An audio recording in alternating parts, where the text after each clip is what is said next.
Like after I had already started this one. I don't know. Didn't tell me anything. Hey y'all, we're live with 0 viewers.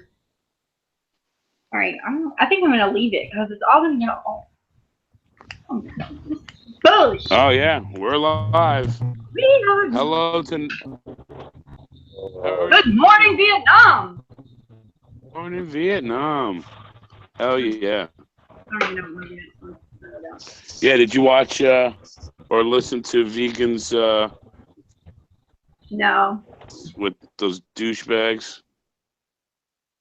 I talked to Karen for a while today. I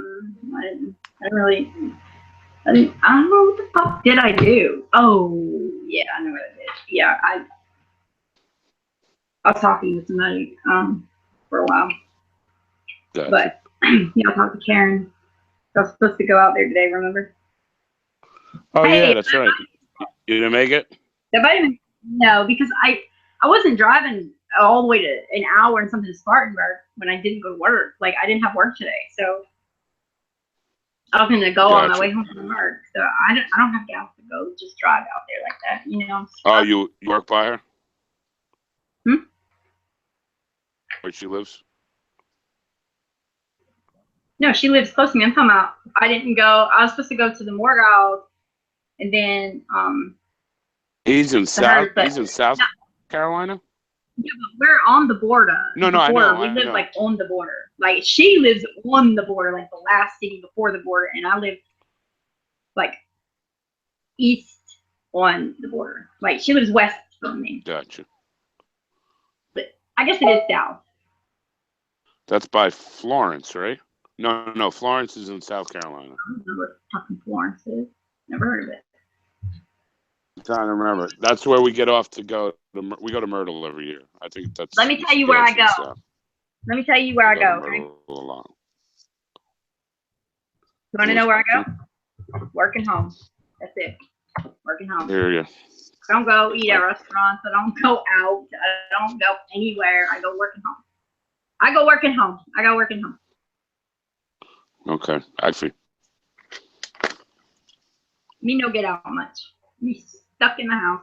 But I don't care. I'm not complaining about it. I mean, it would be nice to do something sometimes, but I don't even think about it really.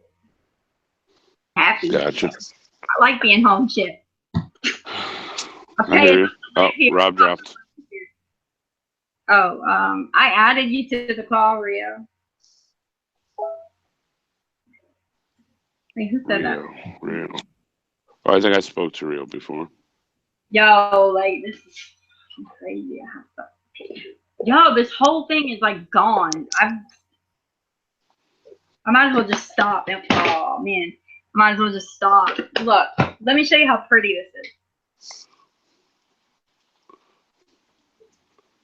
Oh, that's pretty. It's a Four Loko.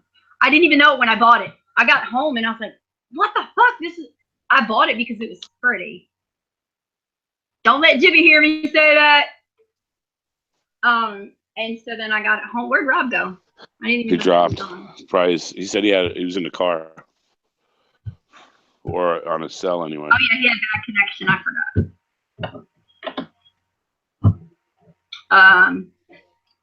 Oh yeah, that's what I was doing. All right, I need to stop talking and concentrate for 5 seconds.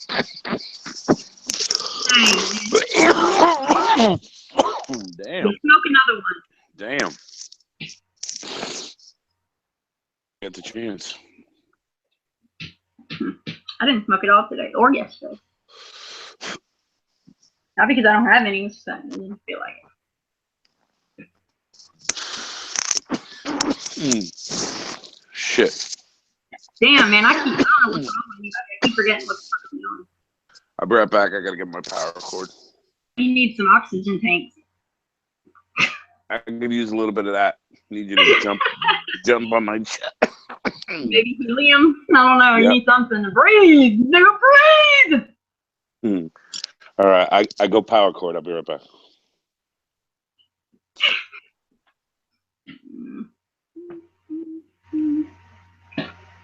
Oh shit! Let me open the watch page. I don't know who.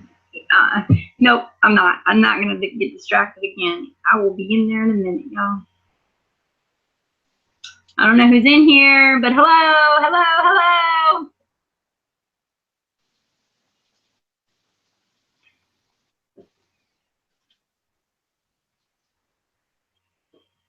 I'm dyeing my hair. Finally, so I'm pink. I look like the troll in the picture, don't I? My daughter helped me, and my whole neck is pink. Like, she didn't even, like, look at that. She didn't even try. She, like, took a fucking paintbrush like she was Leonardo fucking Da Vinci. What did you just do? Like, you bathed me in it. Like, I might as well just have put some on a rag and been like, here, rub-a-dub-dub me. Make me pink. That's what it felt like. And now, that's what it looks like she did.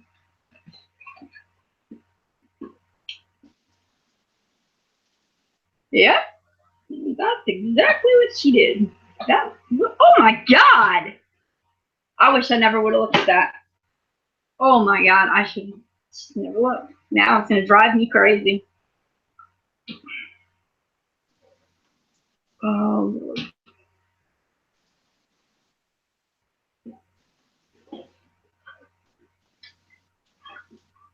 It's Friday night.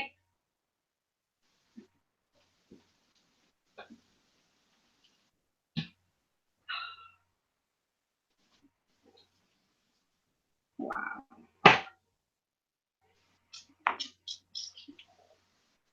All right, I need to finish what I'm doing. I'm going to have to wait. I need to stop. I think I'm tired or something. My brain's not functioning correctly or something. Jeez. Maybe that's the problem. I haven't smoked anything in 2 days. My brain is not functioning.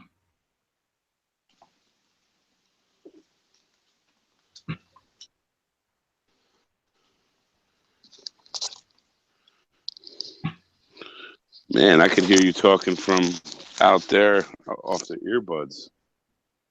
Suck it, okay? Look, I said that the other day. I can't remember. I think it was at Dred's stream, and I don't know. I can't remember if it was Rob or Ace, but they were talking about something being infinite, and I said, you forgot one thing. The sound of my voice is infinite. Yeah, it is. Yeah, it is. I can't. Oh yeah, that's what I was doing. Golly, I'm sitting here staring at my phone like I can't remember. I don't know what's wrong with my brain. It's probably the hair dye. The hair dye could be getting down into your brain. Must be it. Possible. You got it all figured out. Yeah. Sing me the Zulu song. Oh shit, I never hit send. See, nobody believes me when I say this. I do it so much. Look, I never hit send. I was messaging you back. Yeah, I totally forgot to send that shit to you yesterday. I looked at Skype today and I saw it right away. I was like, oh shit, I never hit enter. I do it way more often than I would like to admit, put it that way. I mean way more often. I do it a lot. Because I've been trying, I always, look, let me finish doing what I'm doing first. So hold on. Okay, I'll just blab a lot. The Vegan Warrior chat earlier they had, I believe it was Tim Osman and P. Mars was in the room and on the panel too. And he handled it very well. He was pretty, I thought he was civil. I thought he was good. I've seen him both ways. I've seen him okay. I've been on a panel with him before, and he. No, I meant vegan. I told Tim in chat that as far as I'm concerned, he's a dick. I just, and it might change in the future, but I don't like the arrogance, you know. And he talks. Some of the shit he talks about makes sense, but I can't listen to him because it's too. Oh, sorry. I didn't. I wanted to go on the panel, but I knew Mark I was Sargent going to was be live civil. On somebody's show. I was watching that, but it was. Oh, I didn't even know. I never got a notification. Did you? It was. Who was interviewing him was very monotone, and I don't know. It's hard to watch. I didn't watch the whole thing. I only watched a few minutes of it. Well, Candy, how did you first get into the flat Earth? Yeah, about that. Yeah, about right. You know what? I should interview you next. Wait. Okay. I'll do you next. I was gonna do Brian tonight. No homo, Brian.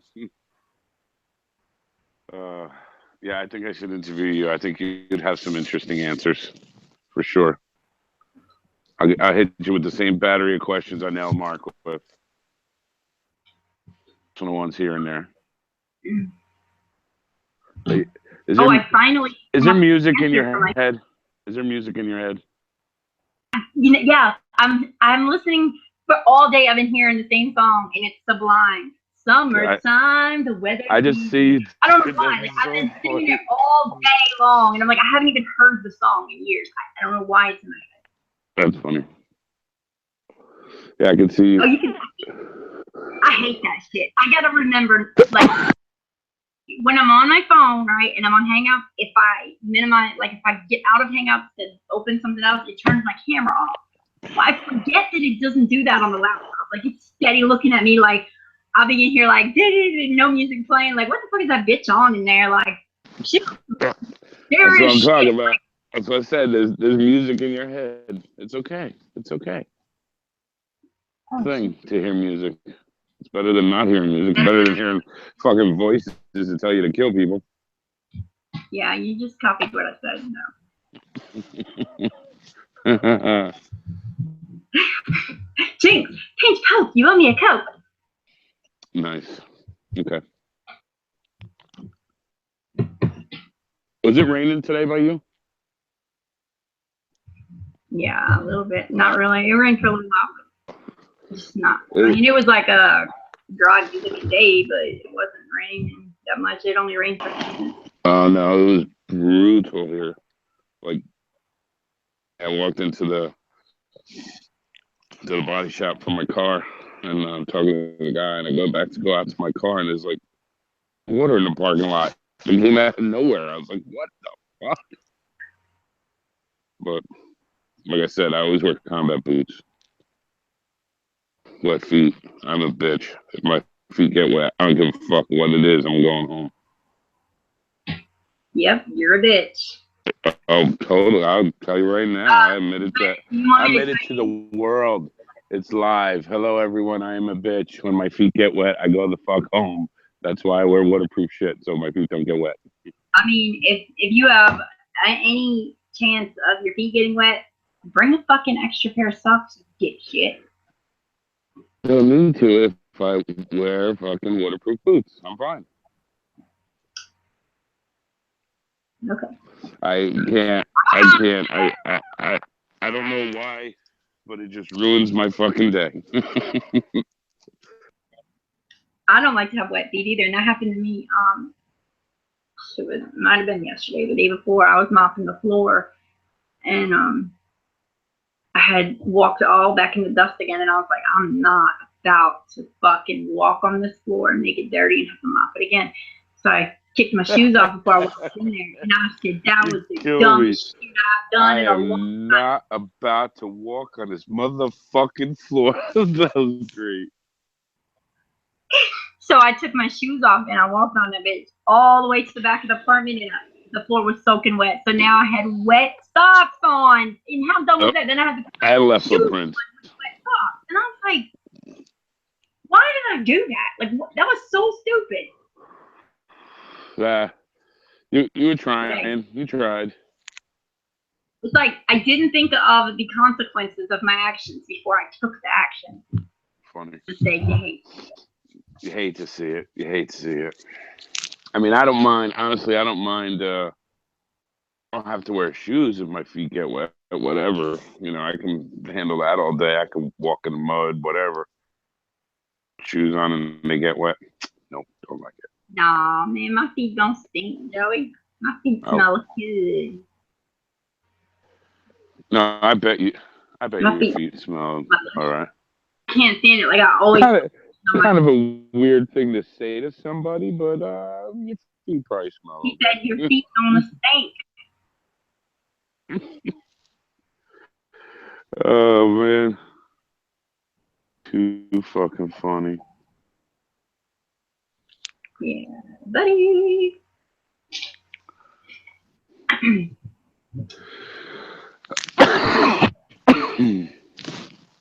Hey, I'm gonna send the link to my friend Steven. I wonder if he'll join. He's in Where the fuck is Arizona. everybody at? I was doing family shit all day. Well, not all day.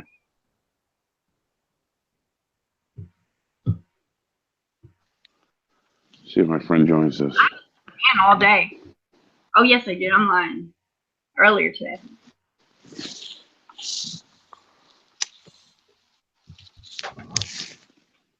I don't even remember if it was today. I could be wrong. What did you do today? I'm sorry, I didn't understand. I said I haven't seen Dan Falconback all day, but I think I saw him earlier. Gotcha.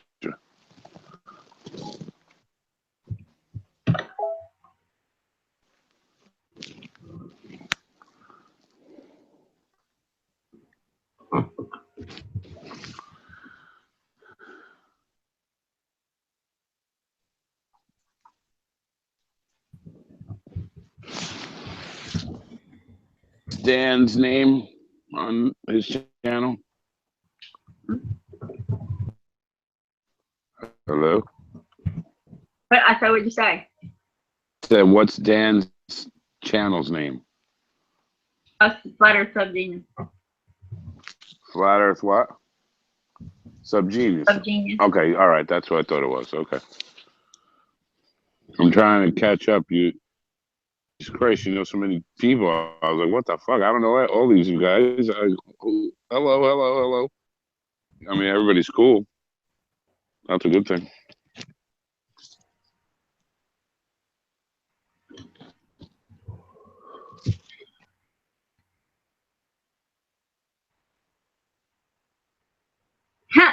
Nice.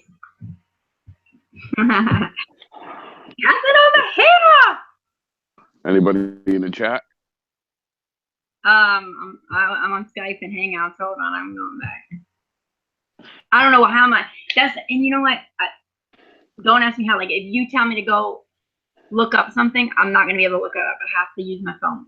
But if to get on YouTube, and it's weird because if I open a web page, it won't work. If I use the little Hangouts, hold on, I'm going back. Who's that going? What up? Kyle, right? Cal, there you are. Hi, bud.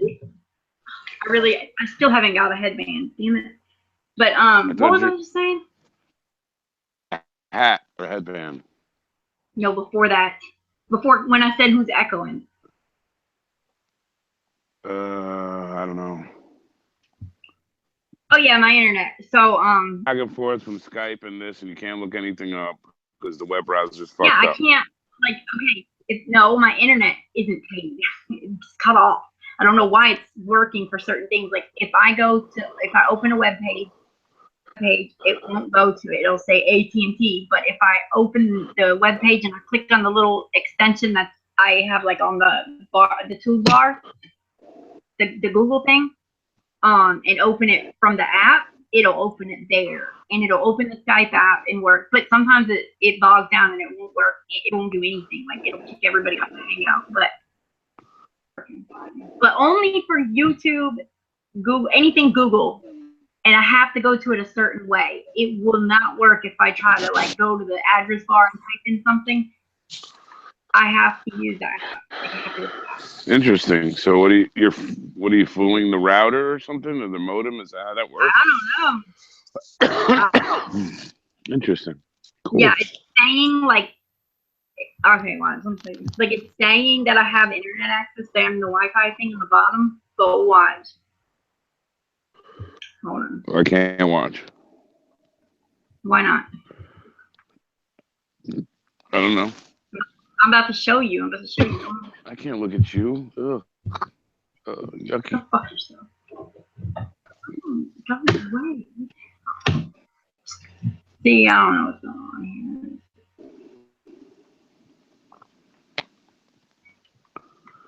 on here. It's weird.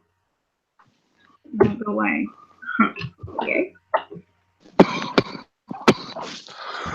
Oh, damn. And are you there? He unmuted. Yeah, I'm here.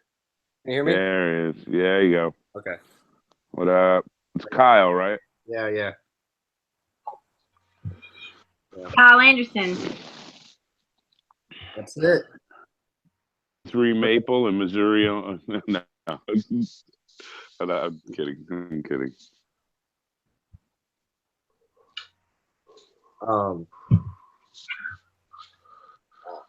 Let's read the chat.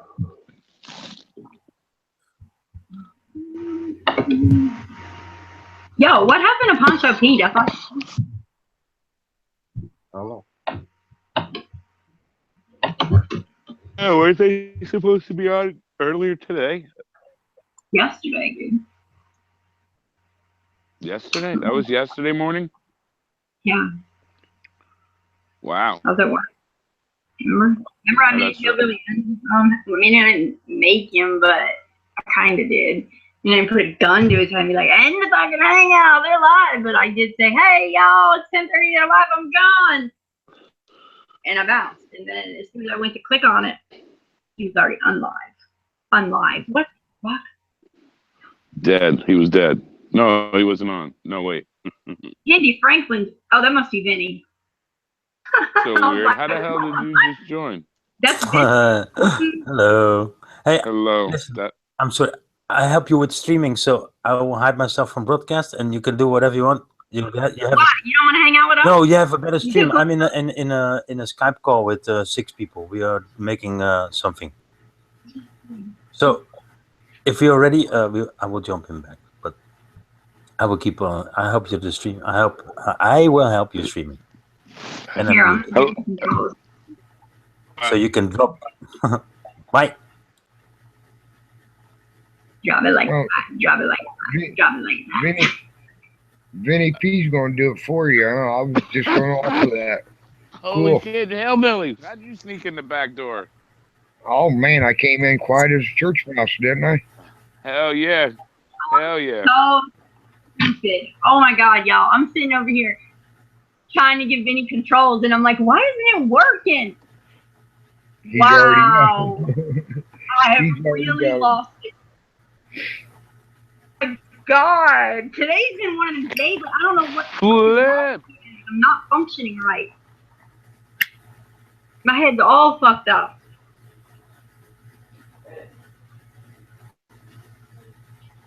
I was gonna say something really inappropriate. There's everybody, Candy. Holy shit, everybody just showed up. I'm gonna sit in the side chat because I'll say it to y'all, but I'm not gonna say it on the air. What I was about to say. Oh, that's my filter. What the hell is that? Oh, you put it in the chat where I can see it. Okay. I was like, that's messed up. What the?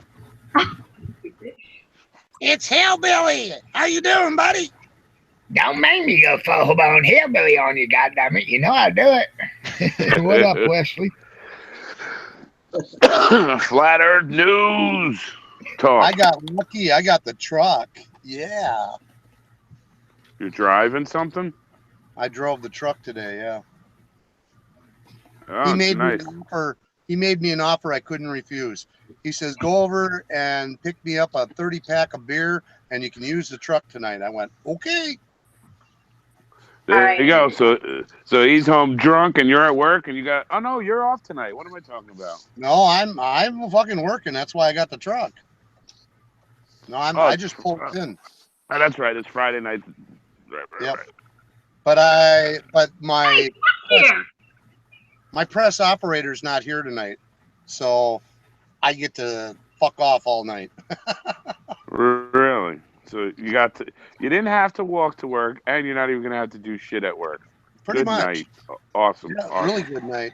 I get to sit my ass in the clean room, and so I'll definitely pop back in when I get in there. But right now I don't have to punch in for a while. How you doing, Candy Dandy? I'm pink. I'm pink, everywhere pink. It's off of me. It's every freaking where. My daughter painted my neck. Oh my. It's all right. It'll look good once it's all done. Did you see what I put inside chat? Look at this. I got it on my face. too. Negative. I'll check now. Wait, are you on a phone?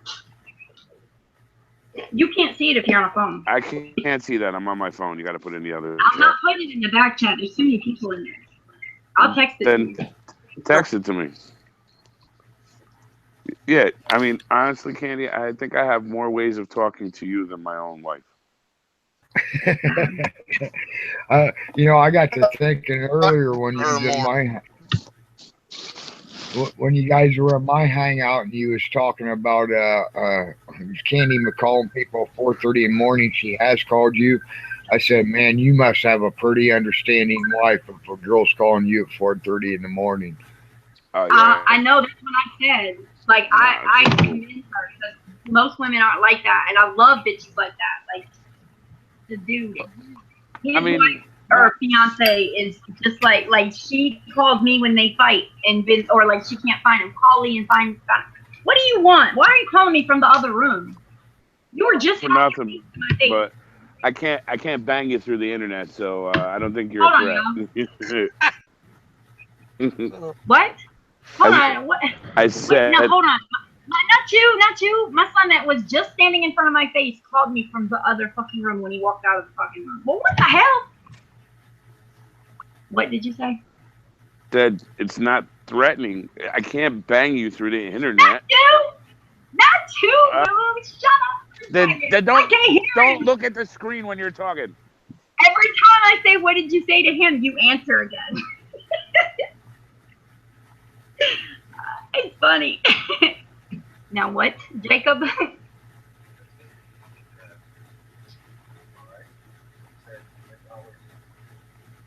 Fuck that. Bye. Get money like that? The fuck?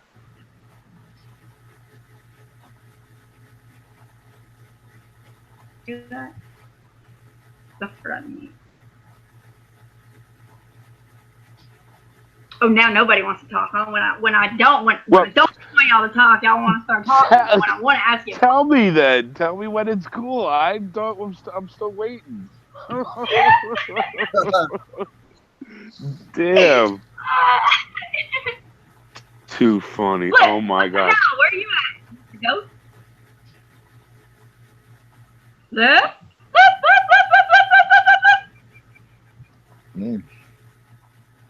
I guess you don't want to make it. Dang, that is crazy. Yo, dabs are expensive. Like I wanted to try them because I never had them. And bro, they're so expensive. You can get that shit. What is it you wanted to try? What are they called? What is it? Dab. Dab. D-A-B. No, QRS. TUV. Yeah, gotcha. F-U-C-K. Y-O-U. Yeah, I gotcha. You want my password?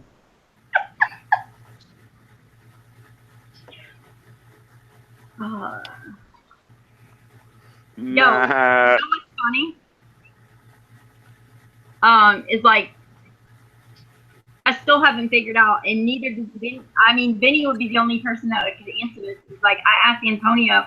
Wait, was any? No, none of y'all were even here. Never mind. Hey, Matt. Yo, what's up, everybody? Mr. Matt. That's Wesley. I thought you dropped. Yeah, I did. Too. Like he was like, boop, boop. Hangouts stopped working on me, so I had to do a quick clean scan on the tablet, and now it's fine.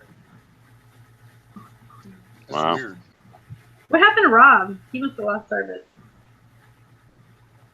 His way home. Look at my. I mean, she literally painted my neck with it. I mean, I wish there was more light in here. That's all I got. Oh wait, I do got more light. Oh, cool. Ooh.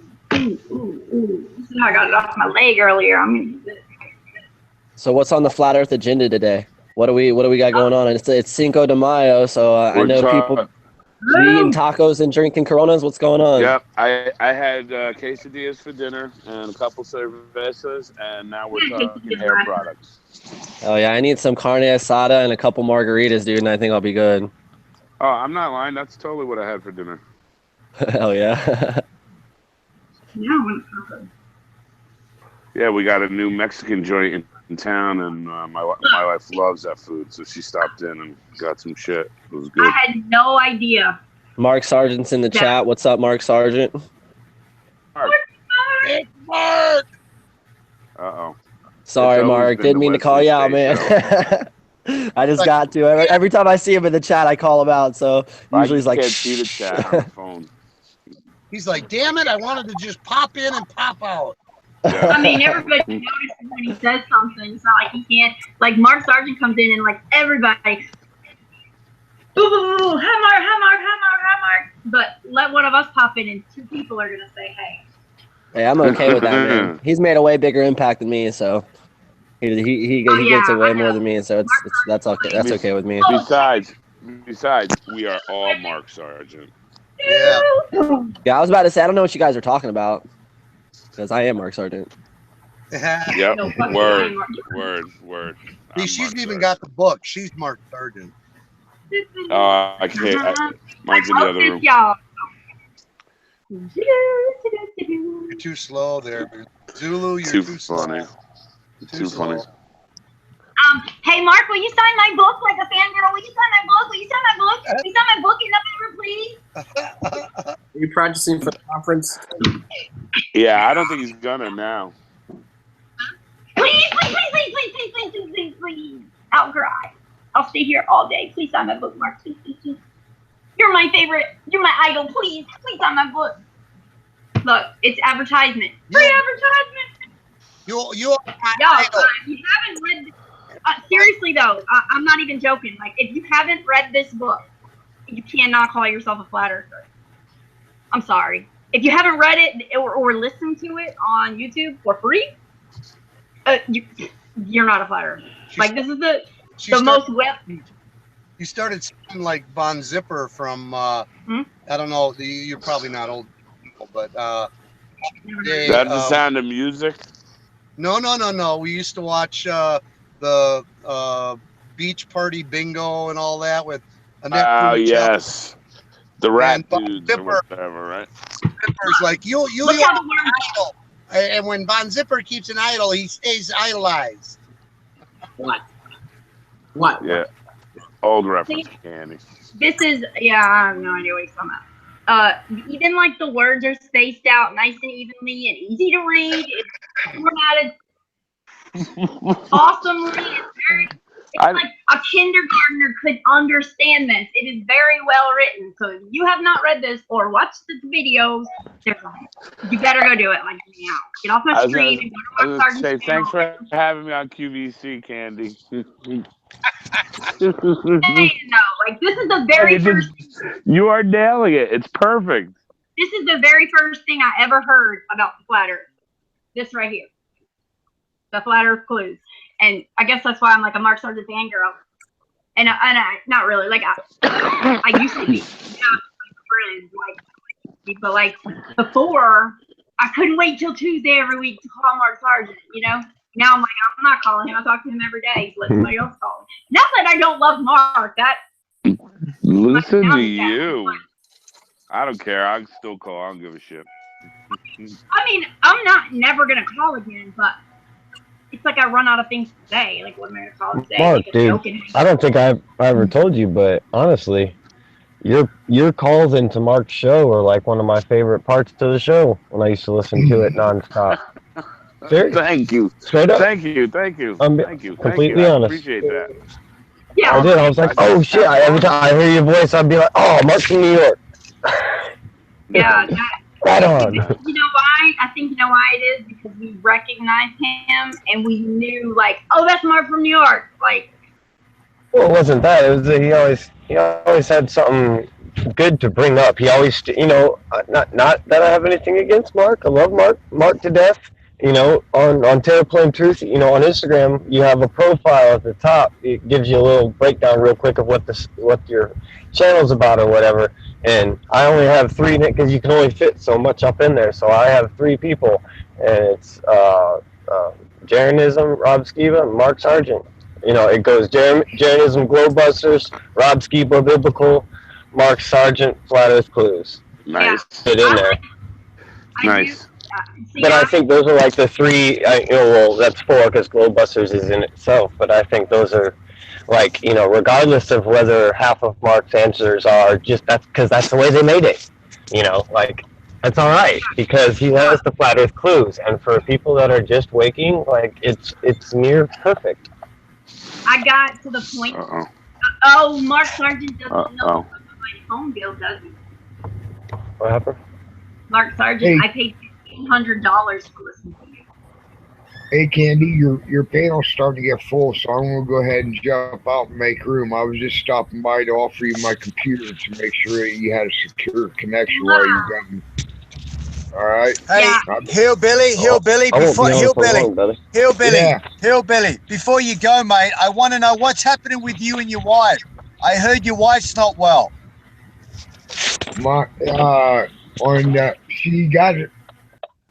She quit smoking January 10th of last year because she was starting to feel it. She finally went to a doctor about May of last year, right about a year from now, and got announced with COPD. Got announced with COPD, and on January 3rd, December before Christmas, she was going to a doctor with new symptoms to her lung, and the doctor never even gave her a simple chest x-ray, automatically chalked it up to her COPD. Come to find out, she had a blood clot in her lung, and she lived with it for about 3 weeks until she couldn't endure it no more. January 3rd, we went in the hospital, rushed her in the hospital by ambulance. They found a blood clot within about 15 minutes. She was in the ICU for 6 days and the hospital for a total of 11 days. So now she's on blood thinners, oxygen, steroids, nebulizers. Okay, mate. Okay, I'm going to be sending you something through the fucking mail, mate. You guys have got to let me know when someone's not well. You know, look, I have about 2,000 patients all over the country, over the world. I'm still on the road. I'm coming back from a grow, so when I get home, I'm going to come on this chat, and then I'm going to speak with Candy to find out how I can get some stuff sent to you. Okay. Now, is she vaping any cannabis? Is she vaping any CBD, THC? Is she doing any vaping? Is she taking any cannabis at all, orally or suppository or? She used to indulge with me just smoking a joint, but she's even given that up since she can't hardly inhale anymore. Okay, mate. I'm gonna send you some. Okay, Like, what do you have for that? Because my dad's in the final stages of COPD too. Okay, looks like, okay, this is all good, guys. Look, I got some stuff I've been working on. Let me get home. Candy, I'm going to get on the phone with you in about 20 minutes. Well, you can jump back on the panel. Yeah, that's what I mean on the, you know, like, I'm an Aussie, mate. I don't know. Technology is technology. The phone is a phone. So I'm going to hop on this chat thing and, yeah. Hey, excuse me, man. What's your name? That's mate, don't, hey, mate, yeah, don't worry about me, no, mate. I can't, no, not your like regular name. Like, what's your like actual name? Like on like not in like real life, but on your like hangout right now. THC gets what? Hey, yeah, mate. You know what, mate? My name is Anthony Zaka from the last name. My real name from my father is Anthony Curry. I have nothing to hide. You can check me out. I've been doing this shit for 20 years, man. I wasn't asking for your real name. I was asking for what your name on here says, bro. THC gets what? Yeah, get you high, man, because healing gets you higher. Oh, Because okay, you know okay, why no got one you. I didn't know who fucking you knows? were. Cannabis lets you see the bullshit, and helium gets you above the bullshit because you see the bullshit you've been told. God. Love it. Anyway, Hey, God bless you, bro. hey, yeah, mate, thank you. Hillbilly, we're gonna talk in the next fucking 24 hours, okay? Yeah, all right. I'm coming back online in about 20 minutes, but I'm gonna help you and your sweetheart. I lost I my appreciate fucking it. wife. I lost my wife. I'm You sorry. ain't gonna lose yours, mate. Anyway, I'm gonna be on this. Give me 20. I'll back soon. Bye. Fuck this bullshit. Crazy. Fucking got no. I love He- you. I love that guy, dude. That sounded like me That's earlier. what he does. There's no doubt about that. THC get you high. Helium get you high. Yeah, I felt bad because I thought he was. I felt like he was like thinking I was asking for his real name when I was, and I was just like, "Hey, what is your name on here?" Saying it sounded wrong. wasn't asking for his real name. You forgot to say username. What's your username? Username, yeah, username. Because I'm sitting here stoned as hell, and I Channel. like wanted to like know who he is so Channel. I can It's your talk to him channel. in like a private message. 19 and still. Ask, ask what your he's been channel coming. is. He's been around for about the last 2 months, pretty regular in my hangout. Hey, I'm I've back. never What the seen- hell happened? Oh, what did you say to me? I don't know. A thing won't go down. I'll look at my phone.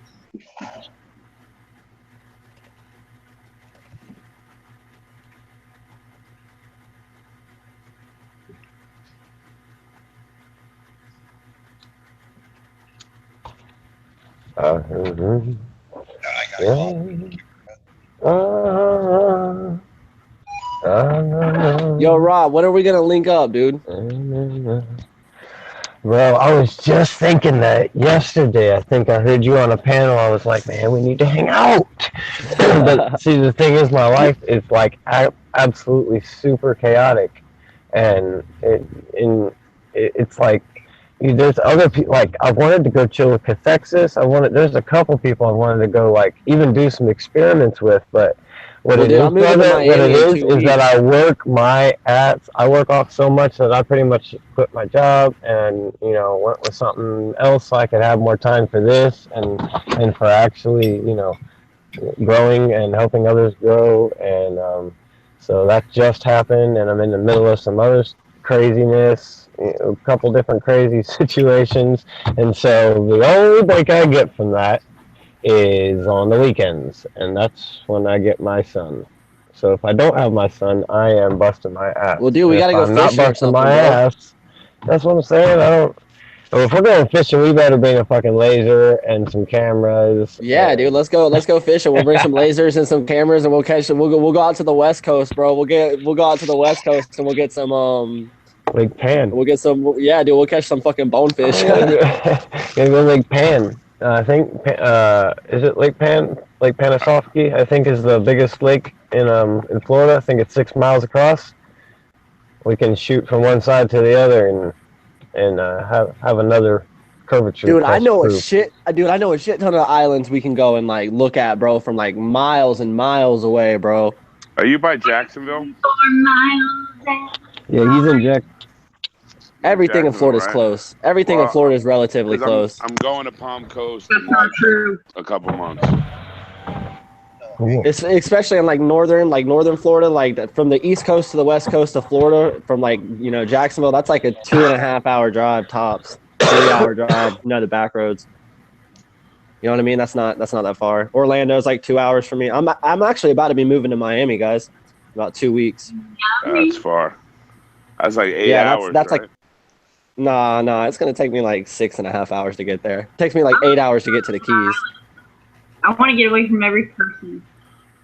I got a bunch of family down there though, so it's all good. It's gonna be fun.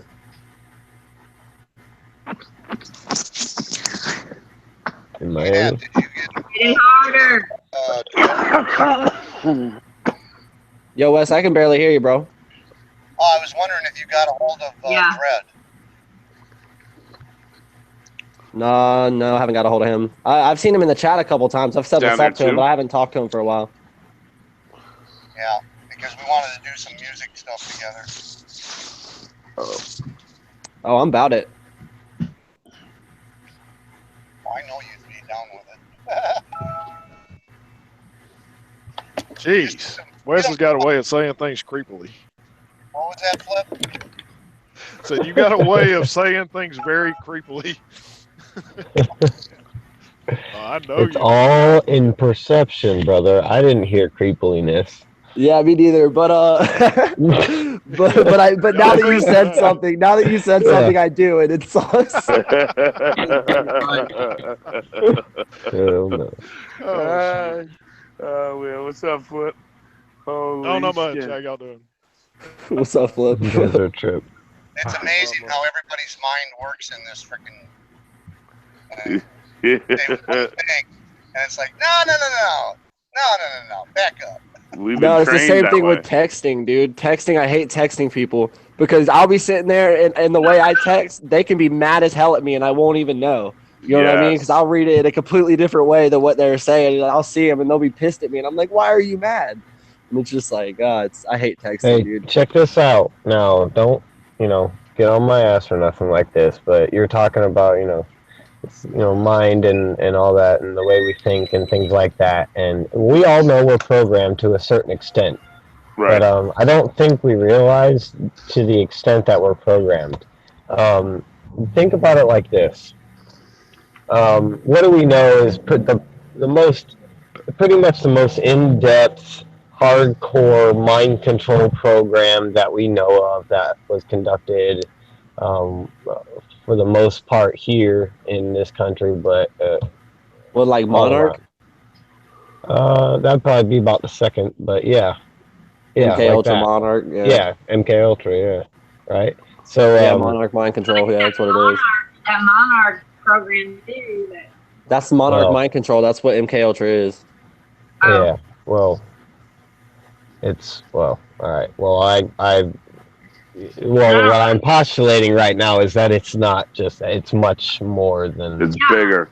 Yeah. Like everything they show us. Oh, dude.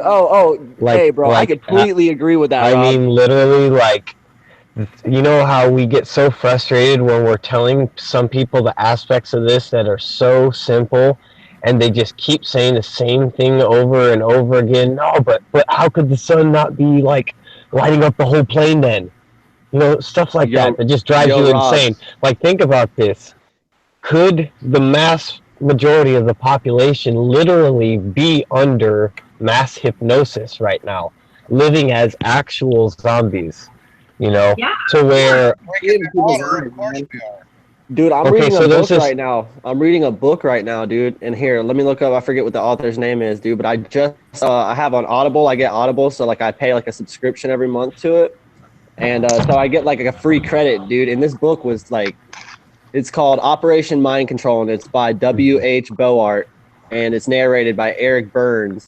And dude, it is the craziest thing I've ever read in my life. Okay, dude. well, this is something I want you to hear then. Well, that being said, while I have it in my head. It's TV programming, bro. That's part of Monarch, bro. TV programming, mainstream media, all of it, dude. It's all part of it, dude. I'm telling you, bro. It's has crazy, to do with colors and words and synchronicities, and they can say one word and your brain will scramble it and hear all the different ways that word can be mixed up. Yep. Like the mayor of Sandy Hook's name is dollar, like mixed up. Like, but you don't hear, you hear that word, anyway. Yeah, I'm just going, but so what I'm basically getting at is that book that you're reading and how it's so like wild, like crazy, the level of manipulation that they possess. Dude, it tells you, bro. It tells you in the book. All right, now listen what I'm saying. Now, what do we know about technology that they're just like the newest, these 3D printers that are printing, human organs. They're like what the highest of technology, the newest shit, just surfacing. What do we know about that? Is it actually just surfacing, or have they probably had it for probably 30 years? And I know that. Well, that gets into breakaway civilization. We know that to be true, right? We know that they've had all the technology times probably 100 that we ever get to see. Okay, so now think about this. What you're reading and Monarch, MK Ultra programs and all that we know quite a bit about. We know quite a bit about that because they've allowed us to know quite a bit about that.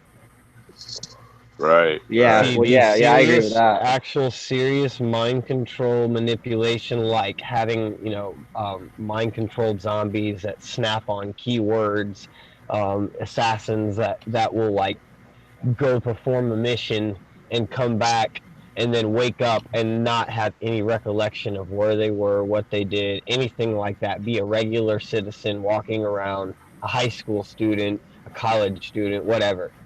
Well, I mean, we know they have these. Now check this out. There was this program, right, where it was this video game, and this guy, he wrote a book on it. But anyway, okay. So the way he programmed this video game, the people that played it, like, it was a doctor. He was a hypnotist and a psychologist, and so so they would play this game and it worked after minutes. Now they wouldn't even have to play it for longer than 10 minutes. Like they play this video game and then shut the video game off, and for the first few minutes after the game is off, the person feels like they're still in the game, like it has already put them into a trance, a literal zombified trance where they are not visibly coherent, but they are reacting. So what the guy then does is takes the person into another room. It's not too far away, and the whole like big room, it's like gymnasium, this like big room is done up like the game. And the characters are dressed up as characters in the game and everything, and he's given a gun, and the guy says a word and he's woken up. Or whatever, like he snaps to, not woken up because he's already like zombified awake, kinda. So he snaps to and just starts murking everybody in sight. But it's a fake gun. But he doesn't know that. He thinks he's killing these people, and these are real people. And all that they've done is dress them up to look like this, and the environment that the dude is in looks similar to the game. It's a video game, so how real could you make it? All right, so check this out now. They have these frequency, ELF, manipulation, all this, these ways that they can literally project, they can change, they can alter your perception by frequency to make you hear voices, see monsters when it's just people in front of you, colors, everything that's green now looks blue instead, or purple or whatever. Like they have this sort of, and they've had it for a long time. And they can do it with LED lights too, I just found that it doesn't even, and it doesn't even. I'm not even like worried for myself and like what you're saying. Yeah, I know, dude. Like in this book, it tells you. This is why. All right. This is why my point. Like all these, I know a lot of people like playing video games. A lot of truthers are into the video games and I play every day. And a lot of people like, they still do certain things on TV. Well, what I'm postulating is that yes, there is programming at a specific level to what they're saying, how with the going rates of the trends and politics, there's all that programming. Yeah, and we can see that. We can point it out as truthers. Oh, this is what they're doing. This is what they're trying to get you to think here. But what I'm saying is beyond that, there's a whole nother level of manipulation going on where the words that they are saying mean different things. Like, you know what I'm saying? Like, you get into NLP, right? Like the colors that they're wearing, along with the words that they're saying, and the music and the angle of the camera will literally be programming your mind. Like so that's what I'm. So like we as truthers, we think sometimes that we can like we know, so we win. We can still kind of do these things as like And I'm not, it's just a warning because it's just something that's been heavy on my heart lately. Like because I've just come on to that whole thing about the video game and then being able to do that within minutes after shutting it off. have a completely programmable zombie that they can do what they please with. And this is like hypnotism. I don't know if you ever looked into hypnotization and hypnotists and things like that, but there's a reason that all these like politicians and doctors and everything also end up being hypnotists for some odd reason. I think there's a lot to this. Yeah, dude, it's all mind control, dude. Down to the very decimal of what we do to our very everyday lives, dude. This false paradox that we live in, that we've been force fed, bro. I completely agree with you 100%. And like as I was mentioning in this book, so in the beginning of the book and throughout the book, dude, it gives you disclaimers and warnings, okay? Because the disclaimers say like, listen, this book was written by blah blah blah, for this reason, blah blah blah, and then the warning says there are they put I don't know it word for word, but they put lies in the book to see if like, because like people who like say they've been through monarch mind control and they've been through that type of mind control will like get triggered in this book or some stuff like that, and like they'll know like if and then they'll reach out to them. And then so I think that there's programming on the bad side and there's programming on the good side, and then it'll like wean out the fake ones, you know what I mean, because they're gonna know the real triggers through the fake triggers. It you know what I mean? So it's kind of crazy, you know what I mean? Like I think they're on both sides of the paradigm. So there's good people and there's bad people. I believe that the people, there's been like, you know, agents and hypnotists, like you say, and they call them handlers that, you know, that have came out from being a handler. I believe that probably are really true. There's people that have been killed because of this crap, you know. It's crazy, but it's down to the phones that we're looking at right now, the radiation that's coming out of them, dude. Listen, there are no whistleblowers, bro. There are no fucking whistleblowers. There are no MK Ultra whistleblowers. Well, that's what I'm telling you, dude. If you can Google MK Ultra. Yeah, it might not be called MK Ultra. It might not be called MK Ultra, but we know that they're doing it. Whatever. I know they're doing it. What I'm saying Yeah, is that it's at a much deeper, thicker level than what they're saying. They have MK Ultra has been it's like low hanging fruit, bro. Well, yeah, of course it is. Yeah, no, of course it is. Of course it is. Yes, of course. Yeah, that's why I said it might not be called MK telling Ultra. Me stories and everything. I wouldn't.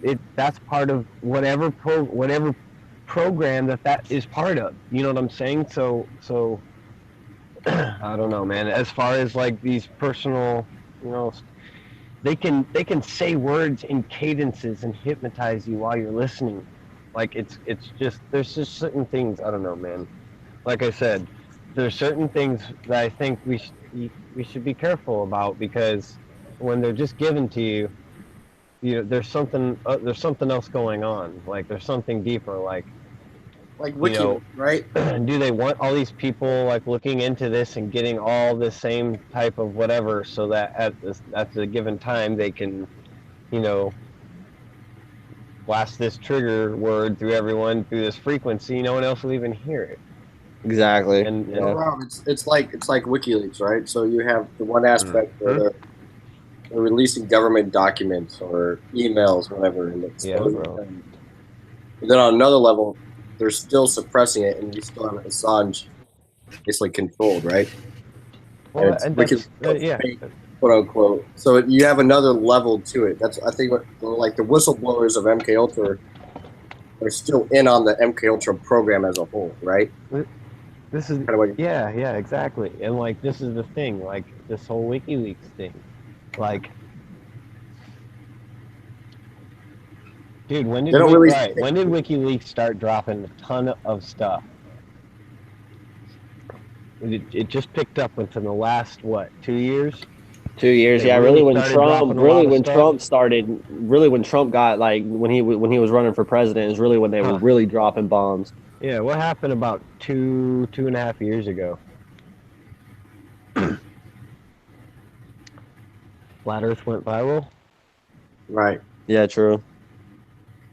So what I'm saying is, like, things like WikiLeaks and stuff, like, listen, man, they're not gonna, nothing's gonna happen. Like, they control all of that. They're not gonna let anything out that they don't want out. It's just, you know, like, look at how much they had to drop to get people to actually hate Hillary. Like, they had people programmed so good that they could barely get the majority of the people to go for Trump at first. Like, it was a joke. It was all a big joke, man. Ay. I'm just saying. My opinion, I guess, my opinion. Like, what do you think, Hillbilly? Oh man, I forgot. I thought I was just sitting back listening to the hangout. I forgot I was even in it until you mentioned my name. I'm sitting back here playing or messing around with video software. Didn't hear the whole question. No, I was just talking about all this WikiLeaks and being Hey, I agree 100%, Rob. being I think everything we have is fed to us. Right. But I definitely see issues with whether it's flat or round. So, I mean, there's something that we're latching onto. It's not just that we're batshit crazy, you know. I mean, there's something going. There's something there. That's what I mean about the. That's what I mean, because this is the one thing that's snapping people out of their so-called, or at least the first layer of hypnotism that they're undergoing without knowing any of the other conspiracies. Like, Right. I'm meeting flat earthers that are just finding out about 9/11. Yeah. It blows my mind on a weekly basis, man. Yeah. When I first got into flat Earth, I always thought people had to have like gone down the path that almost I did of like 9/11 and looking back at JFK or Gopher Tonkin or whatever it may have been to understand that they've lied to you, and then you get to flat Earth, right? Right. You go through all these other stages, but now you're seeing people that got to flat Earth and now have to go back and be like, wait, this was wrong, this was wrong. It's almost reverse, you know? Yeah. Yeah, man, it's because we all operate on different frequencies, dude. Like, that's all it is. We all operate on different frequencies. So, like, some people can just, some people can just wake up one day and just, like, it'll just hit them. You know what I mean? They'll just be like, damn, like, holy crap. And then some people, like you said, they might have to be like, they might have to do a lot of research and looking like 9/11, like, oh my, they lied about this, but what about this? And then oh shit, they lied about that too. And then you gotta kind of get, you gotta get to that frequency and build that frequency up within you. And some people are just born with that frequency, And I don't know, like that's and my buddy Kevin here, locally, he's cool as hell, man. That's kind of like the level that he's on, bro. He's always talking about that, like. He's like, listen, man, you got to operate on a certain frequency, because if you don't, and you're just not going to make it at all. You know what I mean? Stuff like that. And you're not going to see no truth at all. And that's just the way it is. It's the frequencies that we operate on. And that's how they program us too. Like Rob was saying, that's how they program us too. This is one of this kind of entails my theory on this whole Mandela thing. I've had it could be other things. I'm just my theory, but I think it's more to do with them a while back having figured out how to do all this manipulation, this frequency, manipulation. Really? That's funny, because I thought this has been going on for thousands of years. Not just now. It's been going on forever. I agree. But I mean, like, with the, with. I don't know. You want to know what I think of? You want to know what I think a mass programming phrase is, dude? I'm talking about with the frequency. What? Yeah, you want to know what I think? What a mass programming phrase is for everyone? That everyone has been programmed to. History repeats itself. I think that is a trigger word for everyone. History repeats itself, because they teach you history. They teach you only the bad shit, and they tell you, and history repeats itself. That is a straight up trigger word, dude. That was put in there on purpose. Absolutely. You got the bad background noise. I thought it was Kendra. Kendra, I muted you by accident, thinking you could give me feedback. That's not me. Yeah, it's loud. Okay. Hey, so like right now, what I'm looking to, you're talking about history repeating itself, right? So right now, what I'm looking to is this. It's an idea called the New Chronology Project. And it was supported by these like Russian scientists in the basically 70s, 80s. And they're looking back at ancient history, right?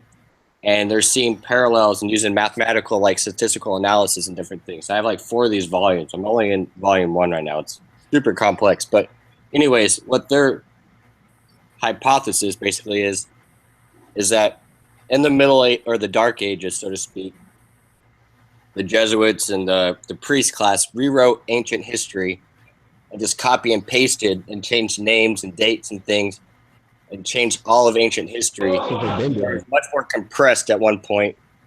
So they basically took out like 1,000 years. So in their idea, like, say Jesus lived in 1043 AD, or and not, 33 AD or whatever it is.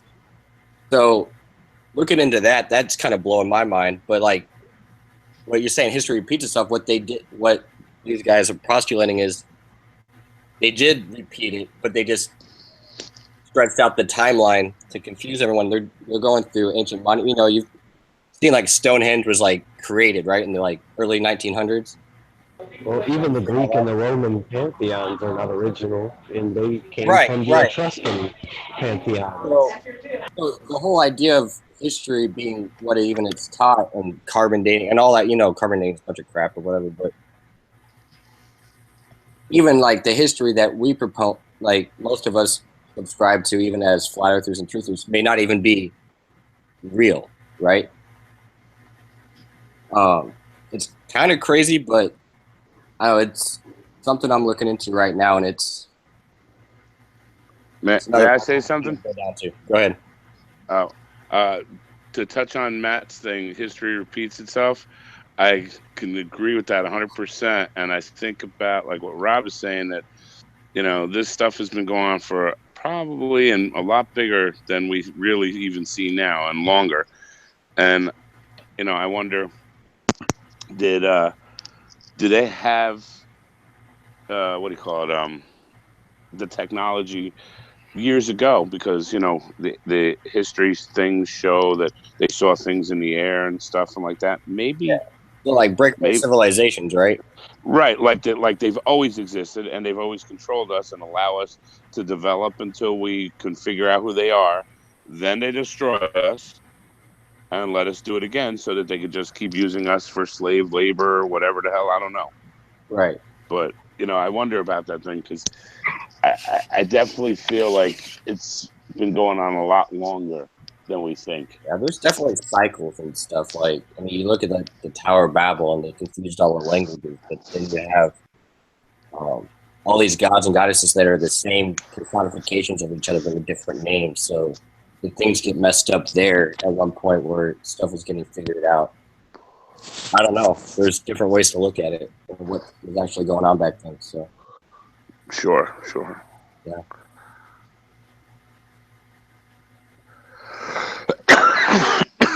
Crazy. Recently I've been filming the moon a lot. It's still tripping me out. I don't understand it. How it's up at like the sun's setting, and then the moon's still up, but the shadow seems to be in the wrong place. I don't know. I pointed that out to a guy I was working with today. It was great, because he had already heard about the flat Earth, because we were talking about certain things, and I brought it up real quick. He's like, "Yeah, I heard about it. I mean, I don't think it is, but I heard about it." I was like, "Why don't you think it is?" Because the Bible said it was a ball. I said, "Oh, really?" He goes, "Well," I said, "circle," because this guy's a Jehovah's Witness. So he knows his Bible real well. And he's like, "Well, you're right. Circle, you're right. But the flat Earth isn't a circle." And I said, "No, let me show you." So I whipped out my pad that was a few feet away, showed him the azimuthal map real quick, a version of it, and he was like, "Oh, well, it still could have meant ball, because they didn't have a word for ball back then." I said, "Oh, really?" That would be Isaiah, what was that, 2018, I think? Isaiah 2018, where it talks about chucking the ball. Yeah, I forget exactly what the verse is, gentlemen. But yeah, I told him that, and he goes, That's what it says. Because I actually read the verse to him because I have my pad there. He was like, "We did have a word for it." I said, "Yeah, we did." Huh. Well, yeah, I mean I mean, Rob, like that's like the biggest thing, man. It's like a lot of like Christians like don't even understand that their book that they you know that they believe in, and they believe that it's the holy, you know, inspired word of God. They don't even understand that it's a flat earth book.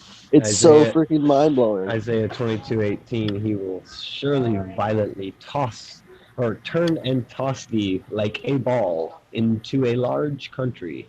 There shalt thou die, and there the chariots of thy glory. It's funny how the ball shall die. Yeah. A little foreshadowing there. Definitely foreshadowing. He will toss you like a ball, and why would he say he will surely violently turn and toss thee like a ball into a large country? There shalt thou die. North America is a pretty large country. Just like the globe theory. Dead. We're dying.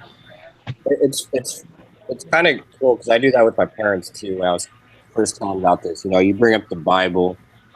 They don't want to hear. Like it's in here, and you show them the verses. They're like, brother. They're like, it's. You can see the wheels turning. I'm like, hey Rob, can you mute, bro? Crazy. Yeah, Rob's kind of loud. Yeah, I got you. Where are you, Rob? A hospital? Restaurant. It's so I got home so late. I didn't want to cook. Don't hate me. No hating, no hating. It's pasta. It's pasta, guys. Hey, yo, Rob. Whatever you want, Rob. That's good, brother, man. Oh man, y'all. I was wondering, I caught you the other night quoting from Saint Bellarmine. Yes. My man, dude, where is that quote, man? Where is it? Oh my God, I need that quote in my life, dude. I mean, where is it found? Where can you find it? Yeah, where can I find it? Yeah, yeah. If you, well, it's a letter. Damn, I have to look at where I actually got it from, man. But, dude, it's so cracked, dude. I mean, you can can get it from my. You can get it from my thing, but you probably want an original source so you can just show them. Not even. I just need, if you send me the link or something like. Send me a link or something like that whenever you. It's on Terra Plain Truth on Instagram. It's on my it's at the first part of my heliocentrism is a sun worship series. Right, it's a sun worship series. It's a series. It's like an 8-part series that goes from Nimrod, or actually it goes from Ham and the Crete, and then so Terra Plain's son? Terra Plain Truth. All right, Terra Plain Truth. It starts at like Kush in Terra Plain Truth. Nimrod, and then it goes all the way to Pythagoras. And it shows how heliocentrism was actually sun worship. It breaks it down how it never changed. So Terra Plain Truth. Where am I finding this? Instagram. Yeah. But where am I finding it on your channel? It's the first part of my sun worship series. It's got a massive glowing sun. I don't have like a lot of posts like other. I don't just like post like memes and stuff. Like each one has a specific topic that it has like a breakdown of like articles. All right, okay. So I don't. So it's not hard to find stuff on it. It's So only like I only have like 146 posts. I got you. It's pretty easy to go through. Evidence. So it's like, is it under? Are they all the same, or what is it like? Which one? 8 of them. Got it. And it's the first one, so it's the one at the bottom. All it's right. The one farthest down. There's Baal, Mithra, and Sol Ra, and Sariah. Got it. It says Apollo would be proud. Heliocentrism. Still worshiping the sun? Apollo would be proud. I got you. Saint Bellarmine. Yeah, man. And it was A letter was a to letter Friar to- Paolo Fascarini. Foscarini. Yeah. Yeah, it decisively and prophetically cautioned for the superintendent. I should read it. I should read it now that you brought it up. You know. Oh, what was that, Candy? My daughter was like having a panic attack. I'm trying to calm her down. That's why I've been gone. I'm sorry. Look at my fucking hands. Like, I was in there trying to wash my hands at first. Like, and then I said, you know what? I have to still wash this out of my hair, so I'm not even wasting my time. You're supposed to wear gloves when you handle that shit. But my daughter did my hair, and my hands did not look like this before I walked out of this room. That's right. But I've been trying, like, I tried to tie my hair back. It was all falling down in my face and stuff. But, she has, like, anxiety really, really badly. She's in the hospital a while back and stuff, for 8 days. So, she's upset about that chinchilla. So, I've been having to keep calming her down. I just had to give her some medicine and stuff. Yo, it's rough being a kid and losing an animal. Just to kind of cheer everybody up, it's gonna make everybody kind of sad, but you're gonna laugh, okay? I had a chameleon whenever I was a kid. I was probably like 7 or 8 years old, and it was my best friend. I swear his name was Buddy, and and my chameleon, bro, it was cool, dude. He was in my room every single day, and then one day I had to move him out of my room because I was cleaning my room, and I put him in my mom had I had like a computer in it, like an office. So like I put it in the office, and my mom was in there getting ready, and she sprayed her perfume, and I came in there a little bit later, and he died, and like I cried for like 3 days straight over my chameleon. Yeah, this I would have too. We got 2. Bro, he was my homie, bro. I hear you, man. I would have cried too. Me too. Animals are the shit, dude. I love animals, man. Me too. They're Better than people, actually. Hell yeah, I you could agree trust 100%. them. My dog tries to bite my feet though when I don't want her to. So, Issa, bro, I got that whole letter. I'll try to send. I'll send it to you through or some way. Nice, man. Yeah, Tell me on Hangouts, but I had like the whole letter. It's a lot longer than that, and he like rails. Yeah, we could. Yeah, I heard you spitting that the one night, and I was like, "Where the fuck is that?" Like, I kept stopping it and going back. Like, you know what I mean? It's like I tried to find where it was again, and like yeah, dude, that's an awesome, good stuff, bro.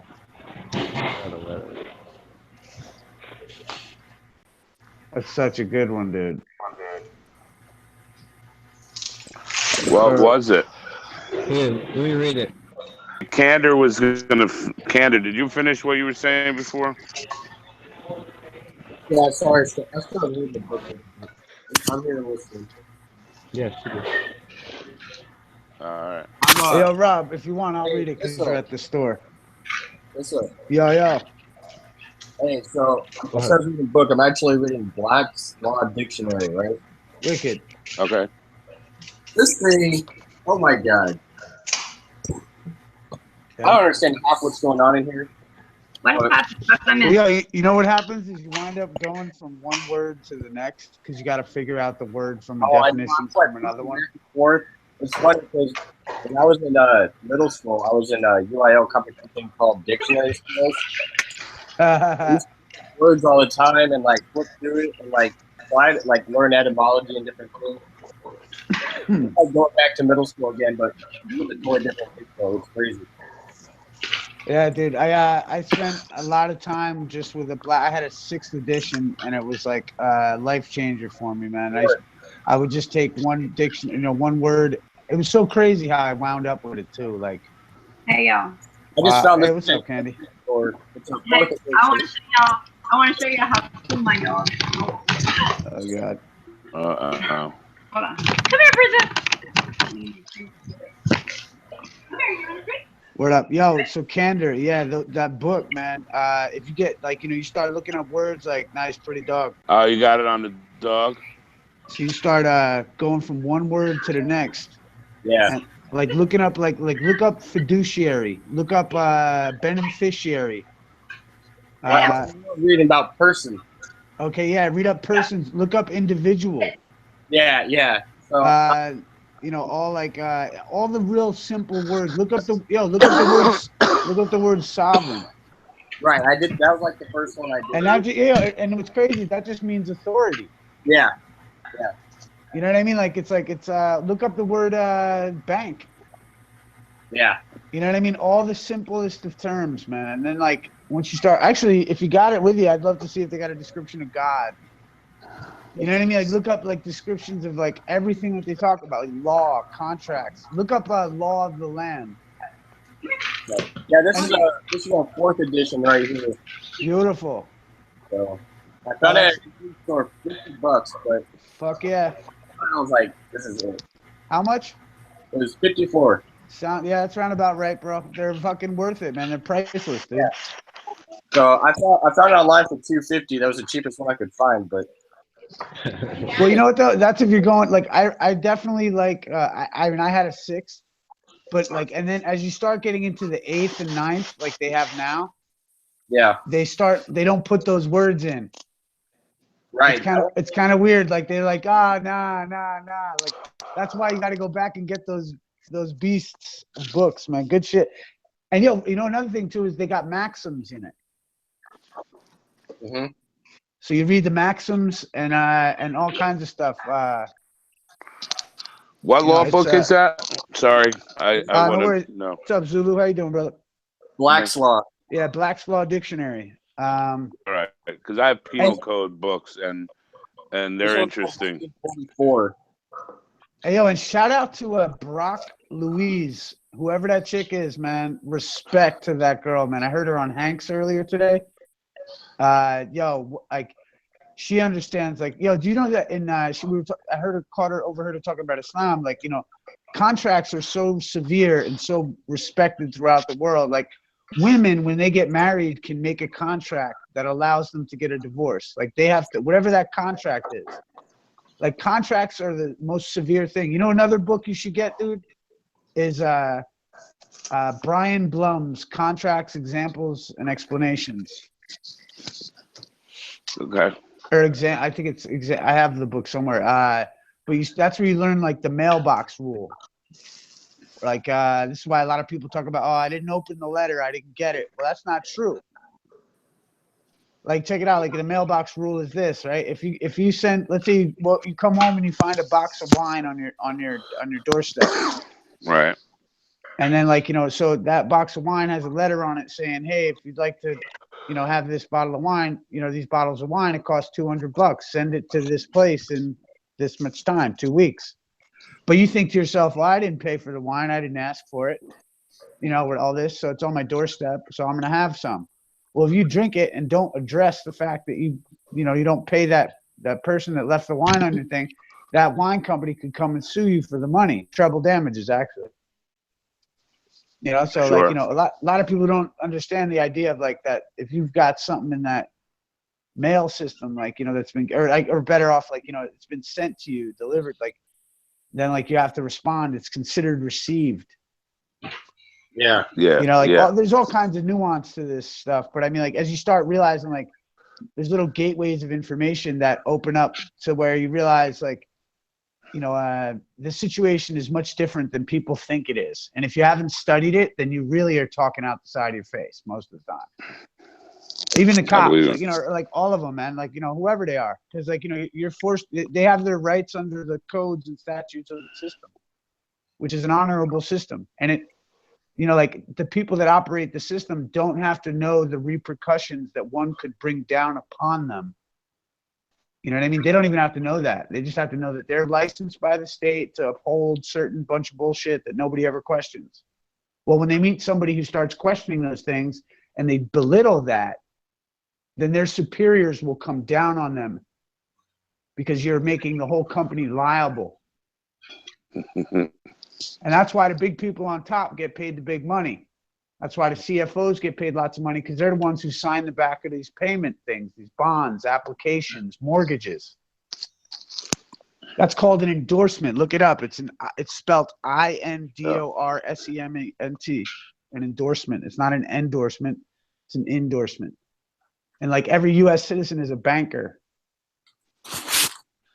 You know, if you look up even Title 552A of the code, you'll see that all United States citizens are employees of the United States. Right, of the corporation. Well, they're employees of the corporation, the United States, which is a corporation under Title, what is it? Title 28, 3002, subsection 15. Like some of these I know because people have questioned me on them. But you know, and then you start getting into the UCC, man, the Uniform Commercial Code. If you're going to go into court, you're going to pay something with a dollar bill, or then that means that you're under the Uniform Commercial Code. I just threw it away, dude. It was broken in half and it was sitting on the counter like that. Like, how are y'all gonna break a bowl in half and just leave it sitting there like that? And like, Who does that? and like, yo, you start thinking to yourself, like, you know, this system is a system of checks and balances, right? But checks and balances, that's a banking term. And the original 13th Amendment to the United States was that there would be no holders of nobility allowed in Congress. So the crown who won the Revolutionary War came down and burned down the White House. Right. 1812, right? Yeah. And what do you call it? Because that was because of the original title of 13th Amendment, which is no officers of nobility could hold office in Congress. But that can't fly because all the people in Congress are esquires. They're attorneys. They understand contract. And that's why those people are where they are, because they understand contract. I always found it funny or interesting that like most of the founding fathers were like attorneys and lawyers. It's like if we start a revolution, we trusted all the lawyers to like. Well, no, but the thing is like this though. It's like what like you know what I like to, you know, I like to think of it. I mean, I'm related to John Adams, so I held those men in a certain regard. But right. I look out, you know, also I don't let that jade my historical outlook on this thing. And like, excuse me. You know, before I forget, I just want to throw it out there. What was the relationship between attorneys? What was that? I don't understand what all preference there was. All men of substance were attorneys because only attorneys understand contracts. If you're the leader right. of the house. Yeah. So a lot of the educated gentlemen who understood the relations were attorneys. Now, granted, I also leave open the option that, you know, the United States could very well have been like the, you know, Iraqi freedom. I mean, like they could have just instituted like, you know, whoever they wanted in power at that particular time. Like, yeah. And I did not win the Revolutionary War. But, I agree. Yeah. Well, that's the Treaty of Paris, 1783. The King of England calls himself the King of England. You know, calls himself the King of the United States. And so, what I happen to think though is this is where the American ideal for me strikes home as someone in the pursuit of you know responsibility, right, freedom. Like and so like when I'm in, like I look at it like we had a Continental Congress, and that Continental Congress was filled with men, black men, white men. Equality was the rule. And what happened was it got stomped down in its face in a war against Great Britain. And when that happened, that's when they instituted and kept to the traditions of old, where I think there may have been more idealism involved in this revolution, and it was stomped down. Yeah, there was people. I like to idealize it because I'm related, because you know what I mean. I share a certain whatever it is with it, but I like to think of it that way because there were black presidents in the Continental Congress. Hey, can I ask you a question? Where would someone look that up, like in the library? Because I don't really trust the internet, and I like books. For what? This information to look up that Continental Congress and the dates and times and. I mean, you could go. You could probably go to.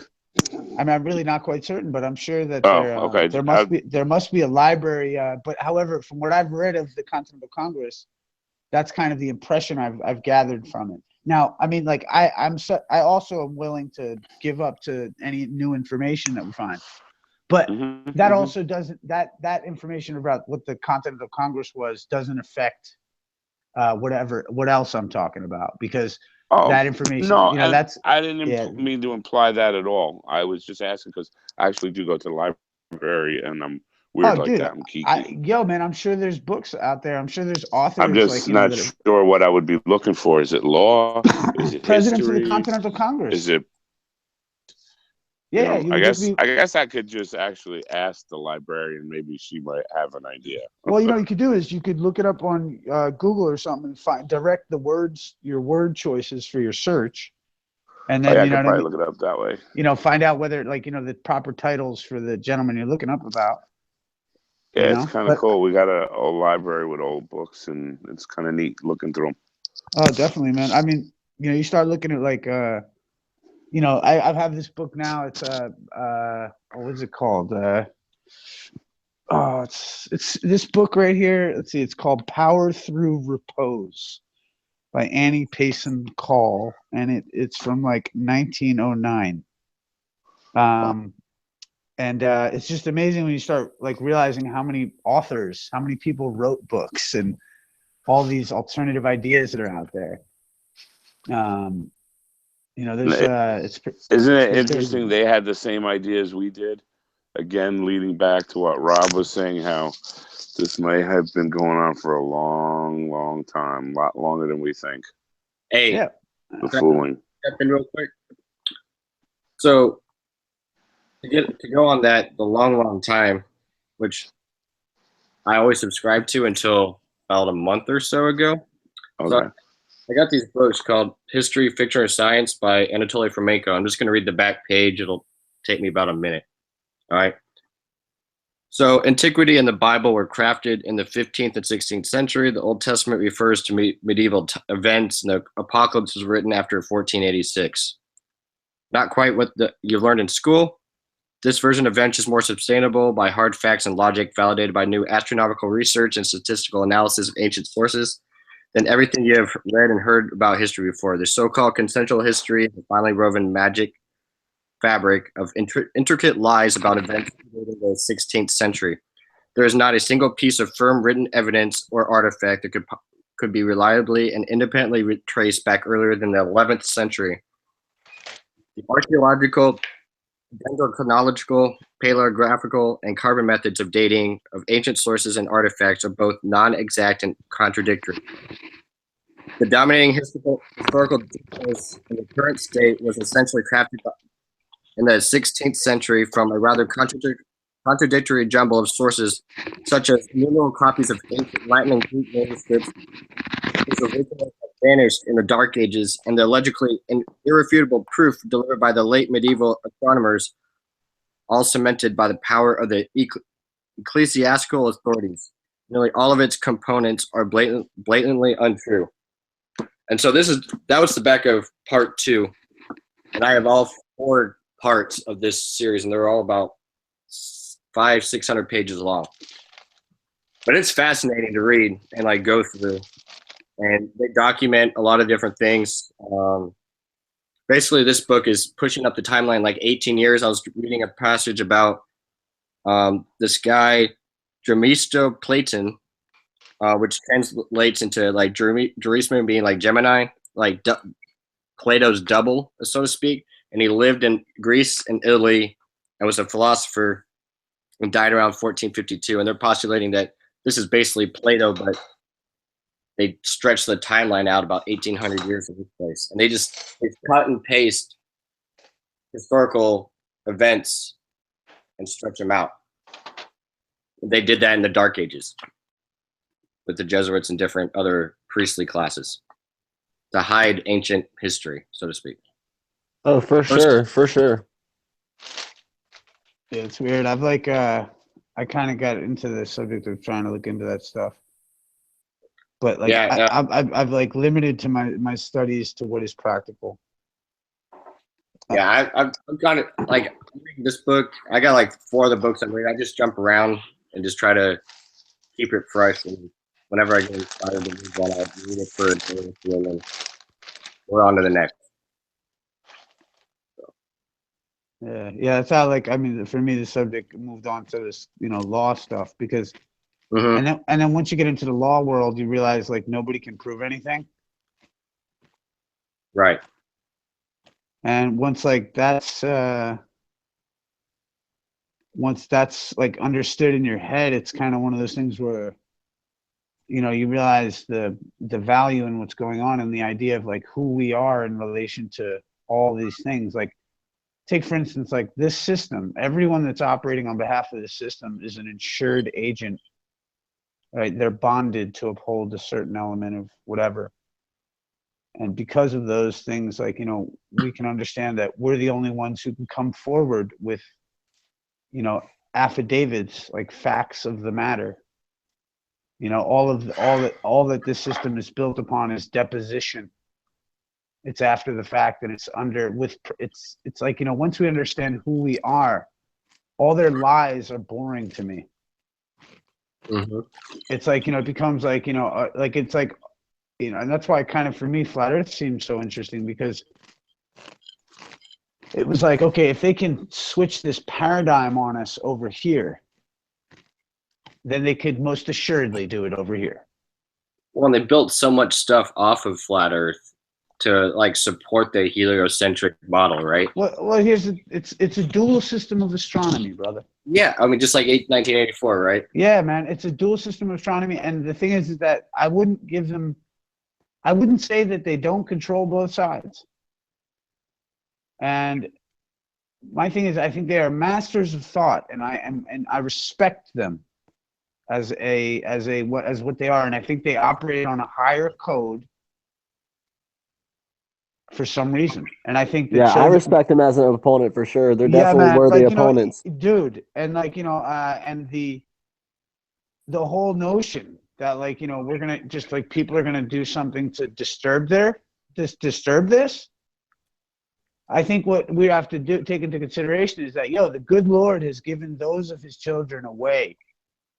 Mm-hmm. And that's how I look at it, man. There's nothing like, you know, in the brass tacks of it all. Like, that's how I look at it. And it comes down to that, you know, are you going to have the spirit within you to, like, you know, is God going to bless us with the words at the right particular moment when you're freaking so scared? Yeah, exactly. That's when it matters. And you've got to be so scared, and still, like, there's a maxim in law: he who fails to assert his rights has none. But then we also have to give them the credibility, the forgiveness.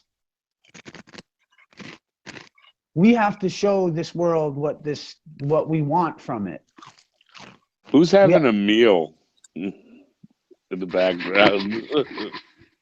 Oh, my bad. Hold on.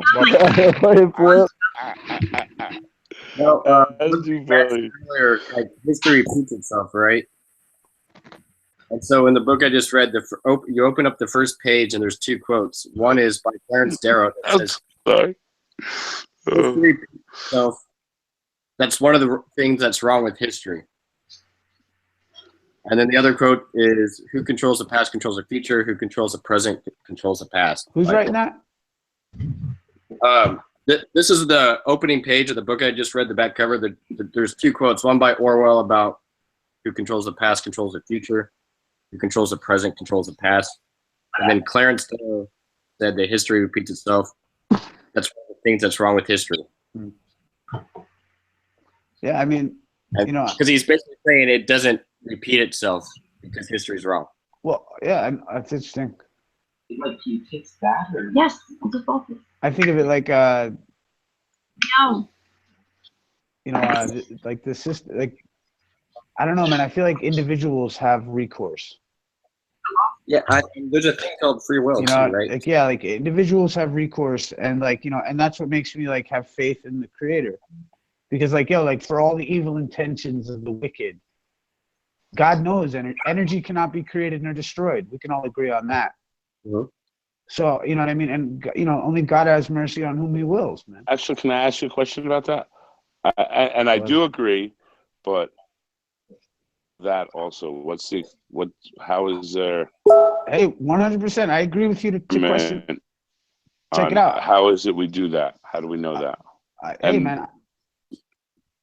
Oh, no. You know, I mean, you're on point. I mean, like, I look at it as a philosophical, religious principle, like, for myself. But like, I know that the scientists do refer to that as energy cannot be created nor destroyed, and they say that because, the dead body goes in the ground, and then everything accepts that. That's turns it why into I flowers believe that. and turns it Because into and that's why they say that, you know what I mean? So that animal on the ground that's there getting eaten by the flies, and that thing, it's like it's nature giving them to itself. Right. You know what I mean? Okay. And so like there is that, and that's why people say that. So I mean, I would imagine, that'd be some evidence to lead one for that. But I think there is also some moral judgment for us. I don't know why, what, or how, but I feel inclined to accept that notion. Like it's for some reason, like I'm too psychedelic to not feel as though like the wicked will get its own, and maybe it's not even my place to do it, but like it's just that's the inevitable. All like the seeds of evil have its destruction sown into it. So it's like it's like when Bob Marley was asked why do you use the fruits of Babylon? He said the Babylon has no fruit. It has nothing. It has nothing but what those of the children of Adam give it. And other than that, they have to rob and steal. And then we don't even understand, we could resolve this robbing and stealing even, because we could face that everyone could eat. And that's the only reason people should be logically robbing and stealing, if their children are starving and shit like that. I mean, I've read Franz Fanon. I know the books. You know what I mean? So like, when those who haven't come and want to talk about all kinds of other fantastical tales, you know what I mean? It's like I get a little bit like, yo, you know what I mean? Welcome to Flat Earth, dude. You know what I mean? Because like I don't know what else to tell you, my man. Like That's you should go. great. You got to go. Like Flat Earth is the end of the rainbow, dog. Like if you didn't fucking get here along the way, I don't know what to say to you, man. I'm gonna sound like a raving madman to you. But That's I've been, great. yeah, man. But I've been in this for so long that like I just look at it like, look, the individual has supremacy. And that's it, man. All you can do is control yourself. Motherfuckers are going to leave you, drop you, screw you over, whatever. And that's a fact. And that's okay, because Right. law says that humans are monsters. So if you didn't know, well, now you know. So don't be relying on the next man. Yeah, man. And promise is a comfort to a fool.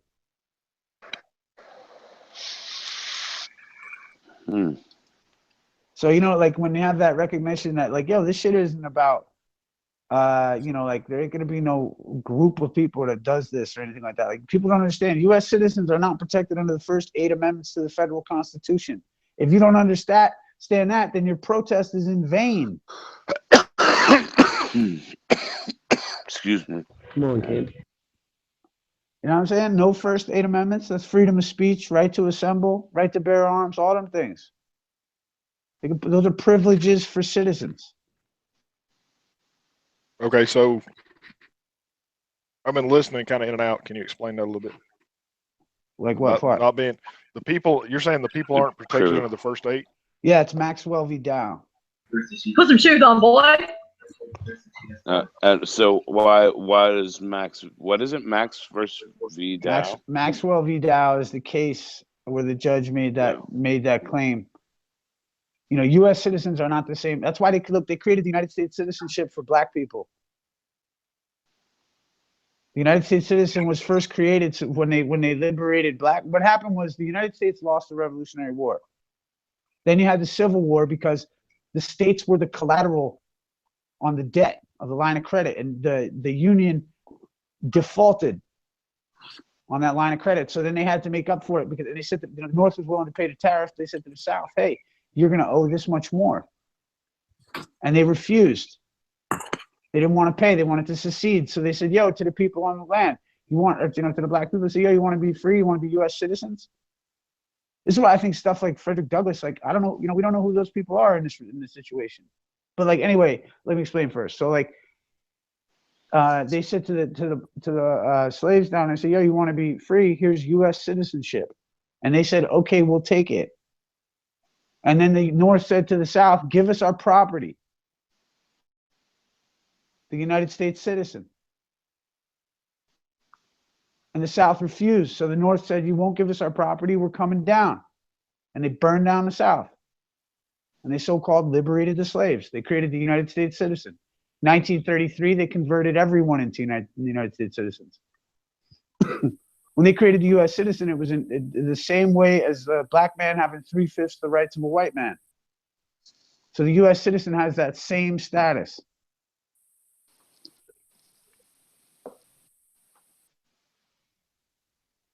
I'm fucking speechless. Right. So, like, you know, once you get your head around all of that. So, I looked into the Act of 1871. What's that? It's about making the corporation United States. Yeah, but dude, that corporation was made from the gate. They re-upped and they just created it. Like, the Constitution is the bylaws of the corporation of the United States. But you're right, they put it into penal code, and dude, the first executive order was made by George Washington.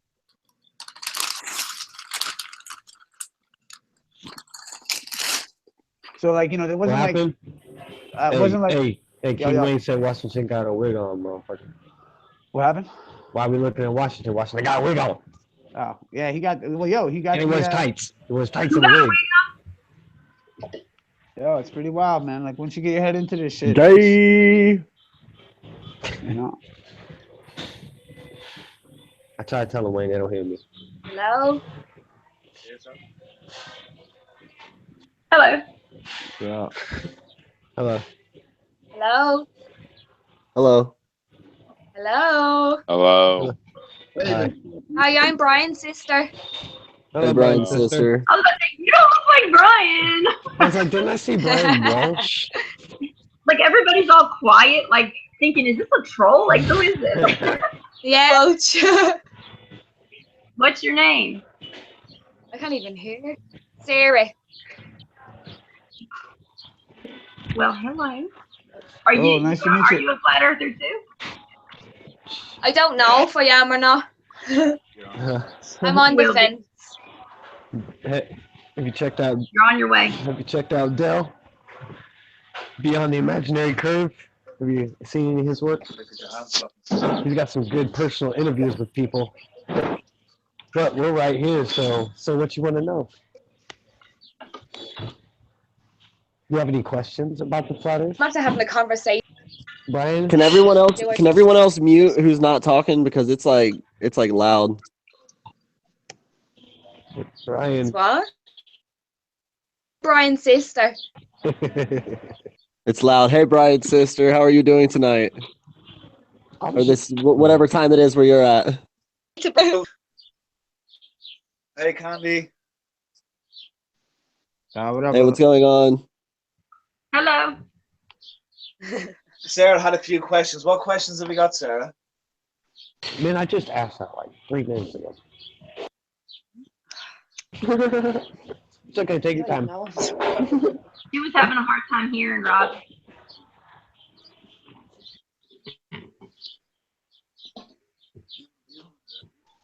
Dave, do you have some headphones you can give her? Yeah, she's finding it a bit hard to hear everybody. I'll look for. Yeah, can you hear us clearly? Yeah, I can hear you loud and clear. Fine. How's everybody? How's Zulu? How's Candy? Pretty good. Hanging out, enjoying the conversation. Getting my mind blown. Getting deep. What were we talking? What were you talking about? U.S. citizenship,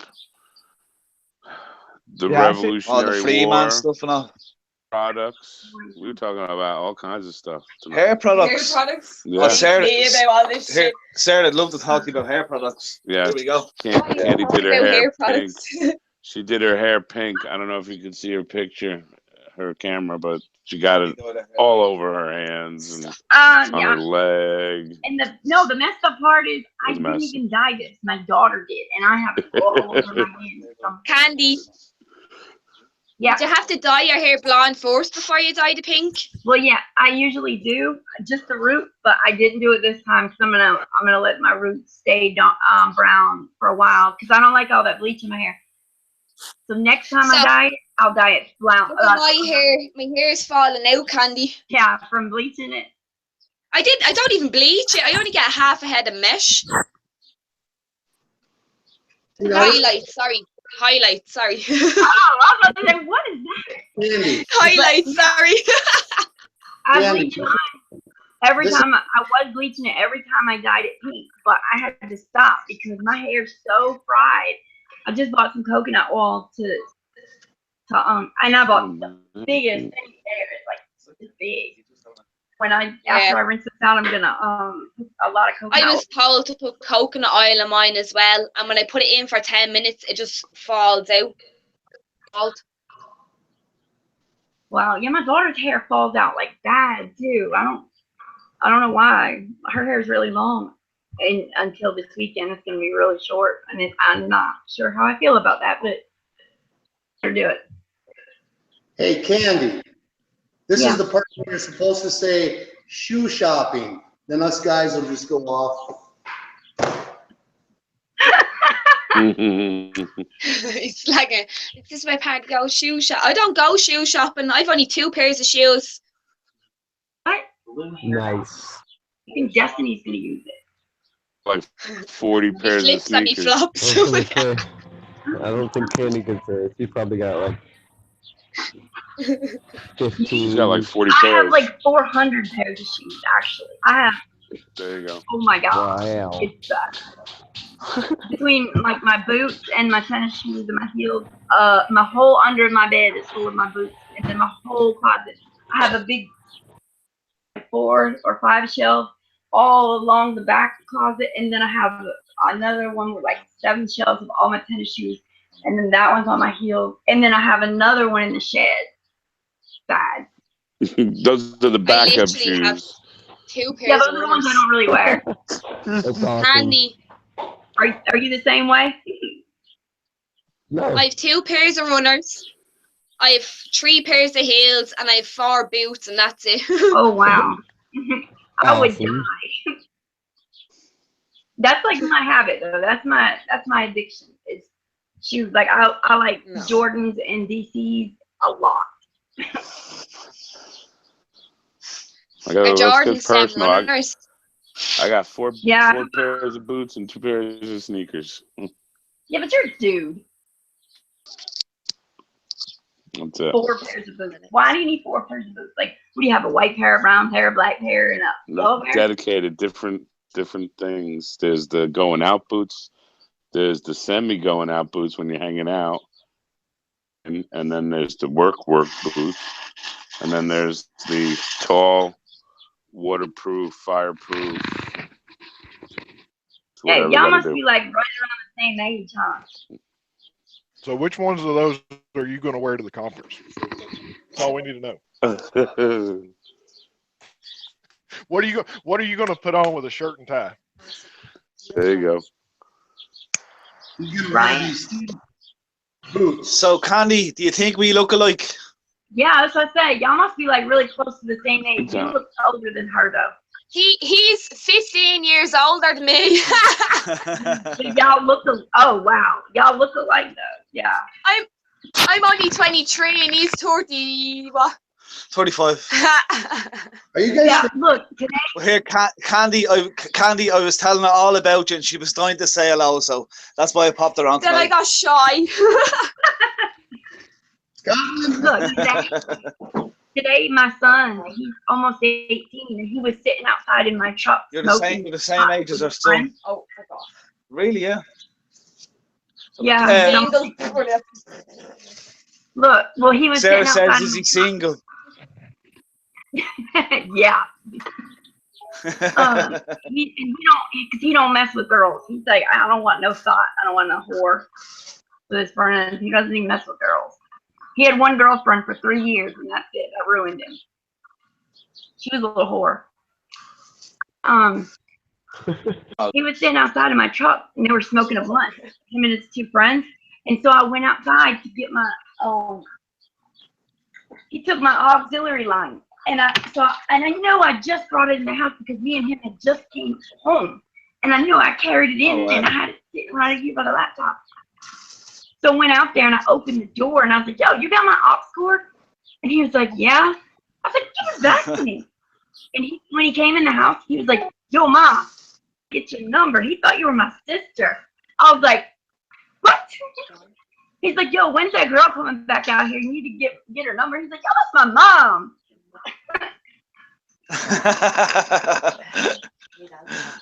You do look very young. You look awfully young to have kids that age. I must say, now, Candy. I'll be 36 in August. I mean, 37. God, dog. It's a good compliment. It really is. Hey, Brian, let me ask you, are you guys from Ireland or Scotland? Oh, we're from Ireland, from Dublin. Dublin. Ireland. They sound like some leprechauns. Cool. Love that accent. Yeah, from Dublin City. Got an accent. That's my daughter's favorite accent. Oh, it's a hell of an accent. I'm surprised you can even understand us. No, yours isn't that strong. Some people from Ireland, I can't understand. And my whole family, my mom's 100% Irish. My family came over here on boats to Boston. Oh, all right, cool. My mom's 4. Oh yeah, Candy. Into Dublin City, and I'm going off to meet Nuance Flower and a couple of other Irish flat earthers. So it should be fun. Looking forward to that. I'm gonna bring my new flat earth friend, my sister. Should be fun. She'll be a flat earther by then. I'm not a flat earther. Oh, she will be a flat earther. She will. Candy, I'm not. Candy. She will be Candy. by then. I'm not a flat earther. I don't believe in anything. No, you will be a flat earther by then. When you talk. Look, I'm open to go. I'll always go with Brian, and I'm open to listen to what anybody says. But I honestly don't believe in anything. I don't know what to believe, to be honest. That's a good place to be, though. That's a good start. As long as you don't believe that we're spinning on a ball, we're good. What? You don't believe we're spinning on a ball, do you? I don't believe in anything. I just believe I'm here for a reason, and I just love who I'm with at the moment. That's it. Don't think past the moment. That accent is so cool. Like I can't even imitate it. Like my accent. Yeah, it's awesome. Honestly, I don't know what I believe. I don't believe in anything. I know I'm here. I live. I die. That's in my eyes. That's it. That's good. Maybe we're here to change the world. My brain can't think further. My brain is not. I'm being honest. Best way to be. I'll be right back. Hey, Rob. I get annoyed. I get pissed off at the fact that I can't think. Do you ever you think the world and then you think of the universe and your brain only goes so far before you get a brain fart and you can't think anymore.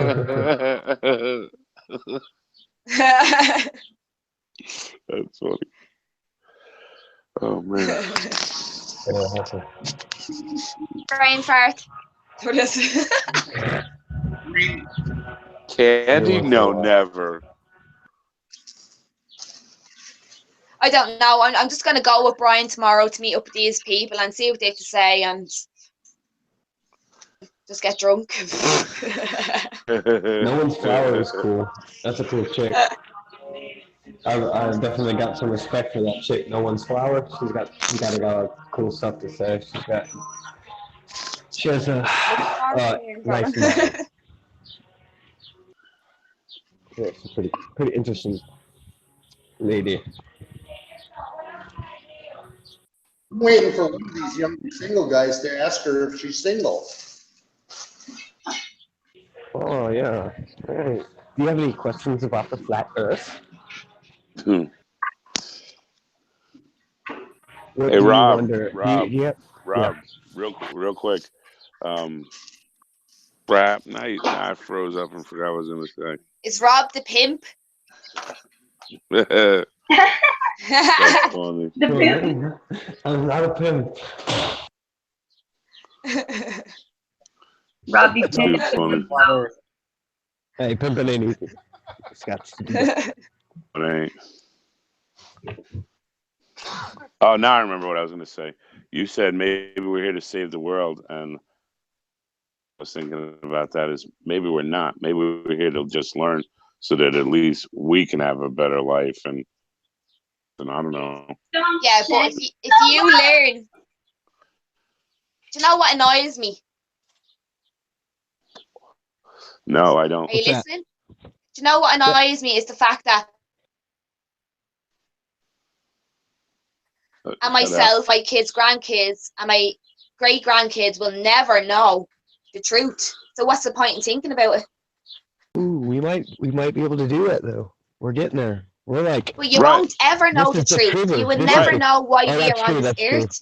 I see what you're saying. I agree. You You're will right. never know. So what's the point in obsessing Well- about it and stressing yourself out? Because it annoys me. My brain can't think further. Well, it's not necessarily about the truth, but it's about understanding your significance and your importance in the whole scheme of things, whether you understand the truth about everything or not. Right. I feel like people are have an inherent self, not enough self-worth because of My importance is money on this earth at this moment. Why think further? Because you will never know. So you're just stressing yourself out. Yeah, but I think knowing that we're being lied to and understanding the system helps our, I don't know, my child, our legacy, our family. I think if we know at least, because you're absolutely right, because people sometimes need to back the fuck up and take a week off and go and ride a bicycle on the fucking bike trail and look at flowers. It's stressed and it's just too much.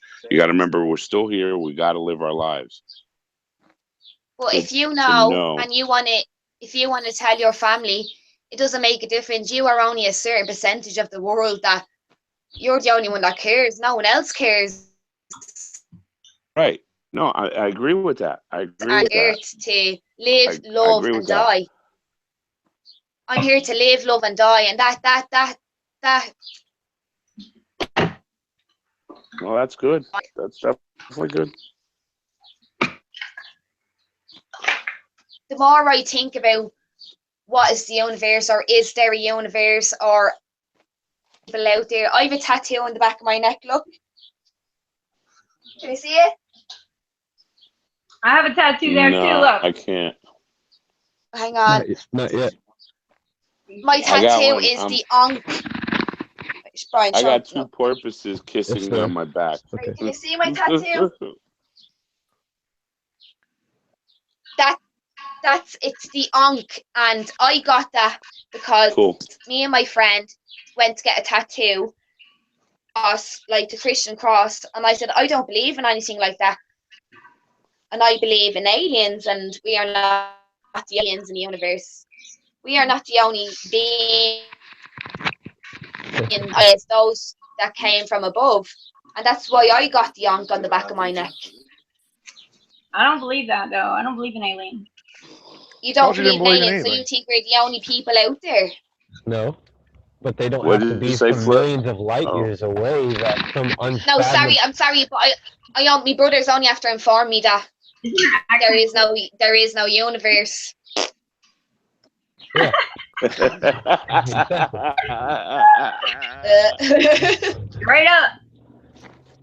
No, I don't. I'm only messing. I don't believe in anything at all. What I was going to say was that if we live on a plane that could go out to infinitum, but probably not. But it's obviously quite to infinity expand. and beyond.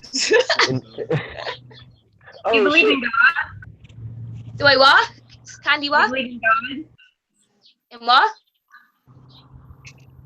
You believe in God?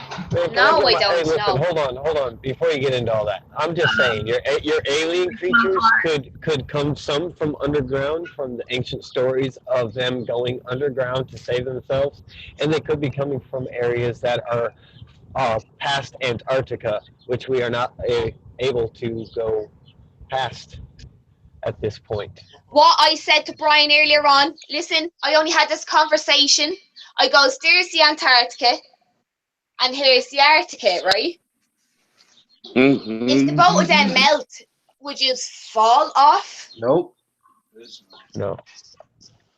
No, not on that. Well, Not on I this don't know. model. I was gonna say something there and I forgot now. No, because I think it's only a barrier. Like, I think there's more past that. It's only a barrier in the great ocean. Like, there's a lot of, well, there's documented stuff of the submarines going underneath Antarctica for miles. Look, you know. there's only 10% of the sea that has actually been discovered, and that annoys me. If I die not knowing what's at the bottom of the deepest level of the sea, it will piss me off. I will die an unhappy person. But we and if I think about that, it annoys me. So I don't think about it. I actually really don't think about it because I'm here to live a happy life. I hear you. The other night when I was on Rand's panel, I can't remember if it was him or Pillbox that said this, but it made so much sense to me. You know how I told you guys my theory about the double ice wall with the hole with access outward in that middle section, and I told you that like I've been thinking about the Skull Island Kong movie and how they had King Kong beyond, you know, and King then Kong? they have these like dinosaur looking things, right? So Admiral Richard E. Byrd, when he took that expedition, he said in that thing, he said, I see an animal. And he wasn't on ice.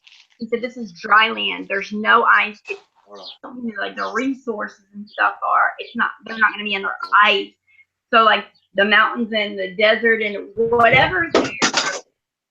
He said, I don't know who's aware of this and who's not, because I think none of you guys were here when I said it. I was on Hillbilly's panel, I think. I don't know. I don't know where I was, but I told somebody. Then I talked to Rand and Pillbox and them about it, and he kind of went further than what I was saying, but Admiral Richard E. Byrd said, I see an animal, and he said it looks like it could be a mammoth, and nobody talks about that, and I find that to be kind of strange. No, you're right. I mentioned that a few months ago. See that interview? No, you're right. I think it's all Americans hiding everything. I have not heard anybody make videos about it. I've never heard anybody bring it up. I've never heard anybody talk about it. I think Americans hide everything in this world. Everything, if it's not they are American. No, I forgot you were American. Hey. No, but I really do. I think you're told America is the biggest country, state, whatever it is in the world. Power, the biggest power in the world. They are known to be. No, it's not. No, it's not. It's not. That's a trick. It's not. I promise you, it's not. From me coming from Ireland, in my eyes, what American says and what American does and how they help is a big thing. And what they say, whether it be NASA, all that crap and all this shit, we believe it. That's all lies. Listen. Let me finish my story. Wait, okay, so I feel awful. I think it must have been Pillbox because Rand went to sleep and we stayed on the panel. You know, I go to sleep and y'all stay on. Well, so it had to have been Pillbox. I could be wrong. I feel bad because Rand's in the chat, so I don't know which one it was, but I don't take credit for this next part. But this is the part that makes sense, okay? So Richard E. Byrd said he saw what looked like to be a mammoth, right? Well, or Pillbox took that further, and you know, all of my beliefs come from the Bible. I'm a completely biased. You'll never tell me any different. That's one person in about a billion people in the world that you're believing. Where was that interview, Candy? This is my truth. This is where I get all of my knowledge from. That's one person you're believing. That's like me saying a flying leprechaun flying across, bleeding. Wait, but listen. So in the Bible, it speaks of dragons, right? And that's eccentric to us. That's crazy to us. We could never wrap our minds around fucking walking up to a dragon and be like, yo, this is real life. Oh my God, what the fuck? Anybody knows the Bible could be written by a script. Fathom that idea and even give any logic to it. Wait. Hold on. Let me finish. Listen. So he threw out the idea that maybe there is a ice wall, and beyond that is the dry area, which holds in from the Bible. And those, I said, oh my God, like that must be like the real dinosaurs. Maybe that dinosaurs never lived in our land. Maybe the dinosaurs came and are still over there. And it makes so much sense to me. Hey, like Antarctica is only one ring. Candy. But how do you know that, Rob? How do you know? Candy. It's like Antarctica is only one ring, and there's multiple rings that are even past it, like the depictions of Atlantis, where there's multiple rings. Excuse me, can I talk? Okay, what about the floating island? What about the floating island? What about the whole What do you lost mean? show? I'm not arguing with you. What are you talking about, dude? That's what I'm saying. No, I know. Yeah, yes, that's all there. I believe it's all there. Rob. Yep. Go ahead. Can I talk, please, for a second? Go ahead. Go ahead. I just had to finish. Candy, you're talking about Candy. See the way you're talking about the Bible and all. Did you hear me? That Bible, for all you know, has been wrote by a schizophrenic. You are only going off. How can I say? It's not even a. You don't know if that's truth. You don't know if that's a drunk person from times, thousands of years ago. The Bible is only a hearsay and a written thing that's been changed for every different area of the world. It's been changed. The Bible is crap. I get what's been changed. If the Bible is the Bible, it shouldn't be changed. That's like a jab in my stomach to hear somebody say that. Like I don't mean to offend you, Candy. Of course I don't. I know. I'm just saying, like, it breaks my heart to hear people say that. And I know that everybody's entitled to their own faith, their own belief, their own non-belief, their own agnostic theory or whatever. Everybody's entitled to that. And that's why we're all here living our own lives and not intertwined with others. Everybody's entitled to believe what they believe. But my belief is this word right here. This word right here means everything to me because yeah, but listen, I know what you're saying. Trust me, I do. But also there's confusion, and he says that his word is the only truth. So this Bible preaches about the flat earth. This Bible tells all about the flat earth. Candy, see the way you called me agnostic? No. I'm saying like. But listen, are we all not a tad bit agnostic because we all believe in a creator, but whether our creator be different from someone else's beliefs? I think we are all agnostic in a tiny bit because you believe in a creator, which is God, and I believe in a creator who I don't know yet. But God gives everybody a chance to get to know him, and I believe in God. I was raised. Are near yours because I just don't know my creator yet. You think you know yours, but I don't know mine yet. I have a creator. We all have a creator. You can believe who yours is, but I don't know who mine is yet. And until I fully believe a theory, which is your creator, which is a theory, I will not commit to a religion or a belief until I truly believe in it. Yeah, I'm glad that you corrected that and changed it to belief because I don't believe in religion. I'm not being rude. I'm just not sticking ourselves because you believe in a creator, which is God, but I believe in a creator who I don't know yet. But we did not come here from nowhere. There is a creator, but we just don't know who, and everyone has their own opinions. I don't think that you're being rude, and you are entitled to believe that. What my job here is, as a Christian, is to this word that is in this book. And so, like, I would, have you ever sat down with somebody or been to church or learned about the Bible, read the Bible, been in an environment with Christians who believe in that, or have you just never been around that and exposed to it? No, guys, can I say something? Go ahead. Is a weak person. If you have to devote yourself to someone that you don't even is beyond me because I feel like I do know who he is. I do know, and he gives religion is going out, and the only religious people is the elderly people life to religion.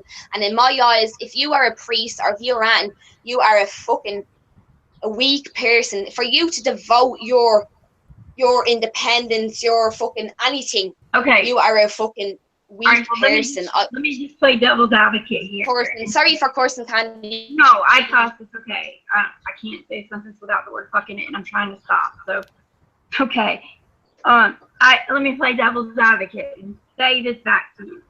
You say that, oh my God, the cursing thing just threw me off. What did you just say? I'm so sorry. I said a religious person in my eyes is a weak person. For someone to devote to a religion that they don't even know is true, and to how can I say, let's say that orchestrate their life to something that's not that they don't even know is 100% really there is beyond me. Live your life, love, live, and laugh is my motto. Laugh and enjoy yourself. That's on my wall. It's hanging on my wall. And so is 10 Commandments are right there. 1 Corinthians chapter 13 is right there. 1 Corinthians chapter 13 is a piece of it right there. And then the whole 1 Corinthians chapter 13 happens to be my favorite verse in the Bible. It's all over my house. But anyway, yeah, live, laugh, and love. I do agree with that. That's what God wants us to do. But let me flip that what you just said. Let's just say that, okay, we have a creator, okay? Let's say, I mean, I can't even spit the words out of my mouth that it's not God. I believe God has to be a form of energy, because he has to be big enough to hold all of the knowledge of everything and everybody that is here and always has been and always will be here. He's the Alpha and Omega. He's the beginning and the end. He knows all. Let's just say that there's this all-powerful man, woman. Obviously it's a man. He gave his only. It says in the Bible, like I had just had this conversation with somebody who called God a woman. It says in the Bible, he gave his only begotten son. He gave his only begotten son. So that, no matter what the rest of the Bible says, that one verse right there tells me that God is definitely a male figure or something. I can't say for sure. I just know that if he's powerful enough to bring us here and give us a life, and we have the choice, we have the ability, and every single thing set out here for us to excel in every way that we can. Just that. And he gives us all of these beautiful things that are out here in nature. And the chance to even the bad things. I've been through hell and back again. I'm a single mom with 3 kids. Right now, I don't even have a job. I'm about to lose my house. My internet's cut off. My lights are getting cut off. Oh, she dropped or what? But let me just finish. I still have faith that everything's going to be okay somehow, some way, because I have my own testimony, and I know God. Like, God has spoken to me, my old pastor, with something that nobody knew about. Nobody knew about. I did not tell a soul what. And he got up on the microphone during worship at the end of service when I was down on my knees crying at the altar. And I was praying. I thought I had leukemia. It was an abscess too, but it was making my nose bleed every single day so bad they had to call 911 at work. And because my white blood cells were messed up and all these things were crazy, they thought I had leukemia. Every single night, God, please don't let me die. I have to wait. Yeah, but you didn't miss nothing. I'm just telling my story. But I was already faithful and into church at this point. But every night for months, please don't let me die. I can't. If I die, nobody's here for my kids. I was down in Louisiana, and it was here in North Carolina. I've been raising these kids up until 2014, from 99 to 2014 by myself. No relatives, no cousins, no aunts and uncles. My family's in Boston. My mom's here. My dad's in Florida. I'm in Louisiana. So I did not speak a word of my prayers of begging God not to let me die continuously every day, all day. Well, while I was on my face crying at the altar at the end of service, on the microphone, and he said, I want all of the women in the church to come lay their hands on Candy, and I want you to pray for her. she's going through some stuff. And he said, God has a message for you. And he said, young lady, you are not going to die. I lost it. Like, I was in that church crying for the rest of the day. I could not get up from my knees at that altar. Now, there has got to be something. I didn't need confirmation at that point. I was very faithful. I was very into church. I don't go to church anymore. I don't believe in what the church has become and what it stands for. And every single, you're never going to make me trust another church after what I've seen with my own eyes.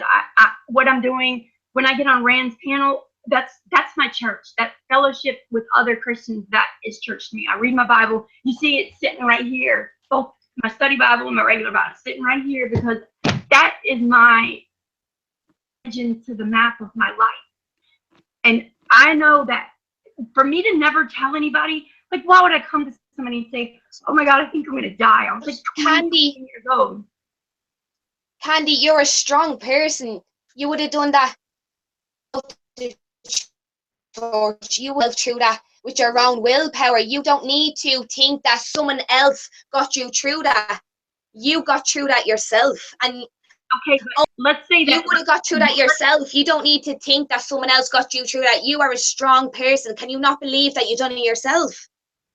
See, but we didn't put ourselves here. Do you respect your parents? They birthed you and they gave you life. You are entitled to respect them, right? You should do what they wish of you, as you are their child. How we have to look at ourselves. We have a creator. That means that is our father. But do you know if it's certain? Do you know that it's a singular person that created us? You don't know if we are in. You don't know we are anything. You don't know if anybody created us. We don't know the truth of anything. You don't know if someone. You don't know if someone created us or if we are anything. Nobody knows. Look, okay. So how can Candy? I have 100% faith that I will know, and I do know, but I'm gonna really know. And I'm not bashing you for what you do or don't. Oh no, of course I know. Trying to do, like God said, we are a vessel for Him. It is our word. That is our sole purpose of being here, is to spread His word.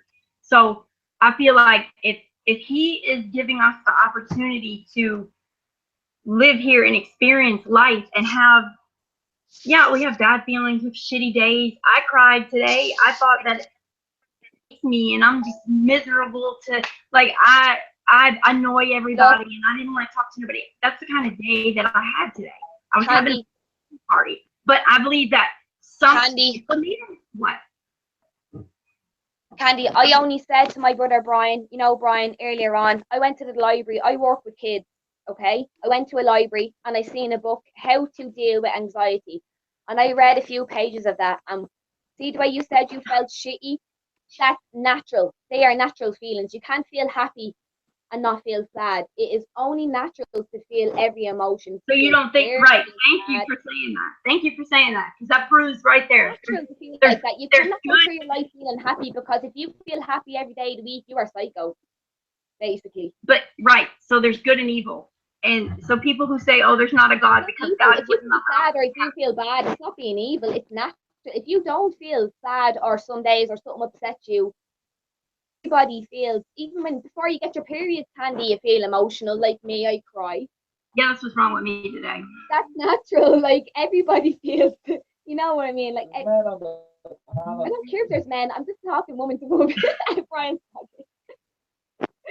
Everybody feels everything. Like, it's natural. It is what it is. It's your endorphins in your brain. You know what I mean? I don't know. There's nothing that anybody's ever going to say to me to make me. I know. Not look, can I say something, Candy? I'm so intrigued and I'm delighted I got to talk to you, because Brian was talking to me saying, I love you, I can go meet him tomorrow. And I was like, you know what, Brian, I don't know what I believe, as I said to you, Candy. And I was like, I'll go with you tomorrow to this meeting. I'm going. I never judge anyone. As I said to yourself, I don't believe in anything. I love, live and laugh. I love my brother, whether he believes in flat earth and I believe in triangular earth. Who gives a fuck? Yeah, but I believe. I mean, to me, okay. You think about like you don't believe in. I mean, you say you believe in a creator, but you don't believe in God. So that means you don't believe in Jesus. It's not that I don't believe in it, it's that I don't know, and I will never devote my how can I say? I will never say devote my time in believing in the theory that people say and they don't have proof and everything, like, you know what I mean? I would never say, okay, so I've been told this and I like that theory that people say, oh, I'll go with one theory instead of another because it seems more better to me. Everybody's different. Everybody has their opinions. I won't believe in flat earth, but I also don't truly believe in the round earth. I don't believe in anything. It's not that I don't believe in it. I just don't think about it. I don't. Okay, but like the Bible, if you, I mean, I don't know how you got to or belief in God and Jesus Christ, but I know that most people who say that they're atheists, and I said this last night to Rand, most people I'm not atheist. No, I know, but most people who are agnostic or atheists or just don't have any faith at all and don't really know of science, because the Bible teaches that the earth is flat. I mean, it's very certain that confirming. Hey, your watch phone. Hey, mute up, brother. Candy, if I was on my deathbed, I'd say, look, I live my life, I'm going to die, and it's only when I'm on my deathbed that I truly know if I do turn to God. If I have no choice, if I was on my deathbed right now and the only hope I had to live was to believe in something, I'd probably would be like, oh God, say me prayers. But what's that going to do if I'm not doing it my whole life? You know what I mean? People only believe in God because they're scared of death. I don't know, not me. Of death, and they want the best because they've been told if you don't believe, you will be below. That's not true. That's not true. And I'm speaking for myself. That is why people are scared, Candy, scared of the unknown, and that's why they believe in something and hope that they would get. Nearly every Christian I've ever met is not scared of death. It's not about being a Christian. But here. Christians, and what's the other one? The English ones? Protestants, right? What's the difference? A Protestant can marry and a Christian can't. And then if in Ireland, hold on, you're breaking up. You're breaking up. You want to get married? A person that has never Sarah, wait, I didn't hear nothing you said. Sexual intercourse with someone. Sarah, we can't hear you. You're breaking up. Hey, oh, sorry. I think it's the. You're turning into a robot, Sarah. Yeah, you're. Can you hear me? Say something. No, your audio is bad. No. Yeah, right. Yeah, we can hear you now. Maybe drop out and pop back in real quick. No, but hold on, wait. I don't know if you misspoke or not. You can't. It might be because you're talking too loud. Like, are you like talking loud? Because sometimes I'm yelling at my kids, they can't hear me. No, it's a connection. Can you hear? Yeah. Hey, Sarah, I don't know if you misspoke or not, but you said Protestants and Christian. Did you mean Protestants and Catholic? I know. I mean, that's the big. Yeah. You can't mean Christian and Catholic because I mean Catholics aren't really Christian, are they? So.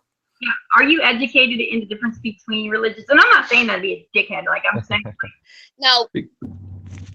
Okay. See, I had to educate myself in other religions to make sure that I was. Because Catholicism, because I'm big into Catholicism, it's basically Christian paganism, like paganism wrapped in Christian They do an upside down cross every time they talk to each other. I was raised Catholic. I went to catechism. I made my communion, all that stuff. And when I was 16, I started going. I was raised Catholic as well, Candy. Huh? I was christened. I was I had my communion, had my confirmation, and all that. But you know, in Ireland, it's the norm because if your child isn't any of that, they don't have the social things like they can't go to school. If you were not baptized or have your communion, you cannot go to secondary school. You cannot do anything. So in Ireland, it is kind of forced upon the people to do that. That's basically trying to start you at a real young age to want to hate God. That's all that is. That's exactly what my family. But in Ireland, if your child is not baptized, it cannot go to school. And if your child does not make its communion, it can't make its confirmation. And then everybody else around your children is doing it. So what do the parents do? Right. They just do it for the sake But of their kids. Listen, It's funny as well. If that doesn't tell you right there that's trying to get you at a very early age to hate God. Because I hated church when I was going to Catholic church. Hated it. I went to sleep. I couldn't stand it. I used to get my ass beat for that. And you know what? My family's Irish. All of them are Catholic. All of them. I didn't know anything about any other religion. So when I was 16, I actually became a Sunday school teacher because what the hell is going on in there? I became a Sunday school teacher when I was, like 15 and 16. I taught Sunday school because I started going to a Baptist church with my best friend. Her family was Baptist. We moved to Connecticut from Massachusetts. Well, I moved to Louisiana in 2004, and I started going to a non-denomination church, and my life changed. The day I walked in there, I poured tears from the second that man started preaching until the end of the day. Every single Wednesday and Sunday, I was so involved in church from that point on, up until since I moved to to North Carolina, I haven't been to church one time. Planned on going to church, but I'm not going to go to church. I probably may just to get, just to do it or whatever, be around other people. Talk about the flat earth. Well, now we're having Bible study. Yeah. We haven't we switch up shenanigans however we want to around here. Ain't no rules around here except you can't say GD. You say GD, I punch throat you. I said I punch throat you in the. This dude right here that just popped up on the screen owes me about $1,700 for saying that word. THC. $10 every time, and that's this week. That's the only thing you can. Irish. Yeah, but no, I'm serious. Like I can't speak for anybody else, What's and wrong I with can't. the Irish? Insane Irish. Shut up! I love the Irish. My best friends are Irish. The Irish are your best friends. The Irish are probably my number 2 go-to people.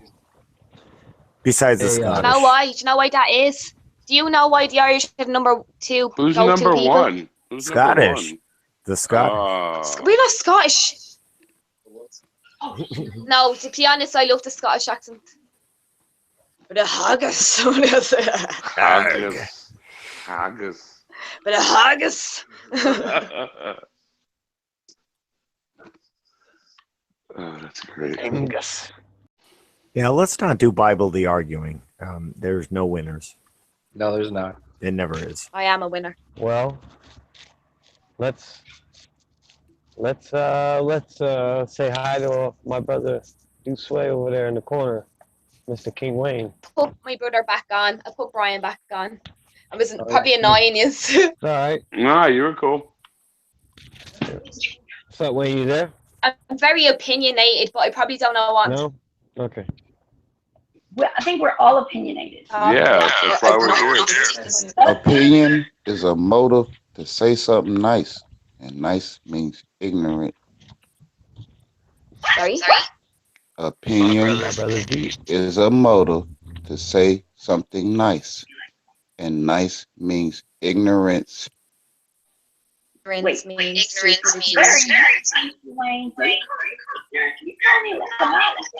I'm telling you what I feel. What I feel an opinion is. That's what I'm telling you. I'm telling you, opinion is somebody giving an opinion, which means you don't know. It's ignorance. You're giving an opinion. You say you don't know. It's your opinion. Yeah, but you're saying that. But my opinion on something. My opinion on something that you don't know about it. My opinion on God, you don't even know it's true. Okay, so let me say it this way. Mom, let me say it this way. Because everything's echoing. Hold on. Everybody, stop talking. You ever watch program? I can't hear Do I have what? Say that again. Bro, you have your watch page on? What? What's that? What is that? I You said have something else on. everybody has an opinion, and Okay. opinion No. Okay. Let me say this then. Is is it your opinion? because Is you it? don't know what's the truth, and I don't know See, what's see, the this is truth. what I So be my talking about. opinion is This is what I be talking about. They won't let me talk. They will No, never let me King, talk. that's not So, cause I know I'm a blow holes in it King. when I say this. I don't want you to not. That's not it. I just want the echo to go away. I'm just trying to figure out the echo. Somebody's echoing that, and I can't hear anything. I want to hear what you're saying, but I can't because all I hear is echo. Okay. Like, try to drop out and come back. All right. Hold on.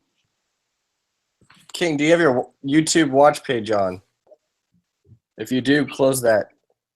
I think that might be what it is. But I know it's him. Yeah, as soon as you start talking, I mean, I want to hear what he has to say, but not twice. Yeah, S, but S, I couldn't hear A, you. A, F, F, F, T, T, T, T, Y, say D, D, D. It was way worse than that. It was way worse than that. It was like that times a million. I couldn't hear anything. It sounded like a bunch of robots arguing. Yeah, King, just make sure you have your YouTube watch page. I don't think they.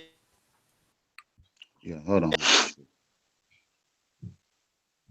I don't know what you sent me, Zulu, because I can't open it. It just says GIF. Look. Can you hear me? Yeah, hello.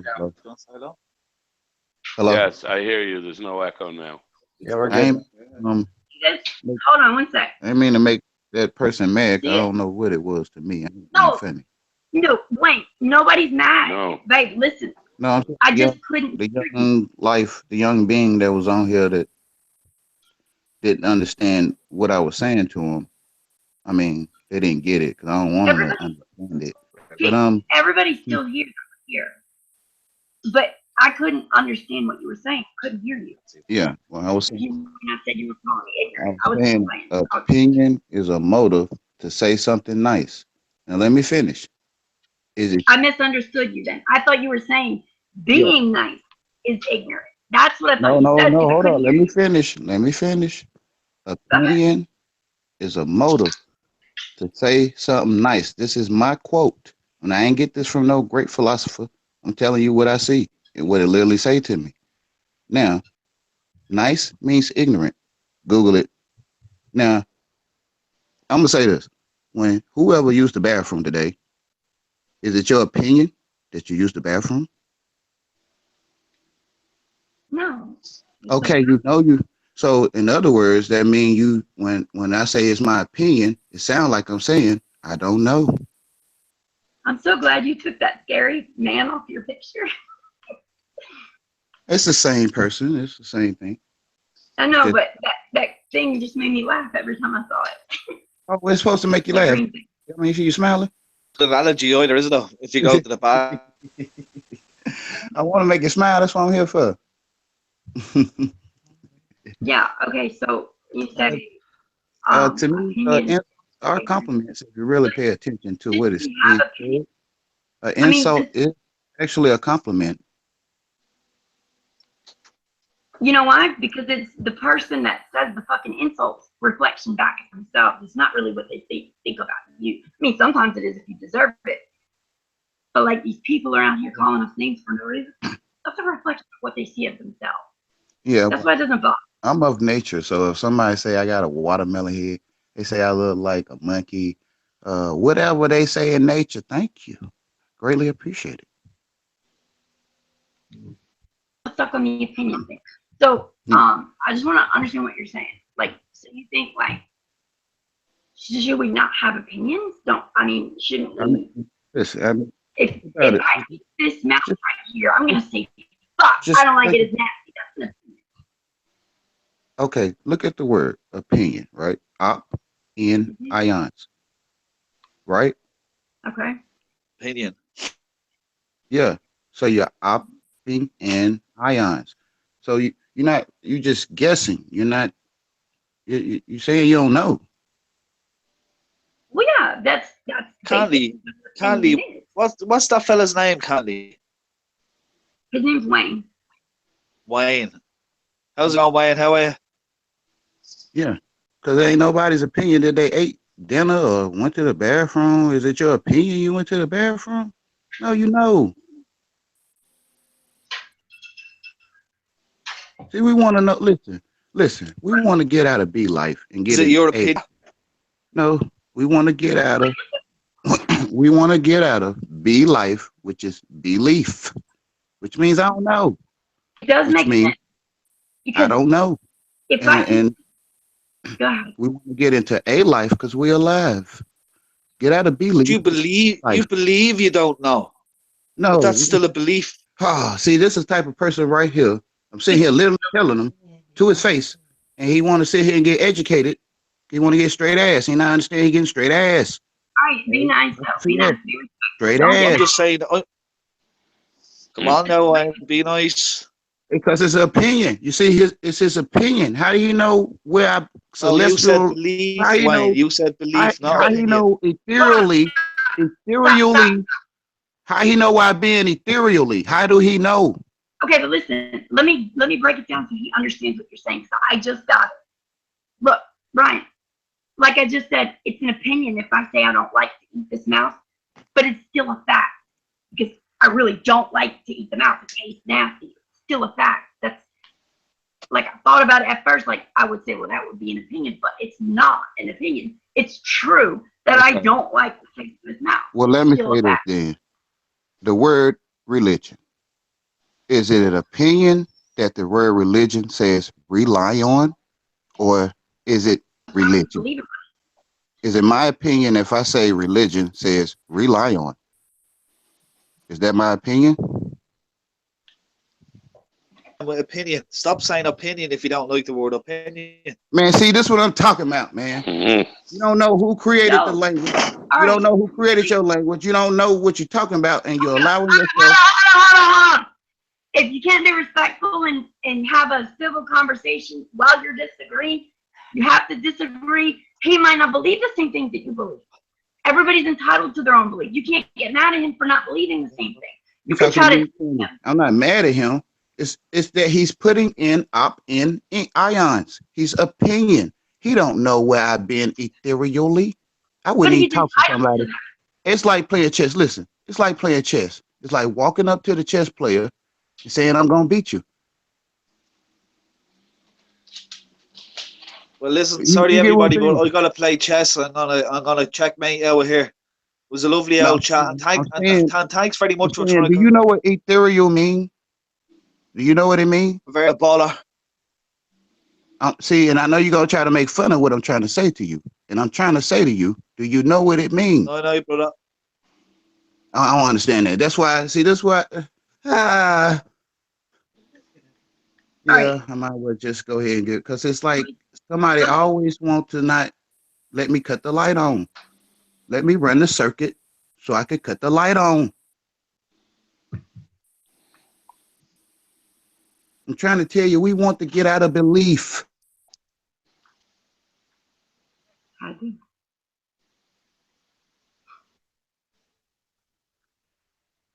I'm not gonna let somebody disrespect somebody because they don't believe the same thing. I'm sorry. Whoever can be mad, hate me, call me what you want.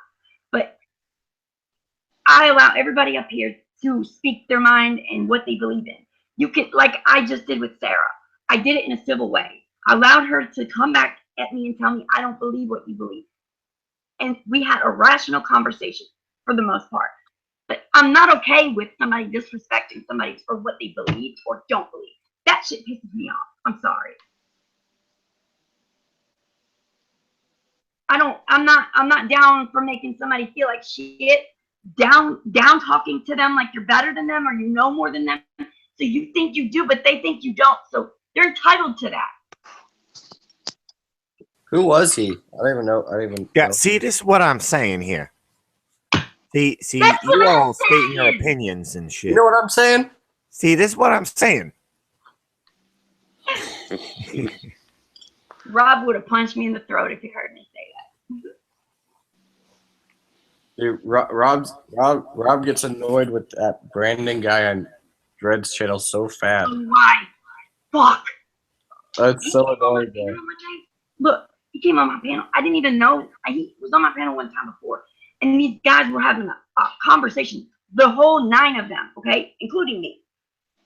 This one guy kept chiming in and saying, "If y'all ain't gonna talk about nothing worth my time, I'm leaving until you do." And I'm like, "God, we were already having this conversation. This is my time." Bye. I want to talk about the fucking shit in the toilet back there. I'm gonna talk about it. It's my house. Bye-bye. So then a couple days later, I dropped the link in that chat thing.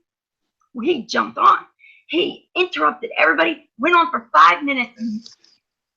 Like muted and let him talk because he just interrupted and started talking. 5 minutes goes by. Blah, blah, blah, blah. I switched my paragraph into a whole nother universe this mid-sentence. But this was like that times a million. Okay, this guy came in here and all 9 of us were on mute. And at the end of his, I'm sick. At the end of his little 5 minutes, he's like, "Am I the only one that feels that way, or you guys get what I'm saying?" Another 45 seconds passes and nobody unmuted. Nobody knew what the fuck he said. Not one word of it made sense with the next word before, after it, or before it. And so he was like, "Does anybody hear me?" Nobody said anything. See, this is what Yeah, I'm bad. saying. These women with nose rings and shit saying this shit. See, this is what I'm saying. We know what you're saying. I don't even know what any of this argument was about. I don't even know. Was he a flat earther? Was he a flat earther? Yeah. I don't know. We never even got that far. All you're talking about is opinions and up Really does have some good information. He really does have a lot of the things that he says make sense. I'm not sure that I believe all of what he says. I agree about the language, how it's not, included. it goes against it. And what happened to Rand? He must have got mad. Well, Jimmy came in here, and I went back over to my other channel. You see, I'm over here in the Dominican, and well, Jimmy came in here, and No, I don't know. Oh, where is Rand?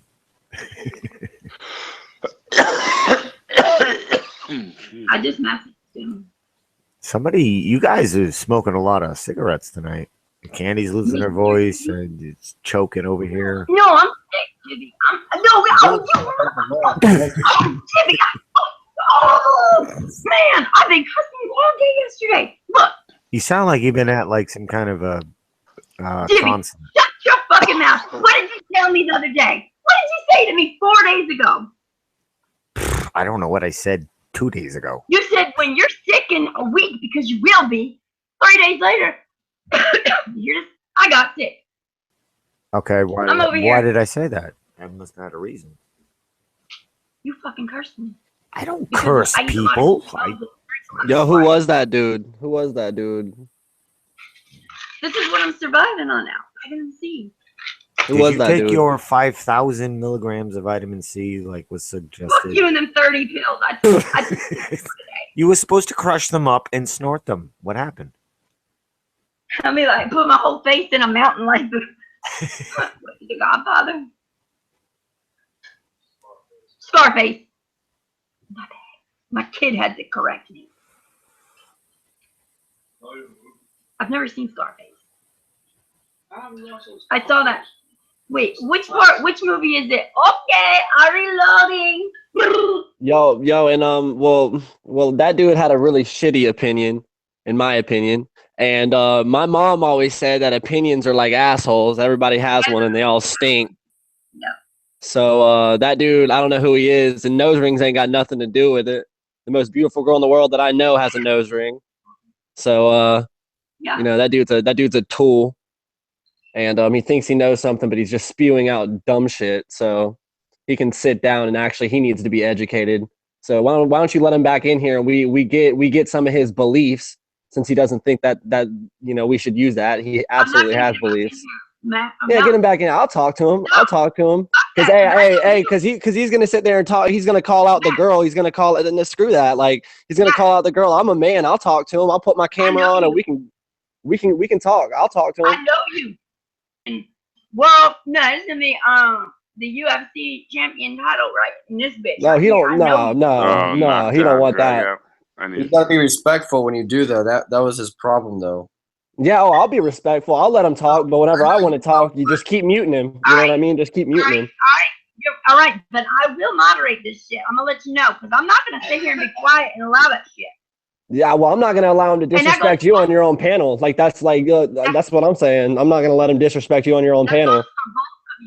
Did you hear me? That goes for both of you. I was about to go to sleep. I was seriously, my eyes were closed. I heard that, dude. I got so mad, my blood started boiling. Me too. Cause to talk to me like that on my own motherfucking in my house, bitch, I will whip your ass. Bitch, you better don't. You better don't. No, we need to let the Flat Earth Jedi get his ass. I'll turn into a gangster in this bitch. Y'all just don't know. I'm gonna be up in this bitch, up and down in this bitch, and back and forth and up in here. You better Left don't. and right. Terry, what did he say to you? He was yelling at me. You didn't hear him? He was just making references to her looks. He was making references to her looks and saying, "Oh, it's always these girls' nose rings, blah blah blah." When they're, you know what I mean? Yeah, he said that. Well, because what's wrong? Well, first off, what's wrong with girls with nose rings? Second off, why are you only saying something to the girl? Yeah, well, you know what? Hey, mate, you can go. I can take you to a tribe in South America, mate, and they're all got nose rings. What are you talking about? Yeah, exactly. Yo, I thought Jimmy said that as a joke. Say that rock, I would have went off on that motherfucker. No, why didn't y'all tell me that? Oh, That's what he said. That's why I just joined the panel because it made me mad. And who was he? Who was he? Is he a flat earther? I doubt it. Who was he? Hold up, y'all. Hold on. I bet you Rob's on the phone with him right now. Rob's the one that added him, but he did ask me first. I didn't know it was gonna get like that. I think he was in the chat, Candy. This guy Wayne's been.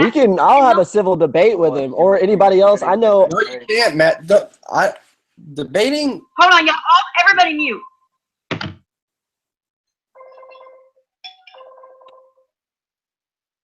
My son gonna bring me some broccoli in the pan. Really?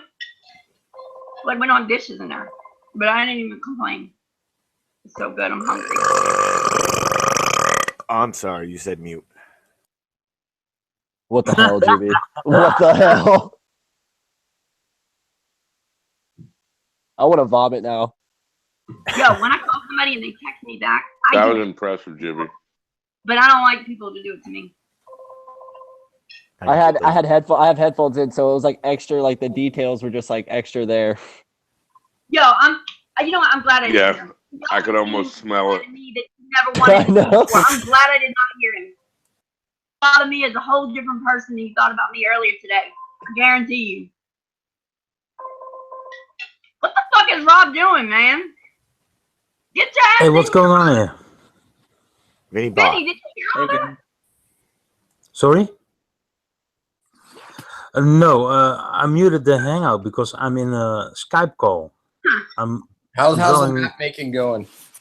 I had to kick that motherfucker out.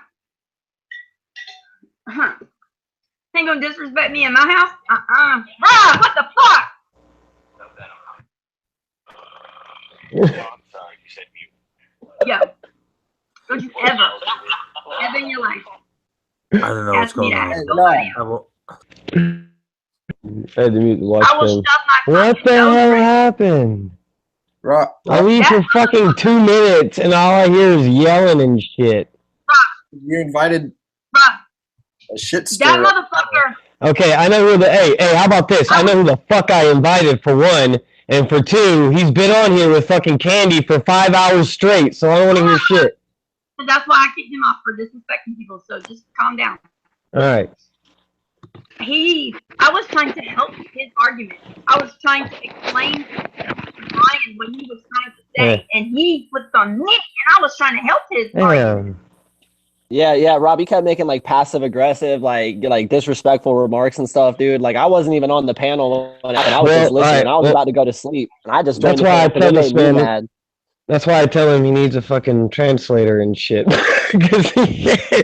Listen, well, part of it is I don't know, man. I'm not. Listen, I don't even know. I fucking missed everything because I lost my signal and service. And shit. Then when I turned it back on, all I heard is anyway. What it is the what he tries to do is kill your ego right off bat, man. Because if your ego, stop talking 1 second. Who banned Twit just for saying hello? Raise your fucking hand. I don't know who Twit is. I timed him out. He's been talking. Somebody he just messaged me and said you got banned for saying hello. I told everybody, every one of my mods, listen clearly. If somebody's not disrespecting anybody, if they believe in the fucking star-shaped planet, the stars are standing on their fucking ceiling, I don't give a shit. If they're dicks and they're here not disrespecting anybody, just, if they're not doing anything wrong, just fucking ignore them if you don't like them. Don't ban people. Well, I don't know why you flat-tard retards ban me for saying hello. That's all I do. I come in and say hello to you retards and you ban me. I want to know if she really said just hello or if something else happened. That's why I'm asking. It should say on your thing. Candy, no one was banned. I timed him out. He's been talking shit in the other channel that's live streaming your show right now for the last hour.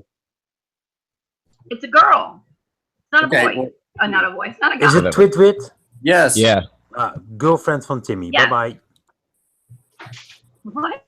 It's a girlfriend of Timmy's. They're girlfriends together. Okay. So now I know who did it. Well, you guys banned my girlfriend? I don't understand. No, the thing is about the flat earth is stupid. You're not Timmy. Ace is Timmy. You're not Timmy. Ace is Timmy. You guys didn't know? Not a cokehead. And I'm Candy. Community.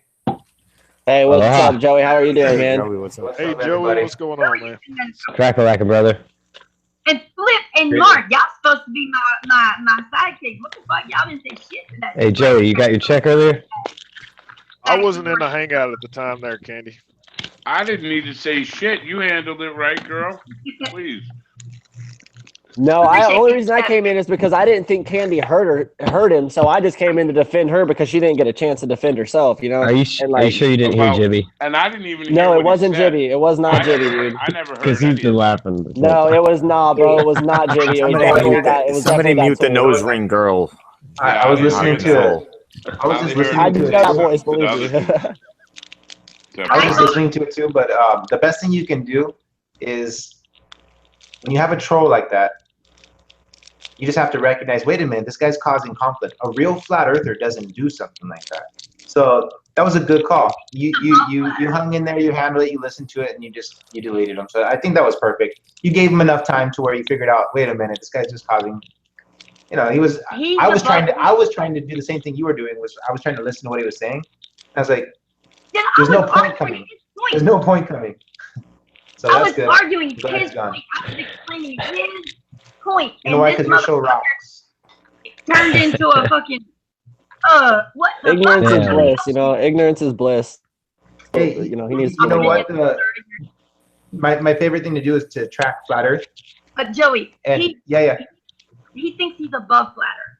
I know. Just forget about him though, Candy. Even though he's he a troll, and his job was accomplished because he's talking about other stuff besides flat Earth, and you know what I mean. So that's what trolls do.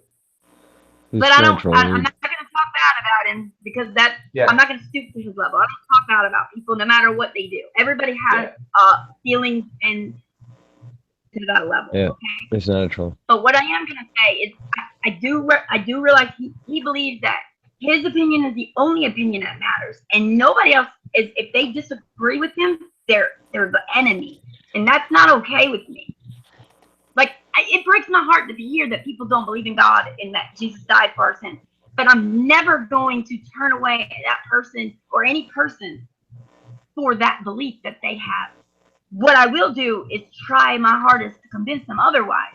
But for you to sit there and act like that, that's what children do. And if you are going to be a child, you're going to go fucking sit with kids, and you're not going to sit in my house. That's it. This is a no-cry zone. That's right.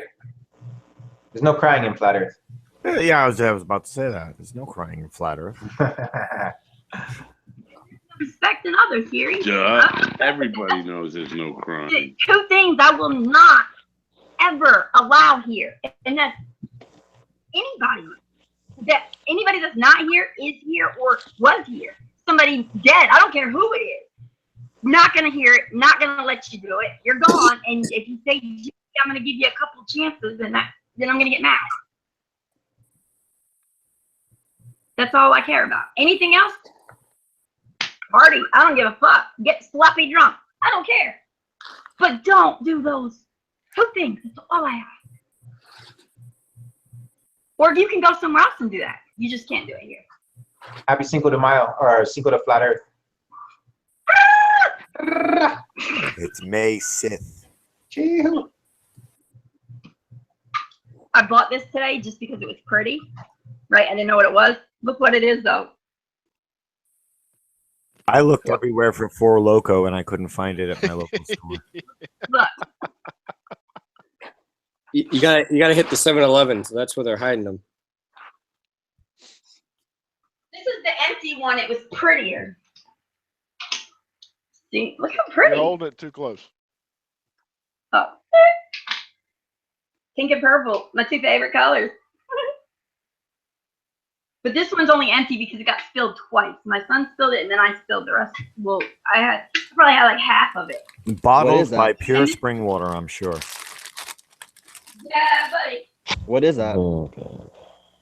I thought it said Four Loko at the bottom of it. Yeah, it's like chemtrail, smart dust, fluoride, brain juice.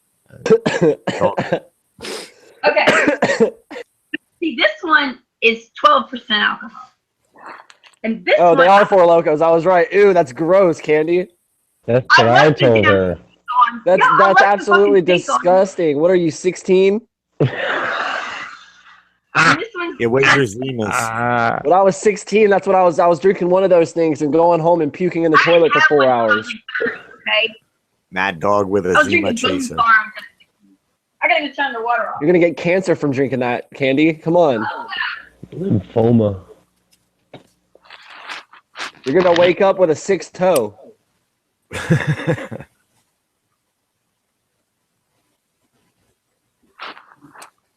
Drink wine. Be classy. Let's be classy here. Drink some wine. Get it out of a box too. Yeah, absolutely. That's the cheap way, but it's nice. You know, I can go spend $14 and get like crazy amounts of wine. It's great. Yeah, Really? wine makes you like very emotional though. Yo, I live right next to this place. It's called Beer Bottle and Tap, or Brew Bottle Tap. Sorry, it's literally like within walking distance. And they sell. My girlfriend, she went and got this like winemaking thing, and she like makes wine, and it's really dope. It's really good too. Wow. I'm in walking distance from guns, fireworks, and kill yourself. It's pretty cheap. You can get all that right there. How much does kill yourself cost? Well, it's whiskey, a machete, a gun, and rockets. I was wondering what the going rate was. Depends on what you're drinking, though.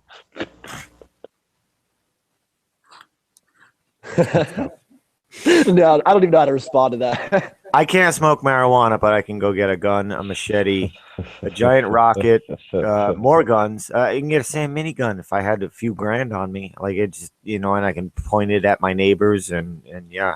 Cops will come after the fact, but the point is I can go get it right now if I felt like it.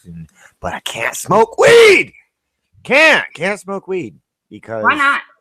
Well, because some shaved Marine wannabe little cock high school bully who put on a costume and a badge says so. And some governor who's paid off by Monsanto, Merck, Bafometacock says also I can't do that either. They tell me what I can and can't do because they have that right. And they've always had that right. And the 51% can tell the 49% what they can do. And that is American justice, republic. Nobody knows any of the words they use. I don't know why we even bother. Like a republic and a democracy, and nobody knows anything Vivi, anymore. where were you all day? I had such a bad day today. I was so upset. Like I needed you to come make me laugh.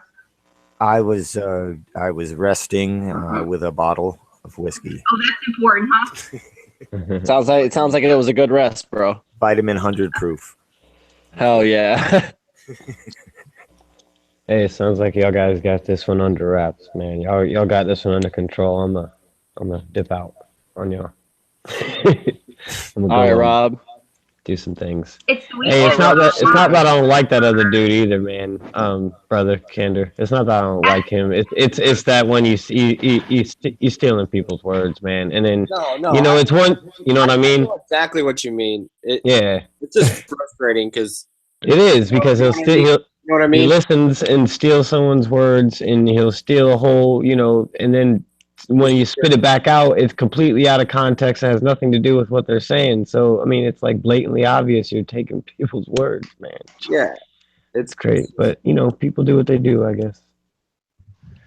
Later, Rob. It was awesome. All right, guys. Hey, y'all have a good evening. Sorry about all that, craziness. He's just hard. I don't know why he was like that. I heard him before, and he was cool. He's in the chat. Yeah, Maybe he was- exactly. Talking about King, yeah. That's what I'm saying. He's been on Candies before, or ours, but I don't have anything against him. I think that he does have a lot of good information. Although I might not agree with some, I'm willing to listen to what he has to say and try to understand. yeah. What pisses me off about it, for one, what he did to them and said to them and how he laughed and mocked them. I didn't hear what he said about me, or else I would have got ugly. But I didn't like that. To argue, not argue, but I was trying to explain his side. I was on his side, and he turned on me. That's what I'm pissed about. Other than the fact of the. But when I'm trying to help him, he wouldn't even let me get a word in and try to explain to him. Just let me explain it a little bit more simple to where he understands what you're saying, because I had just gotten it. Yeah. And that was the most simple way I could understand it myself, to explain it to somebody else who didn't understand it yet. Yeah. And I don't get that. That's like me going to the store and asking somebody at Walmart where something's at. Well, I don't go to Walmart. Asking somebody at the gas station where's the gas pump, and she says, it's out there, right there. Hey, bitch, I don't work here. Do I look like I work at a gas station? No. It's like the girl saying, okay, honey.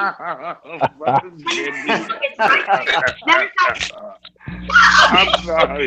Oh my God. It's like the cashier saying, let me see.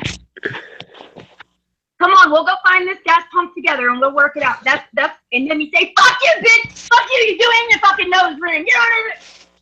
Like somebody just come on, help me, and you turn it on. I'm like, what the fuck? Well, my deepest apologies. My beezy, my kneesy. Bro, Tupac had a nose ring. Oh, well, Washington had a wig on. All right, guys. Y'all have a good night. See you later, Rob. Have a good night, mate. Yeah, you too, brother, man. Take it easy. Yeah, same to you, brother. Have a good night, Rob. Later, Candy. All right, guys. Later, Rob. Peace. Dizzle nizzle, my shizzle nizzle. But that guy, Candy, that guy was definitely mind fucking. He was definitely he was playing with words, mate. I'll be right back. I need to talk to Vinny. I'll be right back. Yeah. No, he was definitely manipulating that guy, whoever he was. Yeah, dude, it made my blood boil, dude, listening to him talk. And usually I can listen to ignorant people talk, but when you start being, passive aggressive and, micromanaging words in the conversation, anytime anybody else says something, it's automatically, oh, your opinion's wrong. What I'm saying's right. I know the truth. Listen to me.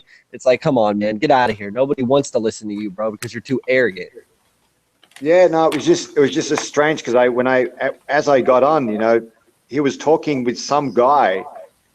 Yeah, it was really interesting. I didn't know what was going on. Then Candy was talking back and forth, and I didn't know what was going on. It was just the guy just was it was like he was breaking down words, dividing them, and then finding meanings within each syllable. It was really interesting. It was like he was manipulating the conversation. Well, you can break down English words, and find different meanings within them that they've encoded in there. I mean, I've looked into that myself. I think the conversation just got off with an echo that came in, and everyone was yelling over each other.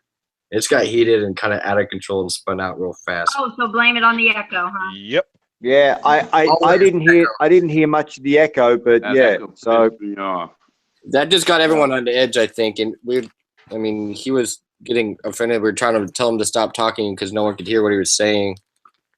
It wasn't because we didn't want to hear it. It was just the echo. And then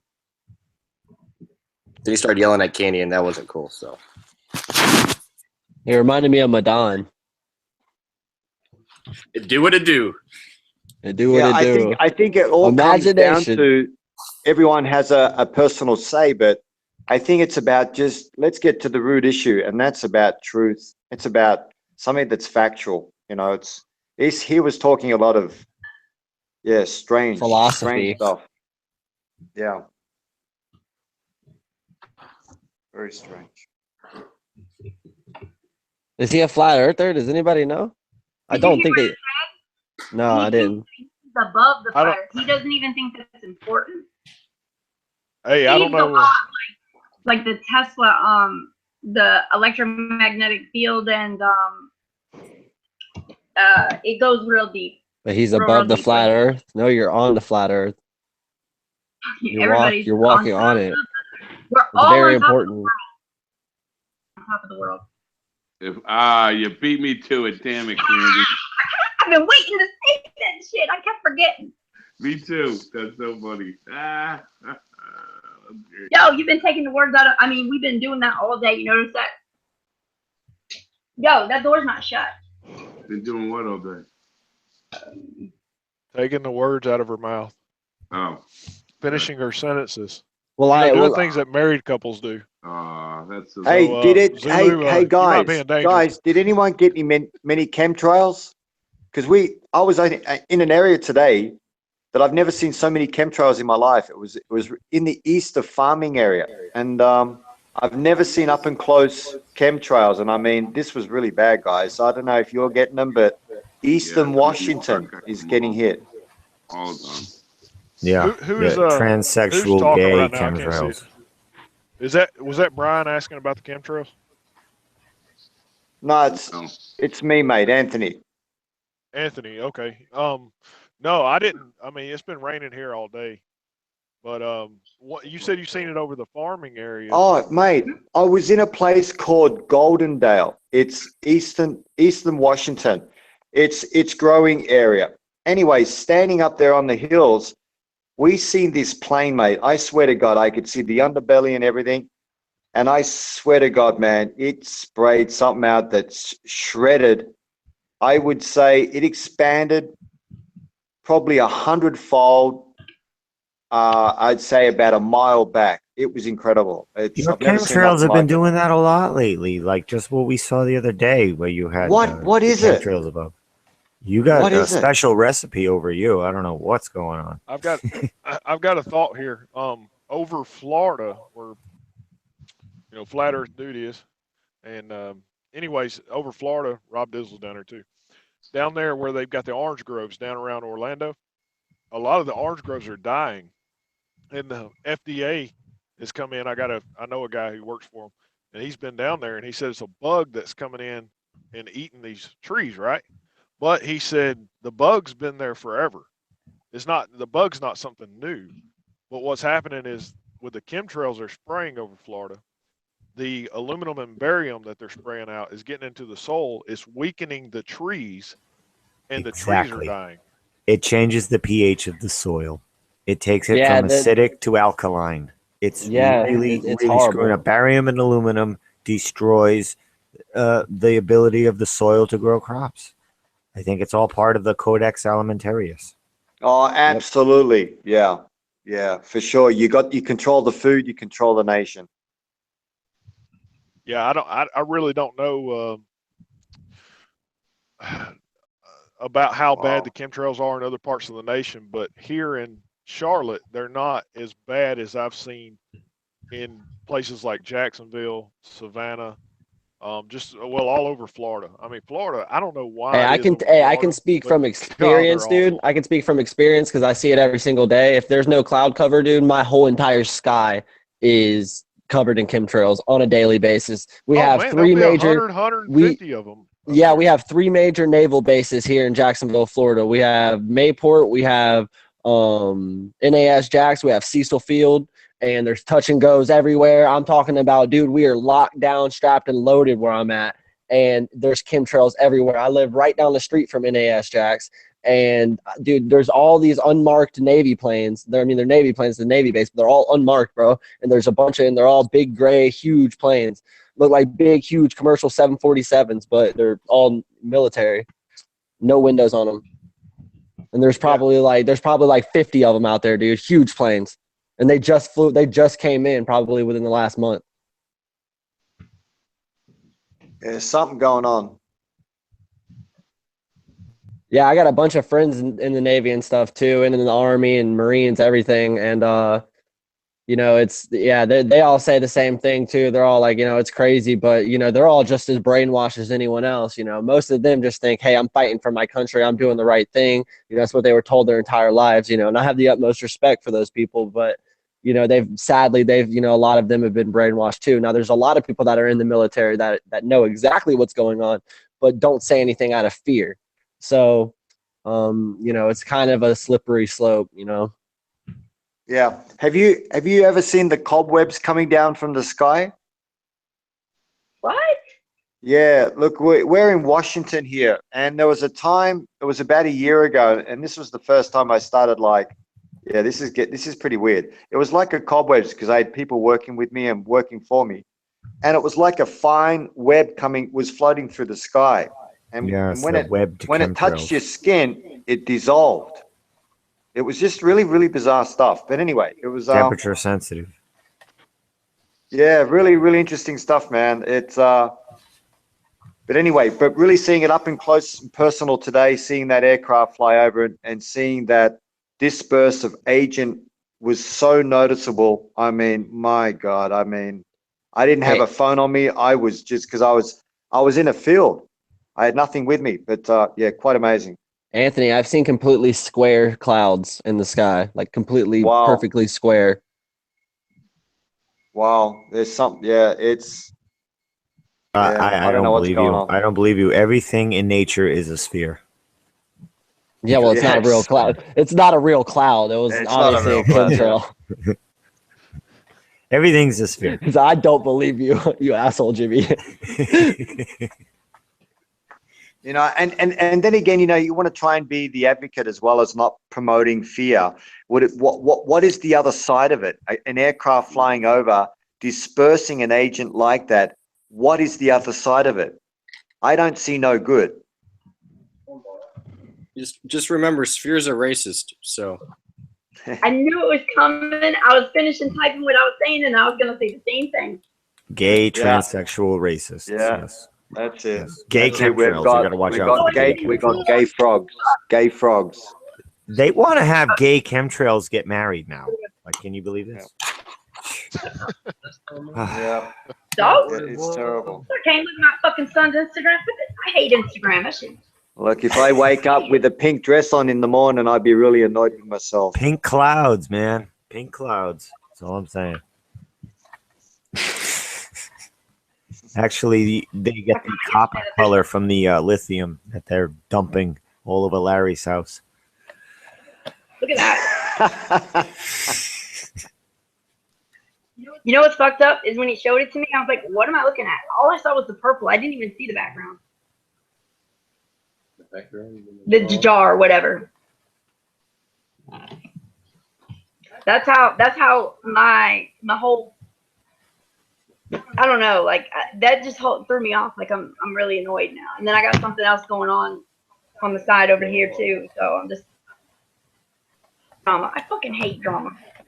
Hey, Candy, walk outside. It's chilly out here. For Oh, whatever I know. reason. He just came in the door saying it was freezing out. Yeah, I think I'm May, nipply. and I'm sitting outside in a hoodie. Hey, Flip, can you see the moon? No, it's cloud. Well, I can see where it's at, but I can't see it clearly. I mean, it's 53 out. What direction is it at? Hold on a second. I'll give you a direction.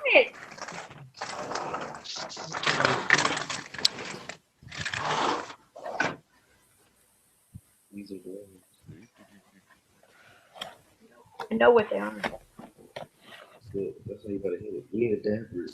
You can't hit it. All right, I don't care. Stop talking about that There's a right lot now. of smog here.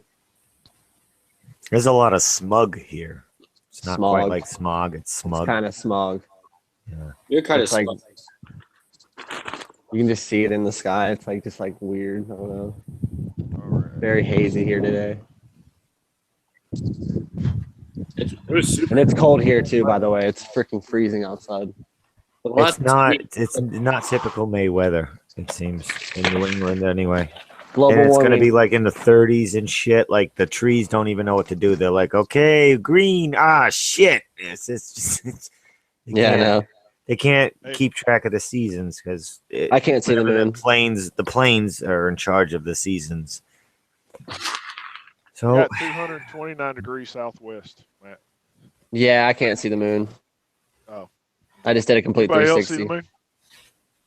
I can see the moon. I just was out taking pictures like 5 minutes ago on my. You want to know what's weird, guys? I've went outside and looked every night for the past 2 weeks, and I haven't been able to see the moon.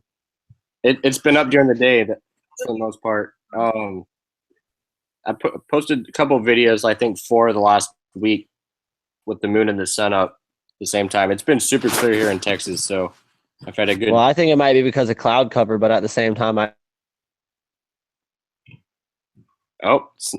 Lost all mobiles.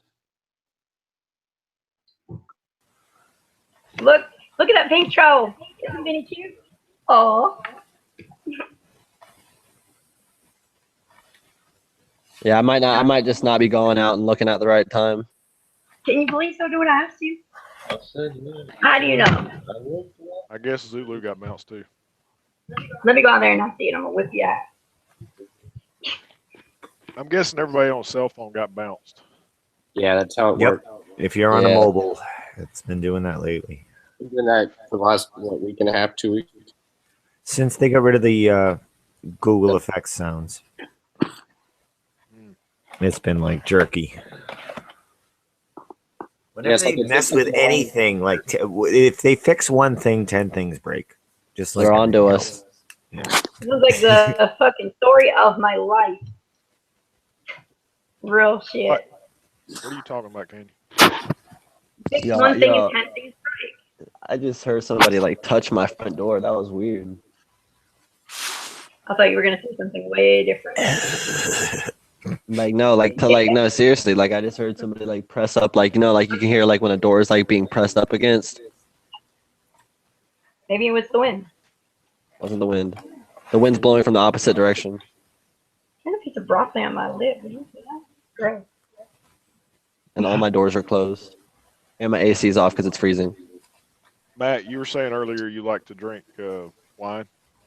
Yeah, I love drinking wine. Me too. I'll have to come down there and teach you how to drink whiskey and smoke cigars. Hey man, I love drinking whiskey and smoking cigars too, bro. Cigars, I should probably. Hey man, I live right next to a poker hall too, man. So we can go right over there and play some poker, drink whiskey, and smoke cigars. It'd be real men. We'll throw down on some poker now. Hell, hey bro, I'm about it, dude.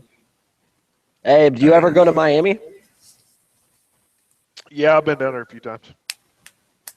Well, shit, dude, I'm probably about to be moving down to Miami here soon. You'll be the only white. Oh wait, I shouldn't say that. Yeah, I hear it's very straight. Hey, no, I have a lot of family down there. I'm gonna guess you're not gonna be downtown Miami because you'd have to be Cuban. I'm just Well, being real. I have a lot of Cuban family down there. I'm not necessarily Cuban, but I have a lot of Cuban family down there, so I can go.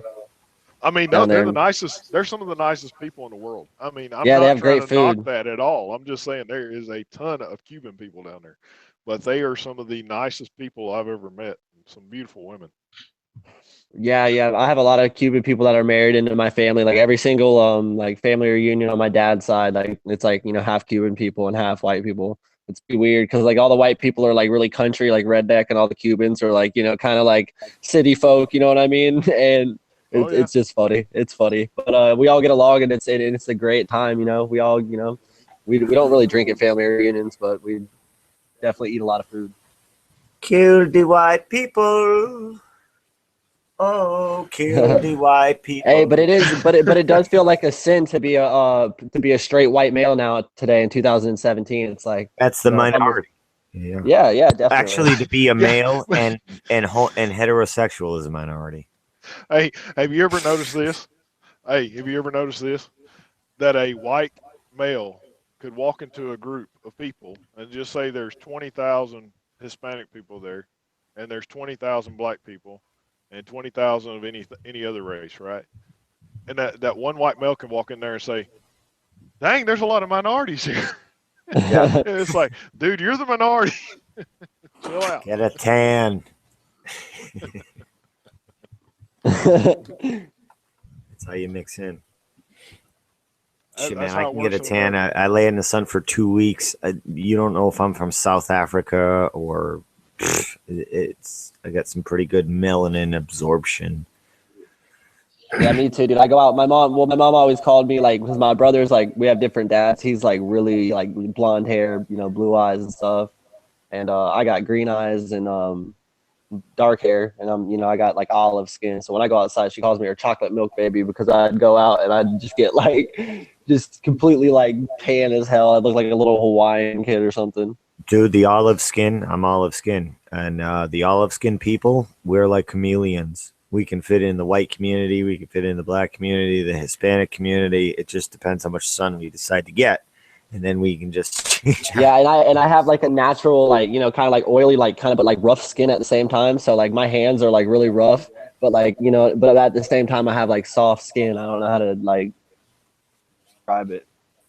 Yeah, people would ask me that, like, what lotion do you use? And I'm like, I'm straight. I don't use lotion. I don't. Yeah, exactly. It's so soft. But the only thing that it does do is I do like, you know, secrete like a lot of oil out of my skin. So like when I'm in the gym and stuff, I did get staph infection, and so I have to watch out for that. I have to, you know, make sure I do clean myself a lot because I do get oily. Colloidal silver kills MRSA and everything below it. I've seen it. MRSA is that's no joke.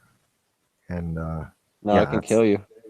Methicillin, staphylococcus, and methicillin resistant. And methicillin is like it's like an antibiotic from the 60s. I don't even know why they call it methicillin resistant, because it's pretty much resistant to any antibiotic to fight cancer, anthrax, you name it. MRSA is just adaptable to it. And I think what they're doing is they're making bioweapons in using people. Like, I worked with disabled people and handicapped people, and some of them like were on antibiotics every single day, and they didn't need antibiotics. Nobody needs antibiotics every day, but they were on it. So when they would catch some kind of a disease or whatever, they now are basically like what do you call it? Containers to make an antibacterial resistant strain. So they get something, they pass it on to you, and you pass it on. Now you have an antibacterial strain going around because they're on antibiotics all the time. So when they catch it, that strain becomes antibiotic resistant. I mean, that's how these things happen. But you know, we're the test dummies. It's, hey, we got a new drug. Let's get it out there in 2 weeks. And don't worry about it. The lawyers. What do you do with the colloidal silver? Do you like put it on top of the? You can use it topically. Yeah, you can use it topically. Like I feel like topically is the only way. Like I would feel like comfortable. Like not comfortable, but like I feel like it would work. You know what I mean? Because no, you got to. Whenever I get it, it gets like, you know, I do, like last time I got staph infection, my you know, I had an abscess that ended up coming, you know, growing in my groin, and I had a boil, and then I had an abscess that grew under the skin because my lymph node got swollen, and there's what's called it's called your inguinal canal, and it's right in your groin right there. Well, the abscess like formed into that, and it went like, you know, 1.5 inches into my groin. You And I had might to go have have some surgery and stuff. plumbing. You might have some plumbing issues. Maybe get some MMS. No, I don't have it. I might need to do that. But at the same time, dude, I think it's definitely like the chemtrails and stuff like that and the stuff they spray here. And like whenever and plus I've been in gyms, you know, my whole life, and, you know, sweaty, bleeding, stuff like that. So, but I What kind of just gyms you been recently had going my, well, martial arts, you know, Oh yeah, but you're I gonna just have went and had my open blood wounds. tested. Yeah, I just went and Yeah. had my blood tested, and I'm clean of everything. I don't have anything. So Open wounds and all those dirty gym mats and shit. Yeah. well, I have to go. Well, that's why I go get tested a lot too. So like, you know, if anything does, you know, if I do feel like I'm feeling weird or anything, so I'm clean right now. I don't have any sort of diseases or anything like that. My blood's clean. There are really good cartoons on YouTube to show you what colloidal silver does. Now you want to get the nano silver down to a very microscopic size, and what that does is it basically attracts the bacteria in your bloodstream and in your system, and it suffocates it, and then it comes out in your bladder. And it's kind of like you charge up the colloidal silver, you drink it down, and then it basically acts like a electromagnet for all the bad bacteria in your system, and it comes out in your stool and bladder. And does it hurt when it comes out, dude? Where you can use it topically. It's even good for things like tooth decay and things like that. Your tooth pain. I had this broken tooth for years, and it was getting to the point where I had like a little chestnut in my cheek from the the infection. Half my head was like numb. I thought I was going to die. I do colloidal silver. 3 days later, I'm chewing steak on it. Like, colloidal silver is amazing. You go look at testimonials from people online, and this shit it does that I didn't even realize, like back pain, all kinds of shit. Well, it's crazy, dude, because whenever I had, you know, staph infection and I was going through that, like, I was looking up everything online trying to figure out how I could get better. You know what I mean? Because I couldn't even walk, man. Yep. I couldn't even walk, bro. Like, I was seriously bedridden, dude. And I'm an athlete. You know what I mean? So, like, if you take away my legs, you take away my life. You know what I mean? Like, you take away everything, dude. You know, I was crying. Like, I couldn't do anything. Like, I felt like I wasn't a man. You know what I mean? Like, that's seriously how it made me feel. And it was absolutely terrible. And I never even came across nothing like colloidal silver or anything like that. You know what I mean? Or MMS. They don't even put these things out there for you to hear about. It's like you have to hear them in the underground sector. And it's so sad, dude, because like I literally, bro, for like a month of my life, I had to go, you know, I got put on medical leave. I got to keep my job, but I didn't get paid for that amount of time. I'll get it on the back end, but like, you know, I didn't get paid for that amount of time, and it just sucks, man. It sucked then. Now I'm out of it, but it just sucked, you know. Yeah, and when you're not getting paid, and then you have to pay out of pocket for treatments, and it kills you. Yep. Yeah, absolutely. Yeah. Dude, I still have so many medical bills now, bro. And it's like, what could I do? You know what I mean? I had to do something, bro. I had, you know, 1.5 inches, you know, worth of pus in my, you know, my groin. They had to cut it open, bro, and like get a thing and like scoop in it, bro. It was horrible, dude. That's hot. Horrible. Now, hey, Jibby, which now you're talking about colloidal silver. What brand do you subscribe to? Because the reason why I say that is because, okay, say taking any kind of vitamins, right? And I'll say this for everybody that's listening. If you're taking vitamins, right, and just say you're taking vitamin C, and you pull it out and it's a hard pill-like substance, most likely that's coated with calcium carbonate. Calcium, okay, they say you need it for strong bones, blah, blah, blah, whatever. Well, what it also does, especially for men, is it will harden your arteries, and it will cause a massive heart attack or a minor heart attack or whatever, but it will harden your arteries. So you want to stay away from any kind of supplements that have, or supplements or vitamins that have calcium carbonate as a binding agent to hold it together. Now, I understand most colloidal silver is liquid, right? It should be. I make it homemade. I will not buy colloidal silver from a strange source. I get the strips, the coil, 0.9999 silver, and then I just get the distilled water or spring water sometimes. And I just you can use batteries. I actually rigged up an adapter, an old 12-volt adapter. I just snipped it off and used the wires and locked that into the alligator clips. Those alligator clips onto the silver wires in the water. There you go. And you have homemade colloidal silver. You know what's in it because you made it. And you can regulate the parts per million. You can't OD on it. So sometimes I make it all pretty muddy. It's thick and you're getting enough. And you make it yourself. That's the best way. Everything homemade is better. It always is. Oh, absolutely.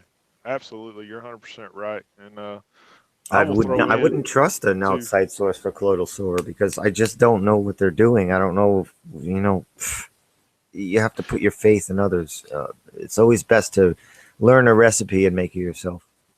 Yeah, well said, Gibby. That's beautiful, mate. Yeah, what's good too? Homemade colloidal silver.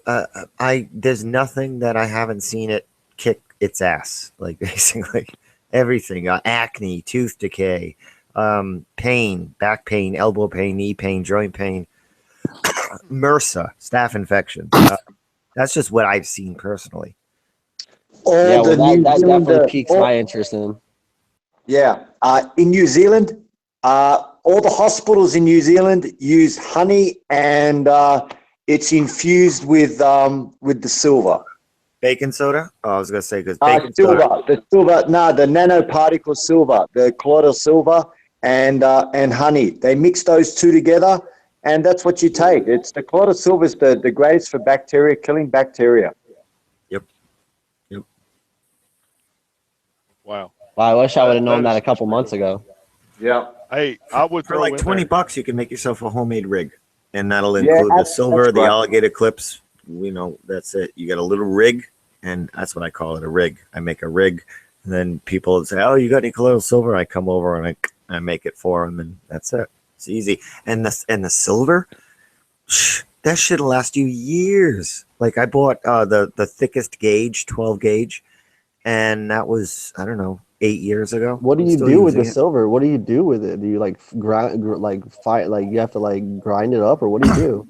No, it's silver coil. I got it from a site called ccsilver.com. So it's like really the letter thin? C, ccsilver.com, and I bought the silver wire, and you can get it in 1 foot, 2 foot, 3 foot pieces. All you need is a 1 foot, like 12 inches of it. You snip it in half, so you have 2 6-inch pieces of bendable silver wire. 0.9999 silver is about as maximum as you can get. I think there's 5 9s that you can get, but 4 9s is best. Now, if you were going to use, like, say, some people use pre-1964 quarters, those are 0.99 silver. There's still some impurities in coins, so I wouldn't use the coins. I get the pure silver wire. And then you get yourself some alligator clips. It's like 99 cents for 5 billion of them. And just wires.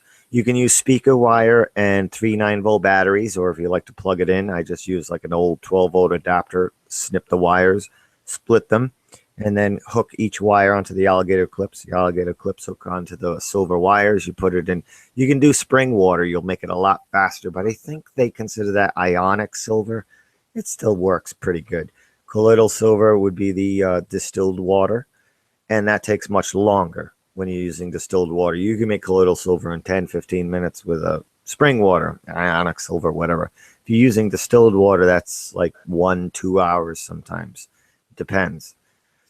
I like to use a little bit of spring water in the distilled water just so it has some ions in there and it doesn't take so long.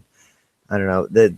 You can go on YouTube and there are just, I don't know, hundreds of how to make your own or whatever colloidal silver. And yeah, I'll look into so that. much good shit on YouTube. There really is. I'll look into that for sure. It's cheap. It's cheap. Silver wire, 12 inches, probably costs you $16-17 online because it's the price of silver, like basically. So, in actuality, when you're done making colloidal silver or whatever, you still got like pure silver. That's valuable. You know what I'm saying? And I think this is why gold and silver are considered such precious metals, is because they have health benefits. I think you are 100% correct. Yep. I'd love to see what colloidal gold does. Yep, you've nailed it. I wonder what it does.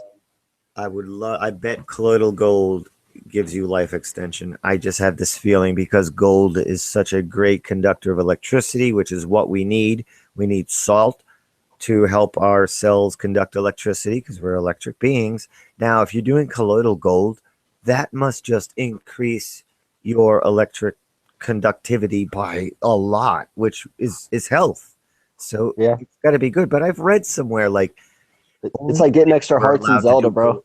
yeah, women were said to be able to do colloidal gold, and men couldn't. And they were saying like men could do colloidal silver, women could do colloidal gold and colloidal silver. I don't know. I don't know if there's any validity to that, but it's something I read along the way. I don't know Probably why. because if men take colloidal gold, it'll probably make them. You know, who knows? It might make them bigger, stronger. Who knows? You ever hear of Jim Mars? He talks about something with gold, turning it into a something mineral. Oh shit! What is it called? I can't remember. Some kind of mineral or something. It's turned into, but it becomes like a powder, and you eat it. King Midas, didn't he cover himself in gold? Like, there's a reason why these people did this. Yeah, but it's some kind of electrolysis type process or something that turns it from like a metal into some kind of powdery substance. And supposedly on top of it, it has, he says, and of course, say reptilian fucking overlords. Okay, let me preface it with that. He says that it has anti-gravitic properties.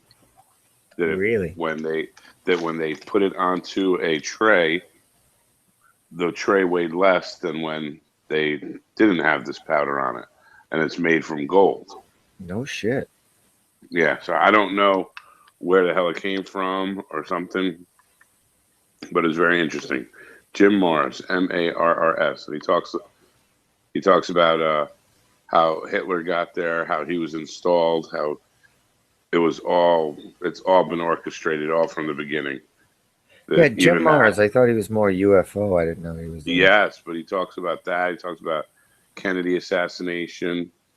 He says he was a young reporter for the newspaper in Dallas at that time when Kennedy was assassinated. And he talks about some of the stuff he, reported or supposedly knows, He's, interesting.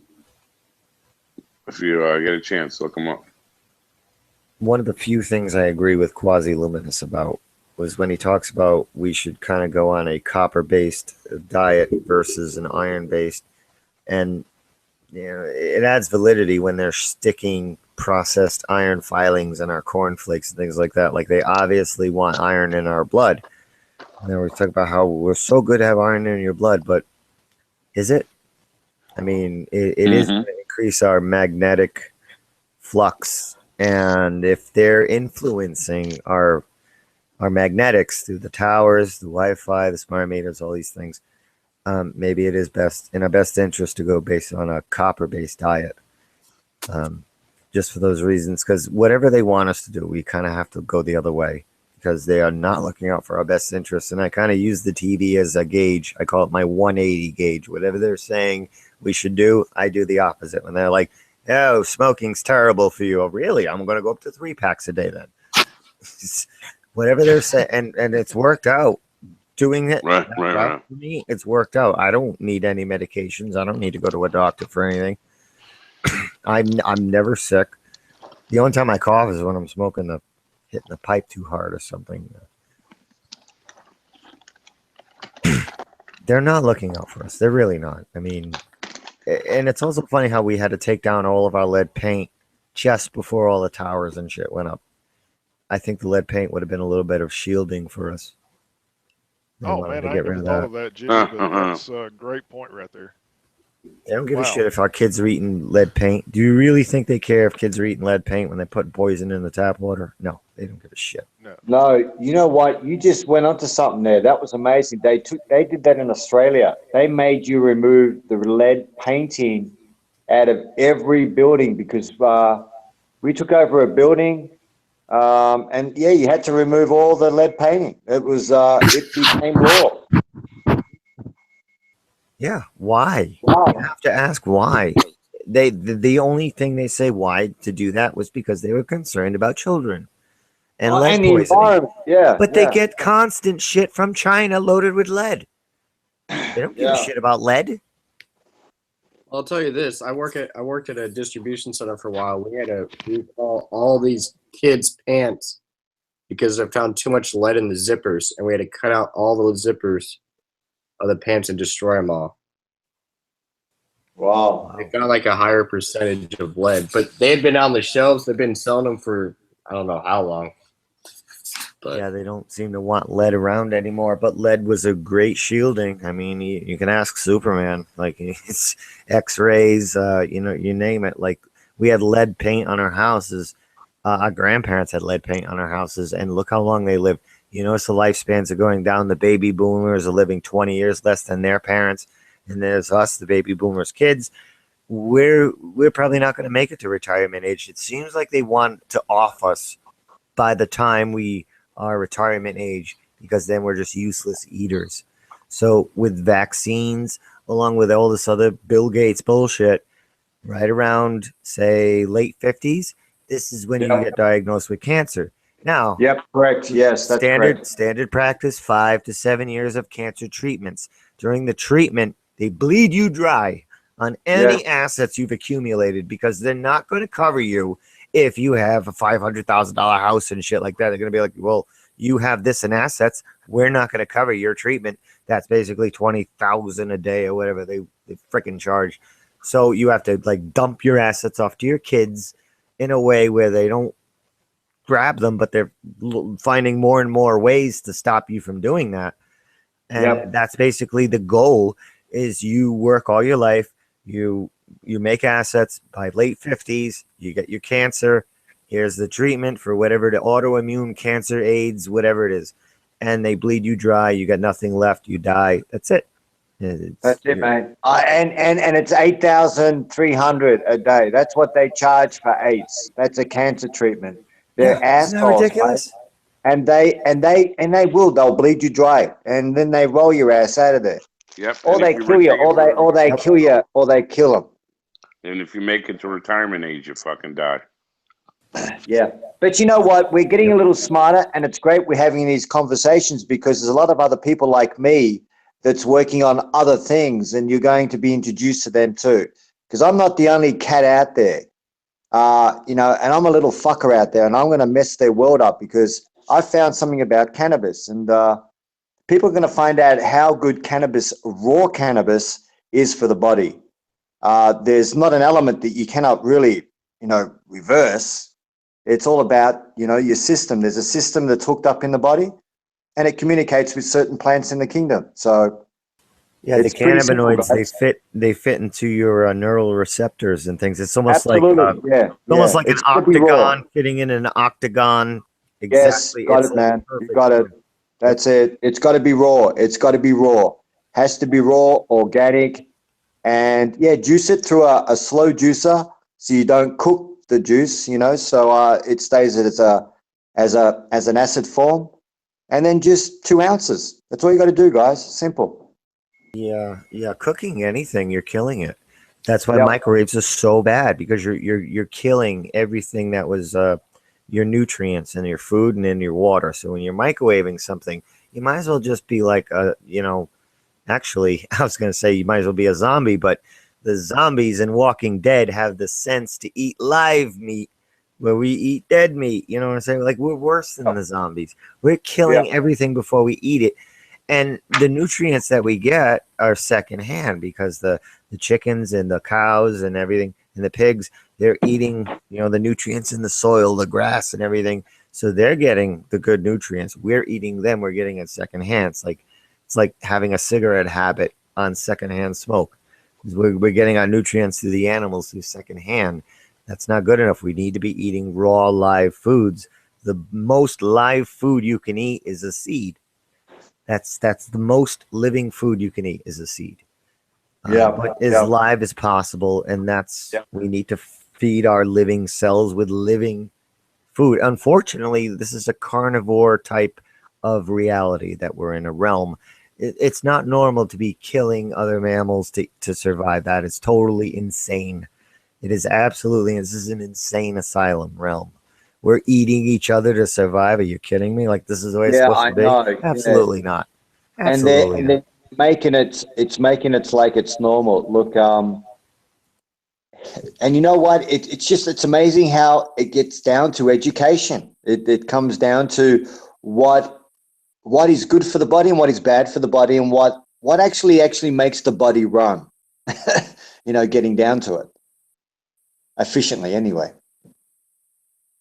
Power, sunlight. We can get nutrients from the Sunlight, sun. you got it. Do you know Sun what? gazing. Nailed it. You've nailed it. It's sunlight. Sorry to cut in on you, brother. You nailed it. It's amazing you brought it up straight away. Sunlight. Did you know back in 1976 they invented a chemical? There was a bunch of people that work with dermatologists, and their business wasn't doing too well. So they got in touch with the chemist. Well, the chemist came up with a chemical, and they introduced sunscreen back in the early 70s. And then that sunscreen hit places like Australia. And then if you just imagine that the cancer counts that flew up from that time in through the 80s and 90s, cancer went through the roof. Skin cancer. I mean, unbelievable. Yes, skin cancer. Remember, we used to hear about it constantly. Yep. Yeah, Everybody well, knows what somebody who had a skin cancer. they're buggers. You know what they've done? They've allowed all the bad UV to go through the sunblock that you're putting on your skin, the bad ones that's causing the problems, and it's blocking all the good sunlight. Hey, can I piggyback on that real quick? One thing you can do, and this is for girls who like to go to the tanning bed a lot, is take vitamin C. And vitamin C is just I go every day. wonderful for skin.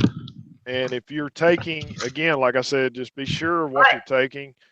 You need to be making sure that it's in like a cellulose gel cap instead of with a hard calcium carbonate My lotion, binding all agent. my bottles of lotion cost $200, $180. I buy the best lotion there. Well, Candy, if you want to know hey guys, best lotion out there for sunscreen is actually raspberry seed pressed, cold pressed. It's the best suntan lotion. Don't let anyone tell you any different. But it's very expensive, and it's the best suntan lotion you'll ever get. It just allows all the good sunlight through. It's quite amazing. But anyway, that's your own research. Well, doesn't it seem like everything that is good for you is very expensive? It's almost like let's just say they are trying to Oh, depopulate baking the earth. soda. 50 If cents they're a trying bottle. to depopulate the Baking earth, soda's not expensive, yeah. if they're trying to depopulate the earth, then why wouldn't they want the people who are using their brains and their minds to go out and search out what is really good and what's really bad? And those are the people that survive. Yo, Flip, it's not even that, my man. It's the fact that they've taken away the knowledge from us. All our ancestors already knew all of this stuff that we're just finding out now about medicine, about like what Anthony's talking about and Jibby's talking about. Like they already knew all this stuff, bro. And whenever people realize that, you know what I mean, they started taking it away. They don't teach, farming in schools anymore. They don't teach, home ec anymore. They don't teach, woodwork. They don't teach none of that stuff. Like anything. They don't teach any carpentry. And they don't teach you trades. You have to go to special trade schools. And then, it's just like it's absolutely ridiculous. They steal this knowledge from us, and then they poison us, and they steal the knowledge, and they poison us, and they steal the knowledge. And that's their goal. That's their way of control. Yeah, ditto, man. You know what? Just adding to that, mate. Not only that, isn't it funny that they don't tell you? It just makes me. Sorry, it doesn't make me laugh. It just makes me really, really sad that they've kept away for 100 years from everybody here that's walking, living, breathing now, that you don't know that you have something inside you that runs the whole body. It's the endocannabinoid system, and doctors aren't even told. When they go through their tenure to becoming to whoever they are, the liars in white coats, they don't get told about the endocannabinoid system. And when you look at the system, if you take any source of cannabinoid, this doesn't have to come from cannabis. There's many other plants that produce cannabinoids. But when you go under an MRI, the whole body lights up. I mean, the whole system that runs the body is littered with the endocannabinoid system. I mean, and they've hid this fucking away from us, and that's what gets me really angry, because it's actually been taken away and brutalized and demonized. That there is the hemp plant, the cannabis plant, whatever you want to call it. This stuff, if in its raw form, is so damn good for the body. Man, you got to understand. I've seen people's health totally reversed. I mean, it's just incredible, man. It's just we've just been lied to, and lied to. Does anybody know somebody who has been diagnosed with cancer who's a daily cannabis smoker? Because I've been trying to pay attention to this, and nobody I know who smokes daily or even weekly has cancer. Nobody. My godmother just died of cancer. She's been smoking weed her whole life, but I think that it was like something that they were around. Daily smoker? Yeah, yeah. And had cancer? Did she get it treated though? Like, did they destroy her immune system? Therapy. But she didn't find out that she had cancer until she was in end of stage 3 or something like that. But that's just what they tell you. That's just what they freaking tell you, dude. The first thing they want to do is the first thing they want to do is destroy your immune system, because that's the thing that's going to beat the cancer. It had to be something that they were around, because 1 year later, her husband died from the same exact cancer. Yep. They didn't address the cause. They never do. They live in Manchester, New Hampshire. Both of them. Well, obviously both of them. Husband and wife. Oh, so there's some shit in Manchester. I don't know if it's that place. Like, they lived in an apartment all their life. I don't know if maybe it was something. Maybe they live near a powerful electric transformer. I hear that. Does a number on you. Asbestos. What the fuck you say that? Massachusetts. You say that shit. Is that like a cancer? Is that like a chemical that causes cancer? I don't even know. What? Asbestos? That's like that old glue that they use? No? Causes. Yeah, it's like a chemical that when inhaled can like cause like a lot of problems down the road. Yeah, my mom said that it was that caused that lung cancer. But Yeah, that's what your mom said. Yeah. That's probably really what it was. Did they do? So they did the chemo and radiation. Her husband did not. No, he was ready to go after she did. She did. Yeah, when you lose your will to live, when you lose your mate for life, I see that a lot actually. Like they can't. Almost to the day he died 1 year after. Yeah, they don't last much longer. You're married to somebody for 40, 50, 60 years and they go. I don't care. It's very rare. They were close to 50. He was over 50.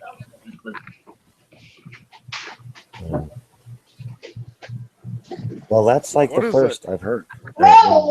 Studies. I don't hear too much about people who smoke daily cannabis or weekly cannabis who are getting sick. I smoke every day and I don't get sick. I don't smoke every day, but like, I do smoke occasionally, like, weekly, like, maybe every 2 days I'll smoke, and I don't get sick. The only thing that I get is like, topical problems, skin problems. That's the only thing I get. Joey, when the kids get to school age and you're dealing with other people's kids, there comes your sicknesses. Like, I'm telling you, kids, you can't stop it. They're going to these schools. Some of these kids live in. My daughter's not going to school. Luckily, I agree with you. Yeah, but she's vaccine free, so she's not allowed to go to public schools anyways. Oh, well, so we're gonna homeschool vaccine. Yeah, that's awesome. Yes, sir. That's sick too. Like they can't go to. Yeah, you need to be vaccinated. What was that Irish girl saying? Like you can't go to school there unless you're baptized. Like there's some crazy rules. It's just homeschool is the way to go, but we have to work. So how can we do this? You know? Well, my wife and I, what we did is we used to own, well, we still do. We own a tour company in Waikiki on Oahu, but we pretty much gave that up to let our partners run it.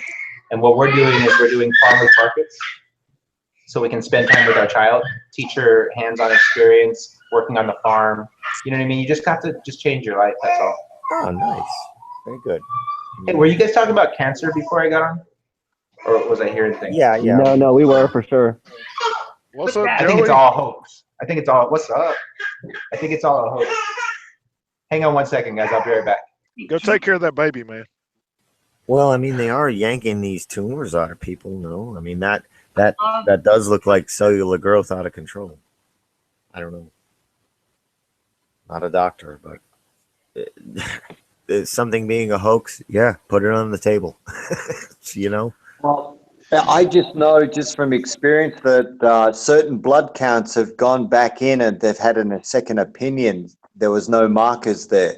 So it looks like, and this is only a theory, it looks like the body transitions through, the body is activating a lot of white blood cells and a lot of the immune system to attack, a virus in the body, which they probably class as cancer. So if you have those markers show up and looking for those pings, who wins from that investment? Right, because with your diagnoses comes expensiveness. You know what I'm saying? Do you think your blood type has anything to do with it? If I told you and I was a company selling you this equipment and they told you that you had a 1 in 3 chance that if you went in there and had that blood test and you had a ping, how much is that worth?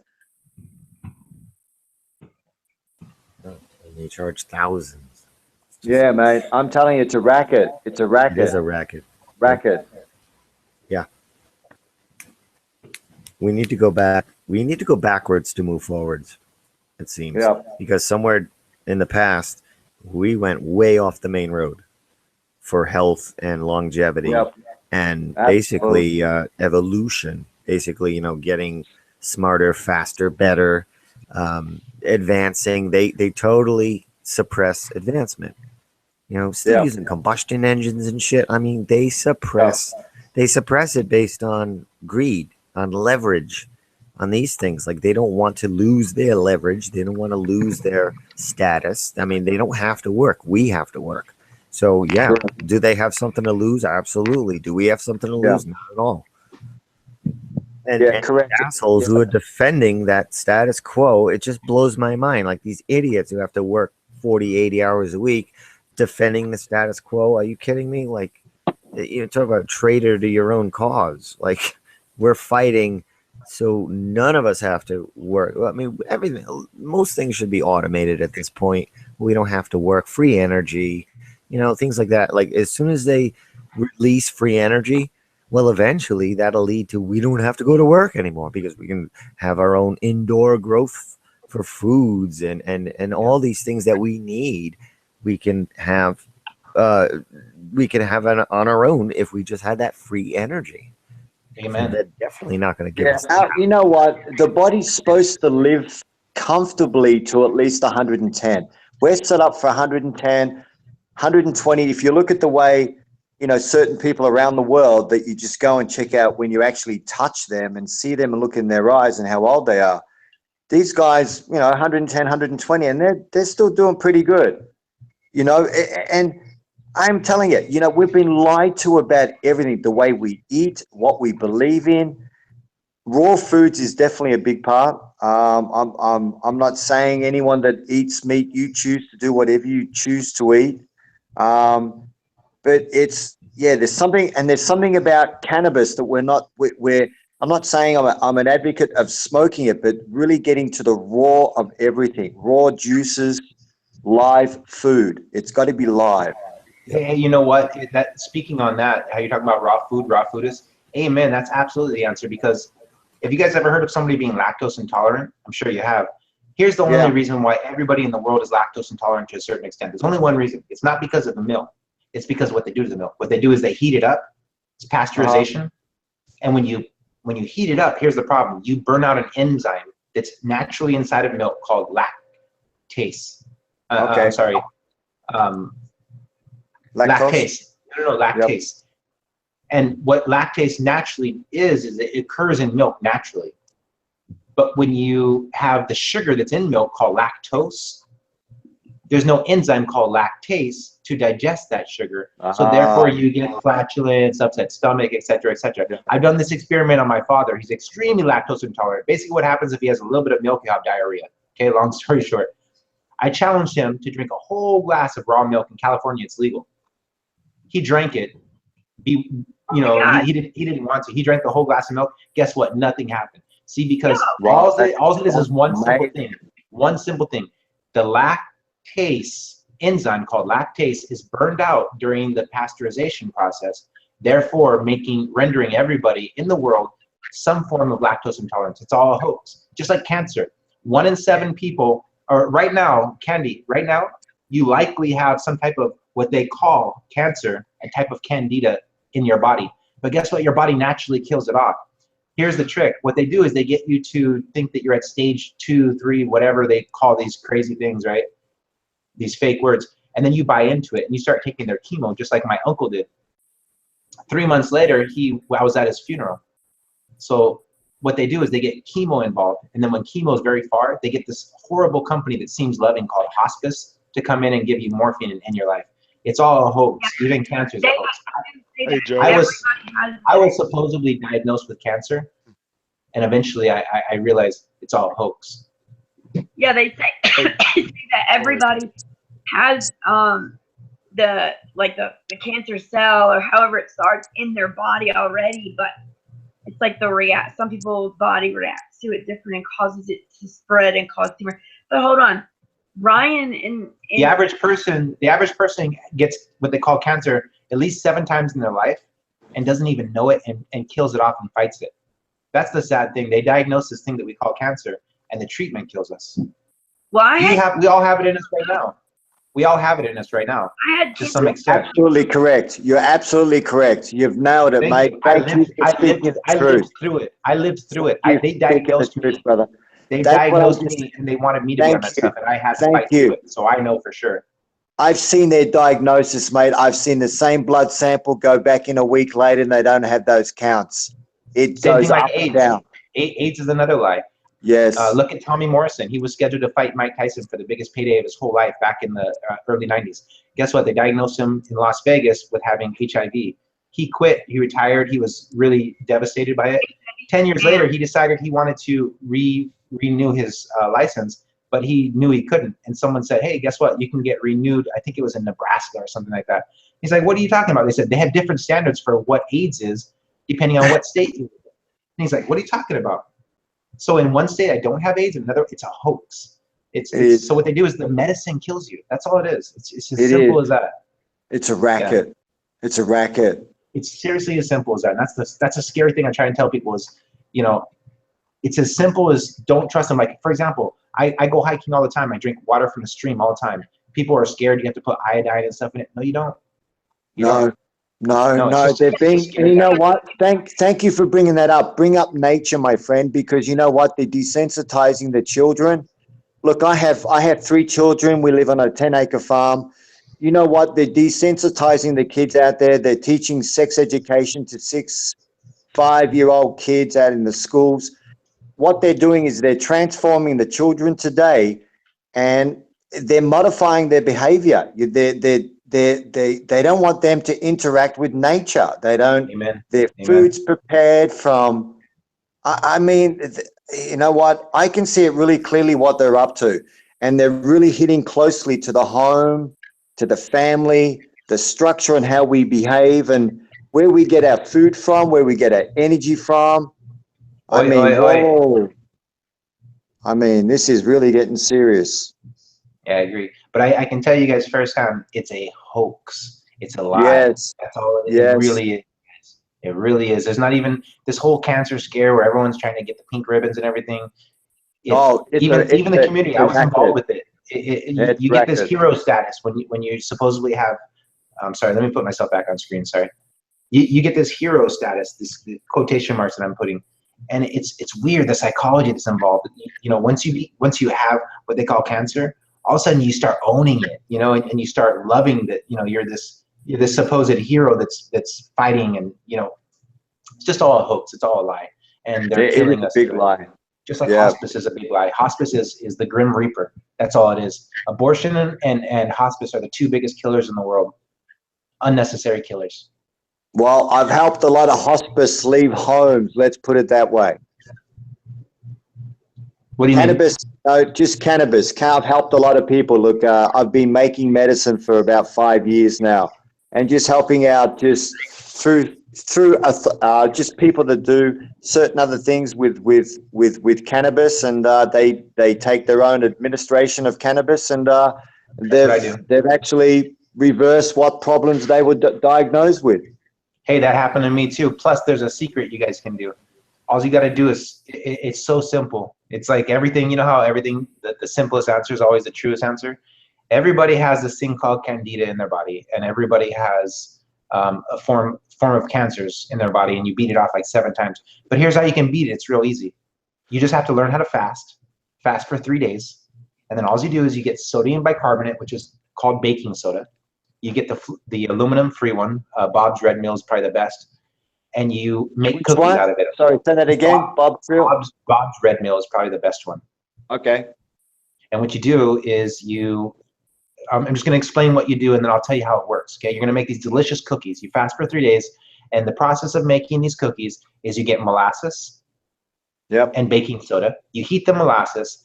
Once it's just barely hot, you add the baking soda. You turn off the heat. You mix it up. You get some wax paper, and you make little globs of cookies. You put it in the fridge. Okay, so emulsifying it. Okay, great. Yeah, that's all you're doing, right?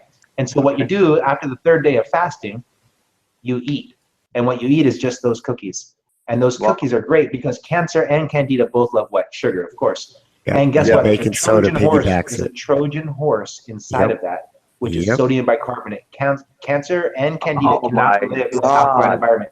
Boom! It's instantaneous. That's you know what? It's so simple, guys. It's so simple. You know what I mean? Like, they try and make it seem all crazy, but it's so simple. It's Occam's razor. Wow. Yep. That's what cancer wants, and then you put the baking soda in, and exactly like you said, Trojan horse. It's the big one, right? Every time I see cancer, Heather gets the problem: white flour and white sugar. Wow, that's amazing. Modified. I did it myself, so I can testify for it. And you know what? It's just so simple. It's just we have to give up the whole. There's a hero. See, part of the thing behind cancer too is you get this certain status where people start patting you on the back almost. We're like, oh, I'm so proud of you. So you start liking it. It's really weird. The community is a strange community. I was part of it, and you have to eventually get out of liking that. You become a superstar when you have cancer. Oh, you're a survivor. You know, blah blah. Blah. You know, it's just so lame. They keep you in that placebo effect. That keeps your mind thinking, I'm sick, I need this medicine, I'm getting all this praise for it, and you get lots of donations and all kinds of good stuff, you know. But you can just eliminate it in a snap of the fingers by fasting for a few days. I'm not talking about skin cancer, okay? That's a different story. I'm talking about internal cancers, any kind of internal cancer. Boom, it's gone. And trust me, not only is it gone, but to hear a little bit of disgustingness, you're going to have a lot of bowel movements that are disgusting. I mean, stuff came out of me that I didn't realize, but it works. Well, I'm an avid researcher, so you've definitely lit my wick here. That's great.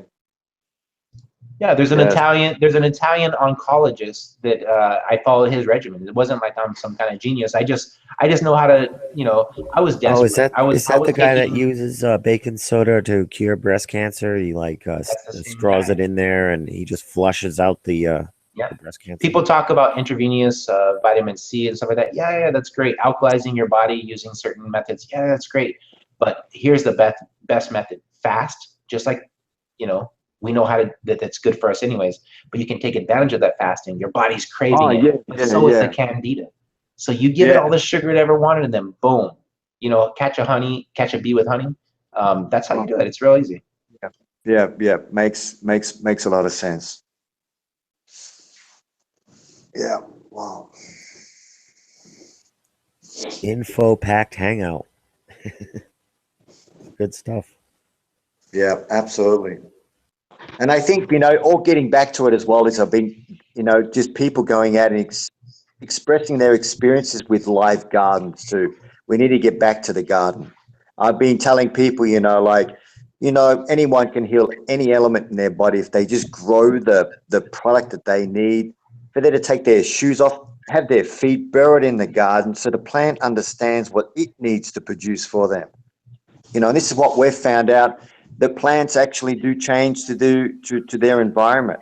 So You are hitting on something here. oh no, no, Yes. we're finding out some really Yes. great research, man. I mean, I swear to Your God, man. environment will take care of you if it knows what you need. Of Yeah. course, your Oh environment will, man, because all you have to do is look at the water glasses that they put love and hate into, et cetera, and yeah, then go back to the fact that, does aspirin help? Yes, it does. It sure does. Aspirin's great. But what is aspirin? It's a yeah. synthetic What form is of it? white willow bark. White Yes, willow bark yes, is the real thing. That's what we really need to go into. And if you're in tune with nature and you're the one that grew that white willow bark, or somebody else grew it for the purpose, if it knows its purpose and it does it, just like the double slit experiment. People always question that. What does it really mean? What does a double split experiment really mean? Because you know, when one person observes it, changes it, right? It's the same absolutely. thing. We create our own reality. It's been hijacked. Yep. And we've been placeboed the wrong way. Placebo Yes, works. Placebo does work both ways. You can if you can't. If you think you can, you can if you think you can't. You have cancer, stage 4. You have 6 months to live. Says who? They're Nostradamus. yeah, yeah. Well, no, they're looking at the numbers of the amount of what's in your bank account. You're going to last for 6 months.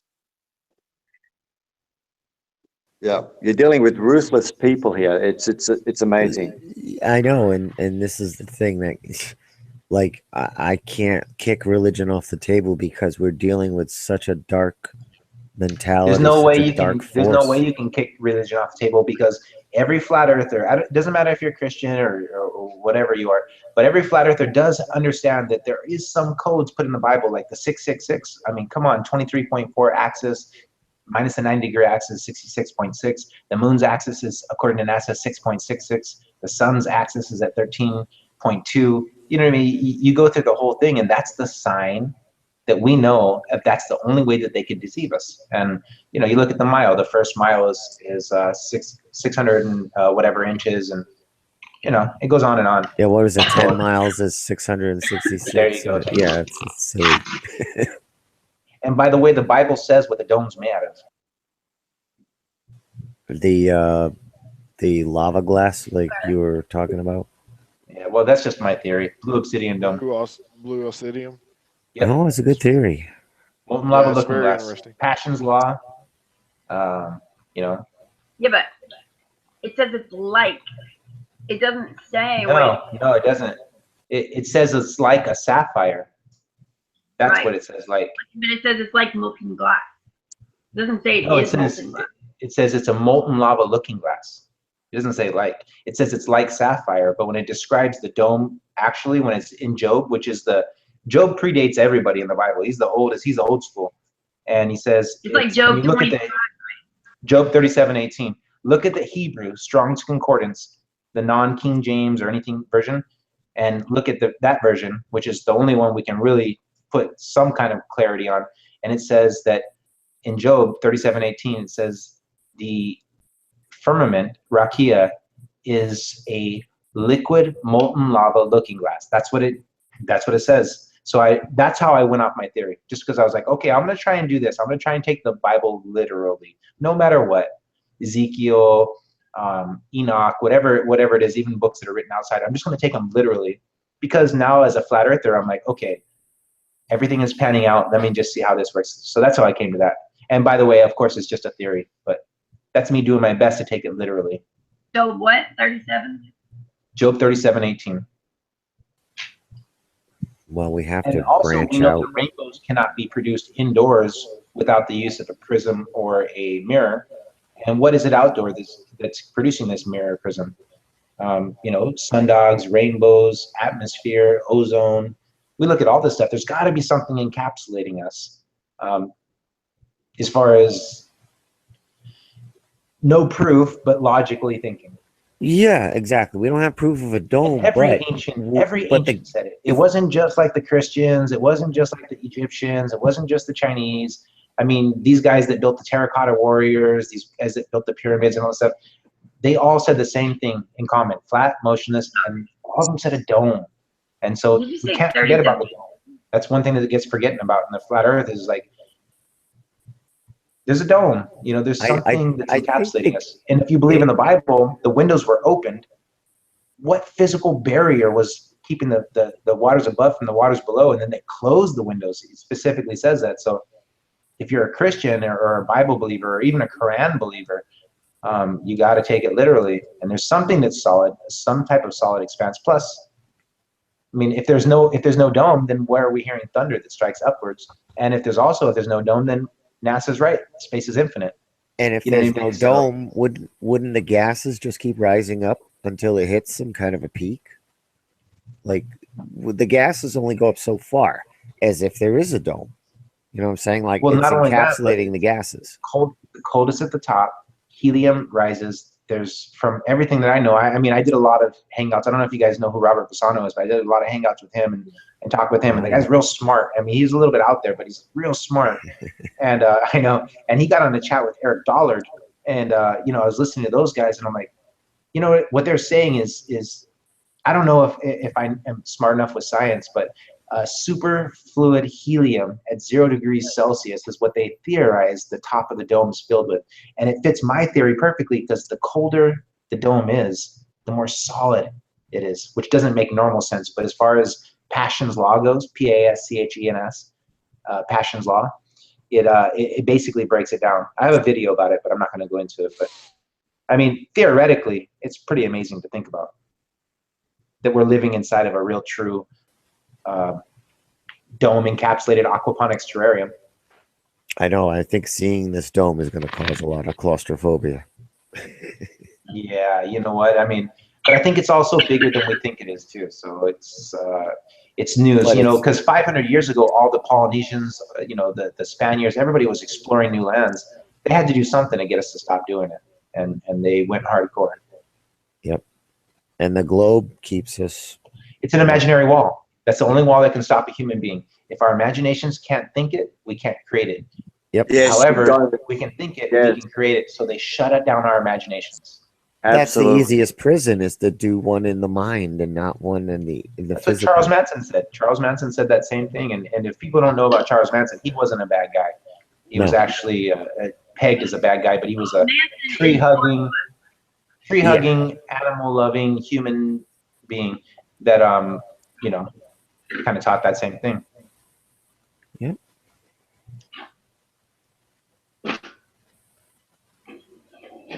Yeah, I got some funny looks when I was going around saying, yeah, I actually kind of like Charlie Manson. Oh, geez, the worst looks I ever got in my life, worse than Flat Earth, was because of that. My family's like, okay, that's cool, Flat Earth. You know, most of my family's Flat Earth anyways, but, you know, my family is not. They're like, okay, that's cool, Flat Earth. And, you know, my uncle's asking me, he's like, but what about Charles Manson? Why are you, you know, that guy's a mass murderer. And I asked him, I said, he's never killed anybody. I know. I said, do you know how many people he's claimed that he killed? They're like, a lot. I said, no, not one.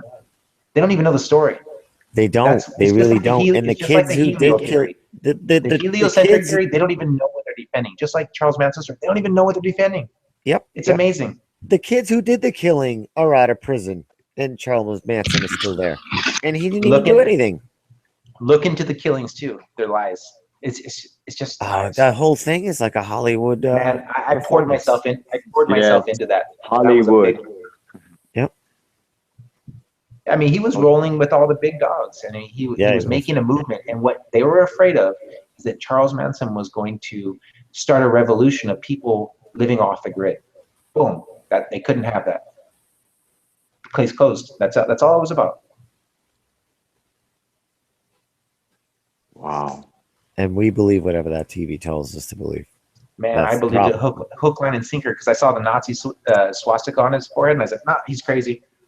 Yeah. But then I listened to his lyrics, man. The guy was the best songwriter. Even everybody in his day said that the guy was a genius. He was able to write songs on the fly, and he was donating all of his money and giving it to people. He was teaching women how to give birth on their own.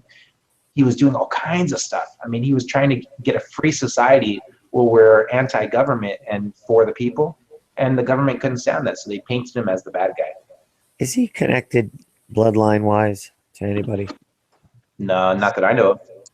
Yeah, I don't know. Plus, look into the George What's that? Bush. I'm telling you.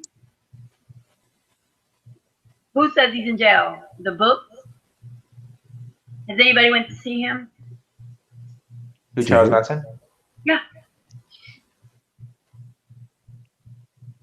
Is he in It just jail? makes Yeah. you. He sounds exactly like him. He looks identical to him. They say the same kinds of things. Like, oh man, y'all gotta look up that video he got. Yeah, Charles It makes Manson you was a real guy, and he had a real heart, and he had a real talent, and he was just like a lot of other people. He was even, you know, what a bad thing. The guy was trying to help people out, and everybody he was trying to help out, and everybody turned on him. They didn't even know any better because he was trying to get us not to work. He was trying to get us to just, because everyone goes, oh, you're lazy if you don't work. No, we're not supposed to be working. We're supposed to be living. There's a way that we can sustain ourselves without having to do jack. I mean, basically, of course, you got to cook, you got to clean, you got to, you know, raise your kids and stuff like that. But we don't have to be doing these 9 to 7s or 9 to 5s or whatever it is that we're doing, and you know, all this different stuff. And he was trying to take us off the grid. That was it. And the government had to shut him down, and they had to make an example out of him. They didn't just shut him down; they made an example out of him.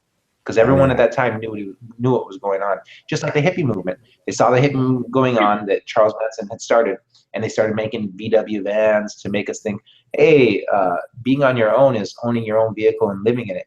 Well, if you live in it, you still have to pay taxes. You have to get registration, safety. So they sucked us back in. Really, the answer is just to not participate. We're dealing with very wicked, smart people.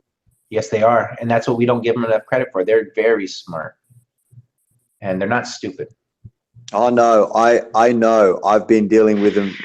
I've had them come to my lab. So they're crafty. Yeah, they're looking at everybody. Yeah, but you know what? I think, you know, without being a downer, I think there's more of the good folk out there than people believe. For sure, there are all these supposed bad people and stuff. You know, the shills that people call people shills, and the, you know, everybody is, you know, it's a small percentage of the bad. They just have us fighting against each other. Yes, that's all it is. That's all it is. Yeah, you nailed it. That's correct.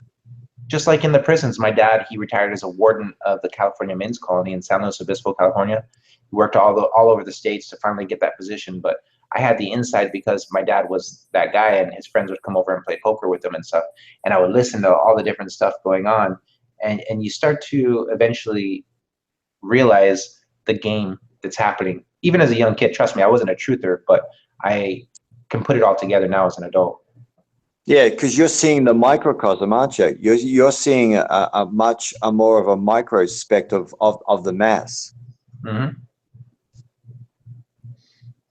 I had a dad that was a prison warden, and I had an uncle, one of my uncles, that was a prisoner, and I saw both sides of it. I saw how prison is just a business. That's all it is. It's the largest business in the world. Just like the Federal Reserve isn't federal and it isn't reserved. Well, a prison isn't what you think it is. It's actually just a way to, because they create about 1,000 laws per day, okay, new laws. So they get you to get in prison somehow. You know, they call whatever you're doing is illegal, and then they get you in there, and to get time out early, you're going to start working, making license plates, street signs, missile ballistics, all kinds of different stuff. They pay them about 7 cents per hour. It's slave wage. That's all it is. They create that so they can have slave wage. Yeah, talk about China not paying their people. No, prison produces more than anybody can ever realize. And my father that was, I feel like Rich Dad Poor Dad, my father that was a warden, and then my uncle that was a prisoner, I learned both sides from them and verified it, you know, through living it. It's just all a sad game. It's just, we have to realize what they're doing. And every flat earther does. We just got to get the Helios to be on our side, because the sad thing is that They're the ones we're fighting for, and they're the ones we're fighting against. We're fighting for them, and we're fighting against them. What a hard. Yeah, I know. That's We're true, talk about microcosm. I mean, It's a battle between the flesh and the spirit, man. Yeah. Yes, sir. Yes, sir. We fight not against flesh and blood, but against. Yo, Joey, keep talking, bro. Keep talking, man. I can listen for hours. Me too. Yeah, I love this. zone, I love man. this. I love listening to you guys, man. I learn stuff from you guys all the time, and puts a big smile on my face.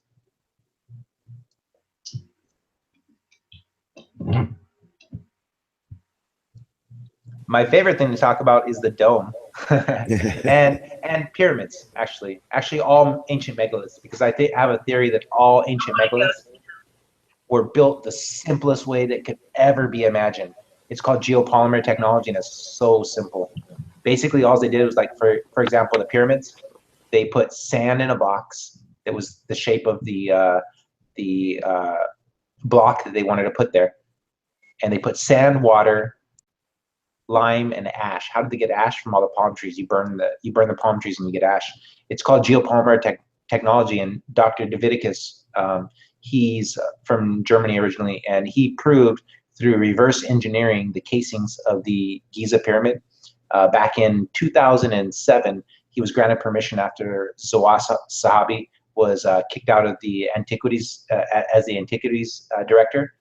And he was finally granted permission to reverse engineer and take a look at a tiny little piece of the casing from the Giza pyramid under an electron microscope. And he found something very ironic, is that it was 96 to 97% organic, which made no sense. It should be 100% organic, right?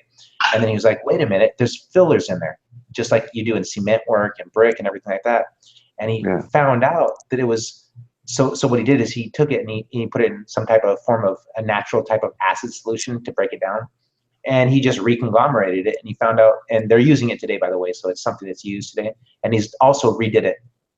So the Japanese tried to reconstruct the pyramids using ancient technology in 1979. They were unsuccessful, so then they incorporated modern technology, like helicopters and all kinds of stuff, to try and quarry stuff. They still couldn't do it.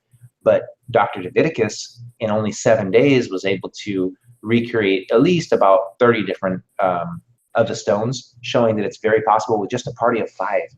And so it was really simple. It's reverse engineering, is geopolymer technology. The ancients, they were smart, but it doesn't mean you have to have this crazy formula. Smart is simple, just like Occam's razor, and they were rebuilding it using sand, water, lime, and ash. So instead of these slaves building this pyramid, instead of aliens having diamond tip blades, how about if somehow magically you could believe my theory and go with it and say that it was built using wooden cast, where they're pouring workers just grabbing sand. There was sand everywhere in the desert, filling up these casts and kind of setting it like clay. In 3 days, this thing hardens, and the hieroglyphs, no problem. The paper is so thin that a paper or a razor blade can't even fit between it, no problem, because they're put in cast. They're like block molds, just like cement work. And every time we look back to the ancients, it's always simple. That's what's cool about their technology. Just like they had dielectric energy technology, where instead of having to use regular electricity like Edison used, they used a Tesla type of energy, where, remember the old school TVs or radios, whenever you touch them, you give them better reception? Well, just like in the pyramids, they saw no soot in the pyramids, right? But they showed the Egyptians holding these lights. Well, when your body came into contact with a dielectric energy, you were the conductor. You were the conductor. And so that's what they used. And we just forget all this knowledge, and that's what's sad, is it was really simple. It was so simple, but yet so advanced. Yeah. Yeah, that's it. It's just that you just nailed it. So simple. It is simple. They've been trying to drive that to try and mix us up with this technology that's driving us away from that simpleness of nature. It's you look at the water master, just another Tesla, but instead of dealing with electricity, he dealt with water. And some of the things he did with water was just amazing. He had a machine that gave you, I think it was a positive output of energy from the input. It was just amazing. The man was a genius. But agreed indeed. yeah, it's nature. You know what? They're really trying to drive the message home that they're trying to separate the human spirit from nature. I see it a lot. It's just in the, we don't have a TV, so but you just get to see it in society when you're sitting down at the table. People don't communicate at the table. I see everybody at the table with an iPhone or whatever phone. You know, it's just there's no eye contact. I'm very eye contact-ish when I go out. I like to talk to people, but it's just really interesting. It's the behavior of the human species changing. It's really interesting. You know, if you go back, 20 years ago, this never happened. It's people talked and people conversed and eye contact, and it's just the behavior is changing. Well, even in the 30s, 40s, and 50s, it was. So basically, as soon as they showed that man went to the moon and they showed the picture of the Earth, that's when it all changed, because everyone said, oh, okay, you know what? I'm going to believe science. That's when people started digging out on religion. That's when people started digging out on, family and all these different morals, because they were shown, it was proof to everybody that, okay, we do live in a ball. Their science is right. Scientism is right. Evolution is true. Everyone bought into it, because looking back, Galileo 500 years ago, he was put in house imprisonment for the rest of his life for claiming that the Earth was a ball. So that means everybody at that time was adamant against that. That means it was rejected. And people fought against it, Robotham and everybody else, they fought against it. And a lot of people don't even understand the Michelson-Morley experiment wasn't even the best motionless Earth experiment. It was the Miller-Morley experiments that were the best, because the Michelson-Morley experiment was meant to demonstrate the motion of the Earth by observing the interference pattern of two colors of light bounce off two mirrors along a path at 90 degrees, right, from each other onto the sensors. But yeah, I'm not familiar with it, but keep going. Yeah. Okay, well, basically in a nutshell, so there's a Michelson-Morley experiment that a lot of flat earthers will cling to, which is great. I mean, it's proof without a doubt.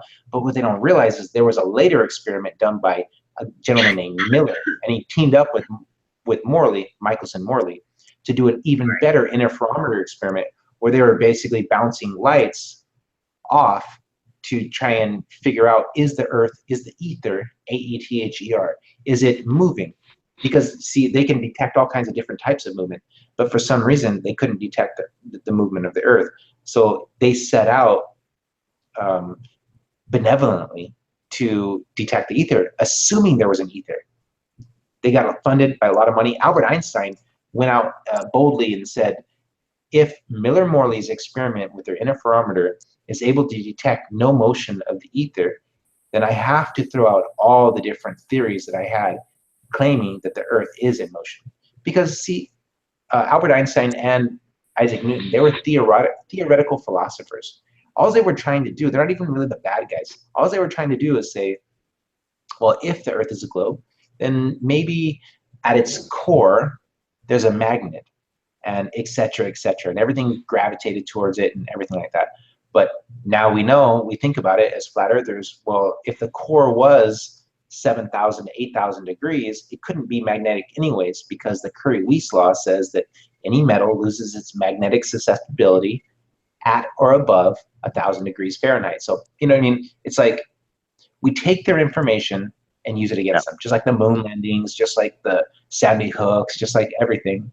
Just nobody's willing to look into it, because we've all been brainwashed to look at the white coats with a sense of awe. You got it. Yep, you got it. Nailed it. Yeah. But you know what?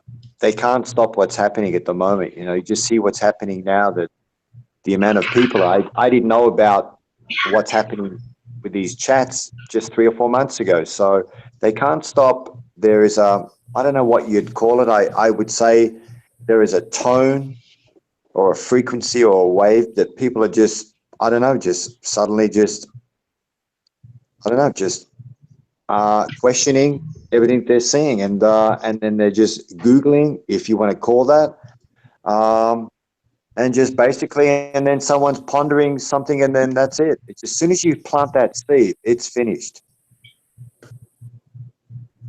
It's planting that seed, and once you plant that seed, Yeah, once you plant that seed, I think it's the game's over, because that irritation will irritate for a long time.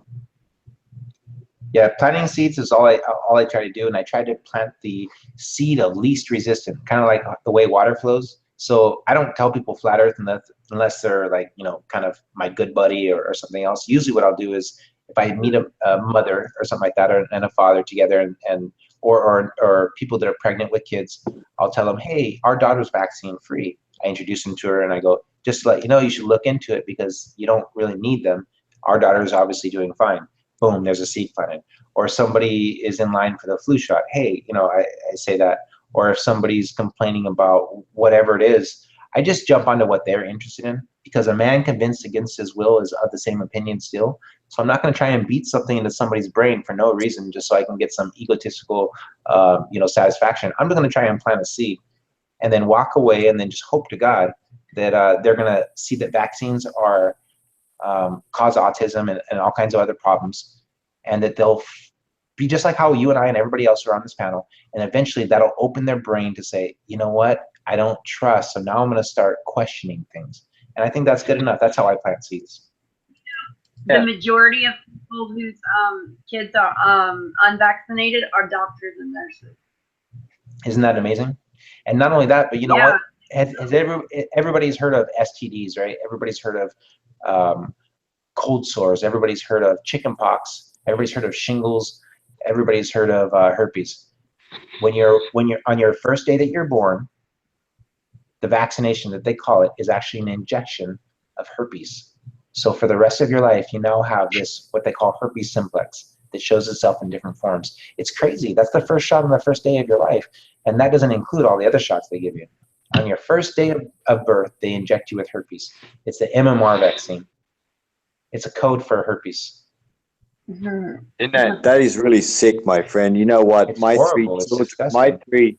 My three children have been born on this couch with my sweetheart, with a doula, beautiful nurse. I couldn't be any more blessed, mate. It's Same with me, brother. My daughter was born at home the same way. It's a blessing. I agree. Yeah, you bet. You know, it's a woman's journey, mate. It's a woman's journey. She knows her body. She knows her body. She knows her body. Just let her be. Yeah, and then they get all the women speaking about hey, women's rights, and they make you fight for your rights, right? Just like everybody else, that's the trick. And then they fight for the right to have an abortion. It's just oh man, don't even get started on that subject. Oh no, trust me, I know it's all really sad. But that's another sad thing. They get us to fight for our rights. Anybody who says you're fighting for your rights, it's a trick.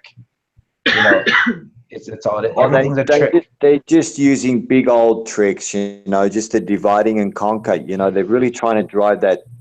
They're trying to drive that. Tricks. It's so funny because it's simple tricks. You know what I mean? Like how we're talking about cancer and how easy it is to cure it and how it's not. It's the same thing like the moon landing hoax. They did the nickel behind the ear trick. They show you a rocket going in the air. They cut out. They show it in space supposedly. They cut out and they show you this thing falling onto the air. You can debunk it so many ways, so I won't even do it here. But it's the nickel behind the trick. Behind the ear trick. Same thing with abortion when you look into it. Same thing with vaccines when you look at it. Same thing with evolution when you look into it. You're like, nobody did their own research, and that's how they got us, because we all trusted and we didn't look into it. If anybody looks into it, it's done. It's over. That's why flat Earth is growing so much. We're growing so fast. It's growing so fast. It's amazing. But mate, the easiest thing that they've taken away, that they've I don't know how they've got away with this, from doing a garden. How have they driven a society to not even plant or touch a soil? I mean, because if you have I'm not sure where you're from, brother, but the majority of places I'm sure you can at least understand. If you own a house nowadays, there's certain what they call association rules or laws, whatever. You're not allowed to paint your door a certain color. You're not allowed to grow certain trees or plants. Where I live here in Hawaii, the last place I owned on Oahu was a nice house, but I wasn't allowed to grow mango tree. I wasn't allowed to grow anything else. But guess what? I was allowed to grow coconut trees, but only if I chopped the coconuts before they were ripe enough to hatch. If everybody replaced their lawns with a garden, we'd be off the grid very, very, very like drastically, like 60%. And then if above and beyond that, we were able to dig our own wells, we'd be off the grid. It's so simple. We don't need what they think that they scare us into thinking we need. Starting tomorrow, all we need is the government gone. We're fine. Yeah. We live in interesting times. The government is not the answer to your problems. The government is your problem. Pretty much. Hey, Candy, I want to say something that I have a problem with. Oh, 1 second. 1 second. I'll be right back. I gotta do the shoes. Yeah, but even going back to what you're saying there, I still think it comes back to just teaching the simple things to the children, especially at younger ages, about just about the basic, just the beauty of nature. Taking kids out there and really showing them. You can teach a lot. Showing them a caterpillar that eventually turns into a cocoon that becomes a butterfly, and all those beautiful things. It's just we're not able to do that. Luckily, I'm going to do that with my daughter because I'm going to homeschool her. But it needs to be a really, I think, more of a driven message than anything. They're just really, it's too cubical, it's too sterilized. Children are very, very. You can see the big separation happening between children and nature. The way you see children act around nature, it's becoming a more of don't touch me. Quite interesting. It's strange behavior. Did you say that you didn't know much about the Michelson-Morley experiment, or was that somebody else? Yes, no, that was me. Yes, that was me. Okay. So do you not know much about it, or you don't know? You never heard of it before? No, I've heard, just look, I really just have lived in a pretty much closed environment. Just, for the last 2 years, I've got a sweet wife that's pretty much, trying to tell me about this 2 years ago. So here I am. I'm here about, about the last 2 or 3 months of just being really dipping off the fence. So yeah, I'm just learning about it all now. Okay, well, to cut it short for you, I mean, it's real easy to look into. You can check it out whenever you want, but basically what they were doing is the Michelson-Morley interferometer experiment was they set up these huge contraptions. You can see it on YouTube or whatever it is that you want to use for social media to look at the information, or you can just research it. But all it basically is a repressed study that was done multiple times to try to prove, just like Aries failure was, they called it Aries failure, but it was to try to prove how fast. It wasn't trying to prove if we're spinning or not. It was actually assumed we're spinning. So they built these interferometers. They wanted to see how fast the Earth was spinning. They saw no movement of the ether. And what they did is they were able to, they grabbed mirrors, okay? They put on these things they called interferometers, and they put them at 4 different corners, okay? And they were bouncing off light rays. And they were trying to measure, because you can measure it, the difference, the distance and the difference in the ether, the wind speed, whatever it was. And they were able to show no motion, okay? They changed the interference pattern, they showed no motions. It's a repeatable, Miller-Morley did it again, and Einstein said if what they had to say was able to be proven, he would throw out his theory of relativity. So Einstein's theory of relativity, everybody walked out on a speech, every legitimate scientist actually walked out on his speech, his general theory of relativity. They thought it was such a farce. He at least said that in his theory. So here's the funny thing, brother. It was supposed to show how the Earth could be in motion, right? But without a motion being detected by the Michelson-Morley contraption, the interferometer. But nowadays we use FOGs, which is fiber optic gyroscopes, and they're high-end solid-state gyroscopes which use the exact same concept to detect the motion in 3 dimensions. So we're to detect the motion of rockets, drones, just not the motion of Earth's 1,000 supposed miles per hour spin. I mean, the speed of sound is 767 miles per hour. That's crazy. A pistol bullet, a speeding pistol bullet goes 950 miles per hour, but those are both slower than the supposed Earth spin. And then I hear people saying, you know, when I try and tell them, oh, what happens if I flew in a helicopter and I hovered straight up? Wouldn't by proxy I would travel to Japan within a few hours? And they go, no, because the atmosphere is going in the exact opposite direction. And if you're inside of a train or a plane, you wouldn't be able to feel it. But that's not comparing apples to apples, because that's like saying if you're inside of a plane or inside of a train, you wouldn't feel it. Yeah, I can kind of agree. But we're not, I mean, we don't think we live in a hollow earth, right? We're not inside the earth, we're on the surface of the earth. So put that same person on top of the airplane or on top of the train and see what happens. Because I've been skydiving several times, and guess what? At 170 miles per hour free fall, you can't even breathe without turning your face to the side. So you're telling me we're going 1,000 miles per hour faster than a speeding pistol bullet, and we don't even have to turn our faces to breathe?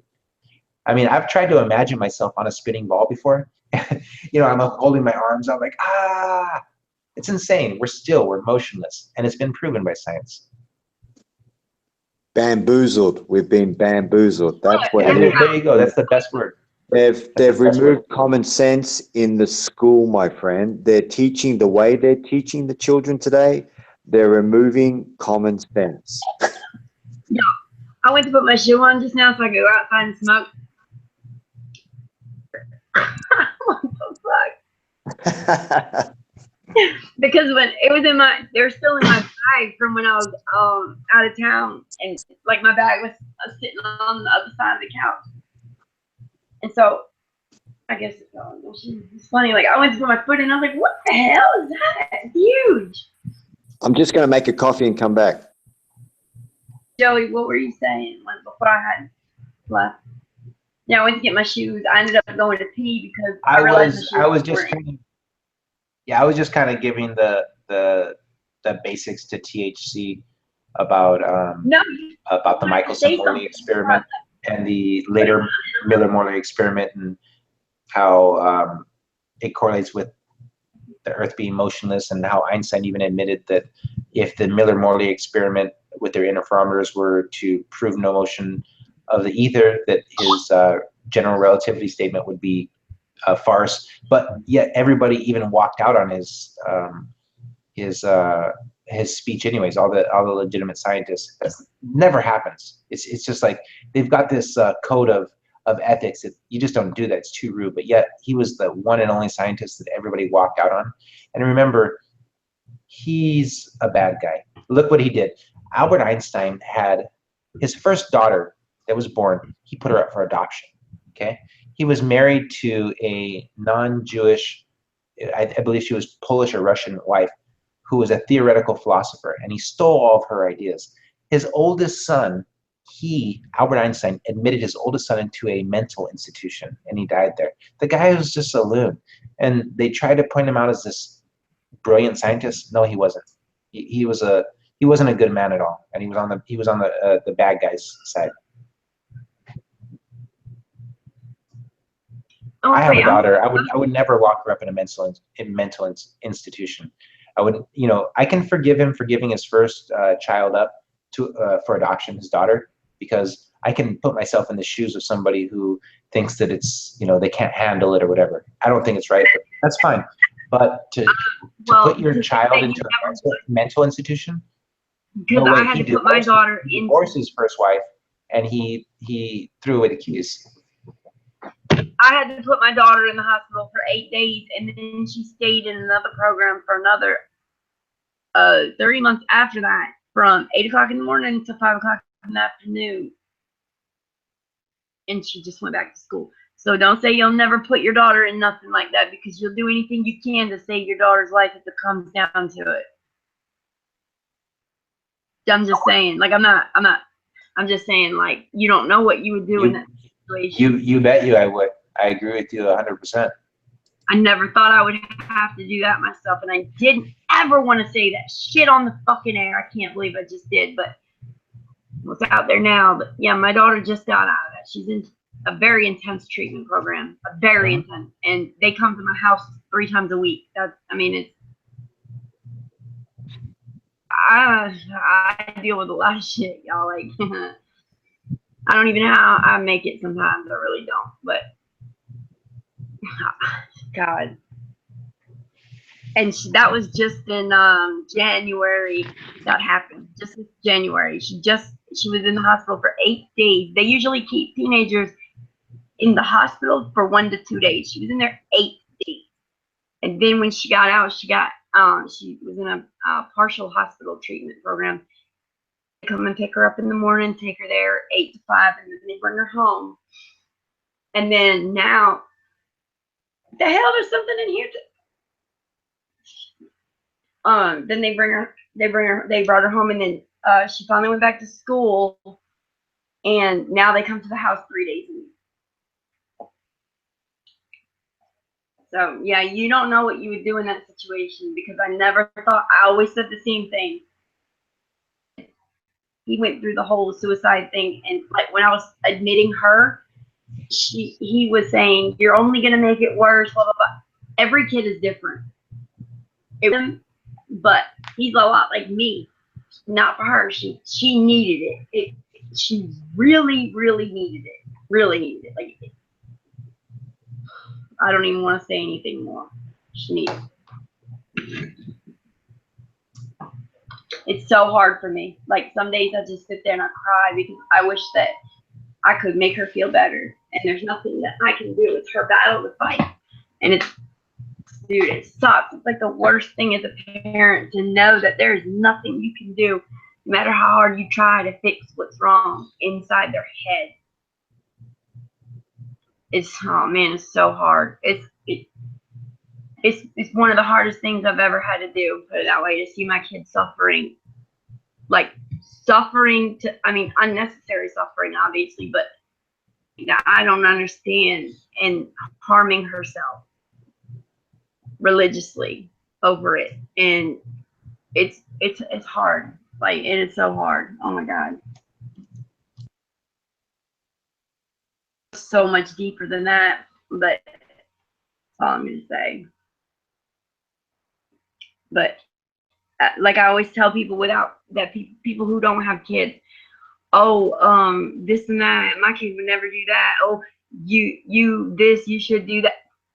Get the fuck off me. You're not in this situation. And I've been raising these kids as mom, dad, grandma, grandpa, auntie, uncle, everything all in one by myself since the day they were born.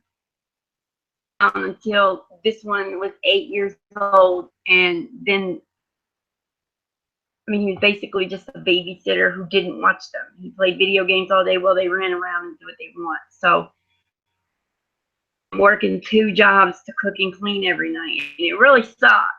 But I did it, and I made it through it, and now I have some pretty great kids. But and as the older they get, the harder it gets. The harder it gets, because the more that they take on as human beings, and the more problems that they run into that you can't fix and you can't form. And it's like, I wish I had a magic wand or like abracadabra, be better, but I can't. It's like, you don't know what to say, you don't know what not to say, there's no handbook, there's no rules, it sucks. And y'all know me, I have like the softest heart in the world that can turn cold real quick. I feel for people. Like, when somebody's hurting, like, I don't know if any of y'all were here when talking about was crying on his stream the other day. It broke my heart. Like, I hated to see my friend like that. Like, I hate to see people in pain. I hate it. Even if it's somebody I don't like, it still makes me feel awful.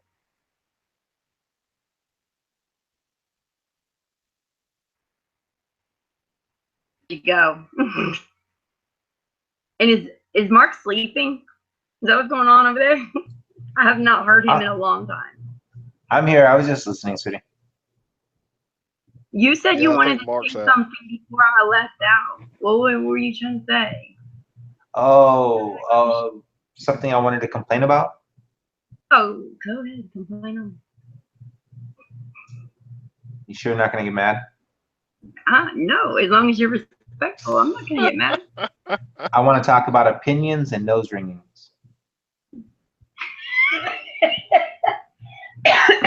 Let me put my nose ring back in, all that, because I really thought Jimmy was joking with me. I did not hear the guy say that. opinions are ignorance. And nose rings. Fears are racist. Wait, what happened to Kyle? I just noticed he was gone. Or did he say he was leaving? I can't even remember. I've been dealing with some other shit on the side, some drama, and it had me consumed, man. And I don't have the mind capacity to deal with that shit. I really don't. Like, I got 3 kids I'm raising. I have enough drama in my life. I don't need it from anybody else. Like, if you can't give me happy feelings, get the fuck to stepping.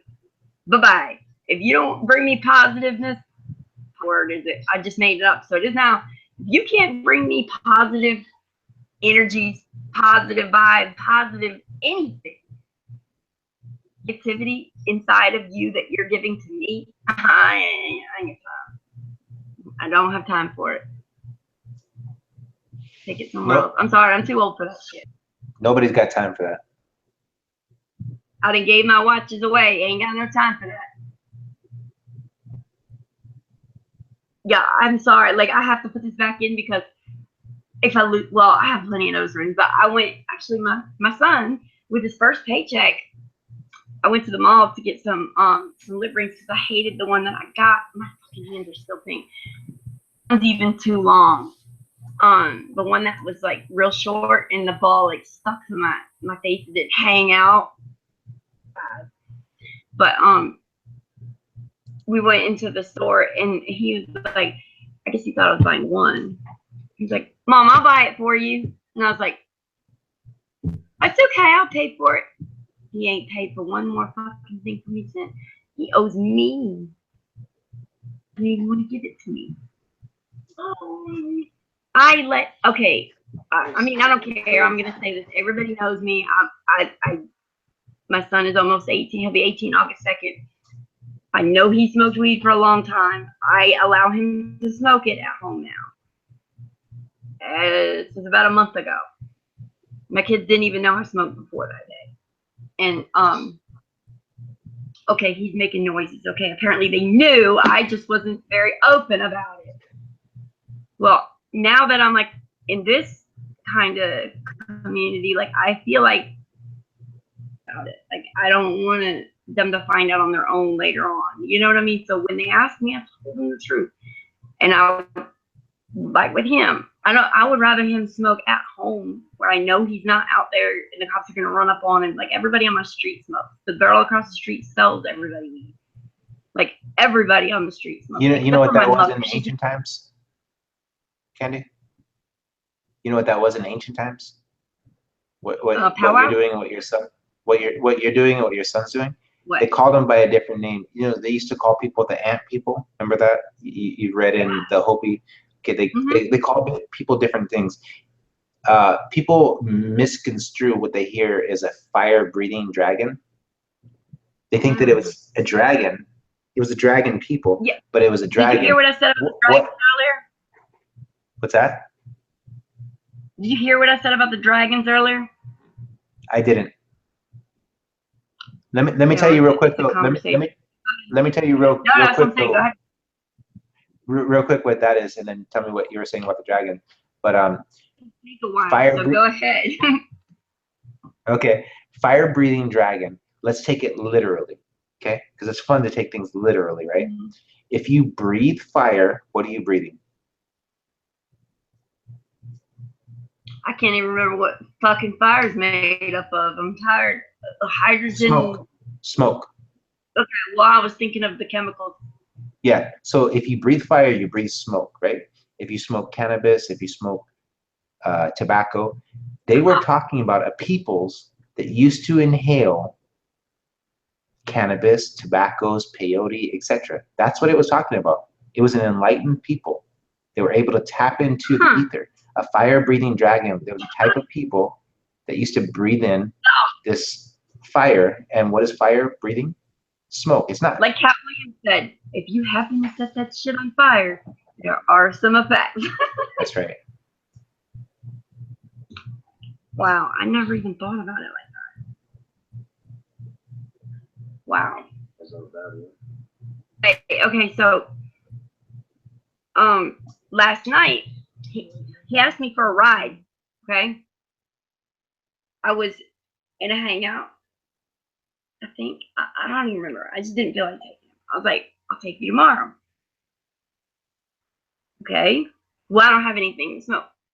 I said to use some. I gave him a whole gram. It was a point.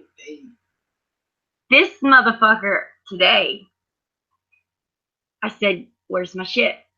Because I know he's got it because I took him to get it. Well, you only gave me 0.8. Motherfucker, that's $15. And you think I am made of money? That was all resin. Listen to him. Listen to him right now. Like, he's really trying to justify not paying me back. Like, I'm not work like that, homeboy. I'll bring that thing. Fuck that, man. You should be trying to help your mother, though. You shouldn't even. What you mean? I ain't got money. What you I want just help saw me you with? with $30 in your hand. How do you not have money? $30. I just saw you. I just took you. Don't even. Just shut up. That's money. That's the only way I can see it. I'll tell you what. Go to the speaker and get a dozen of donuts, and you don't have to give me that grand back. Oh, I'm gonna drive you. You're not gonna go take my car without a driver's license. Well, then you owe me a gram. He wants to buy McDonald's. What is he eating, guys? Genetically modified organisms. It tastes good, though, so I don't care. You're gonna die when you're 47. 47. Because you eat way too much McDonald's. You know what? I'm gonna beat you a call. What is breathing fire? Oh, that was Joey that said that. That's somebody was asking after you said that. My bad. Oh shit. See, here's another didn't hit send on. Oopsie. Incoming. Huh. I'm so bad about that. So earlier, Mark, he must be sleeping. He sent me a message, right? And he ended up calling me because I never answered the message, but I thought I did. So I typed it all out. Never put your shoes on. I'm not waiting for you all night. Wait a minute. Hold on. What are you doing? Because you're not coming outside with me. Wait, must I really answer? Is that rhetorical? Oh. I don't even remember what I was saying. I'm fucking tired, y'all. I gotta switch devices. I have to, oh God. What's this? Look what's on my phone. What is this?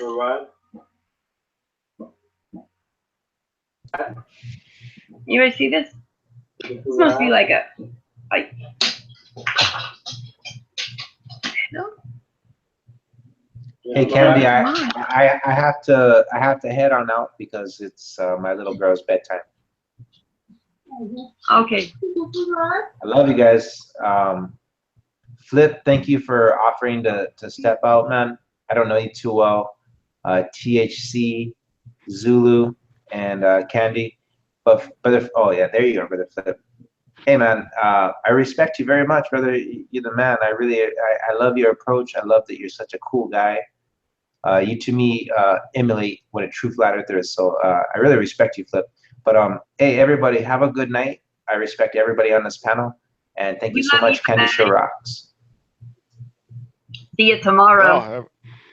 Have a good night, man. Enjoy listening to what you have to say. You've put out some good information. I really like your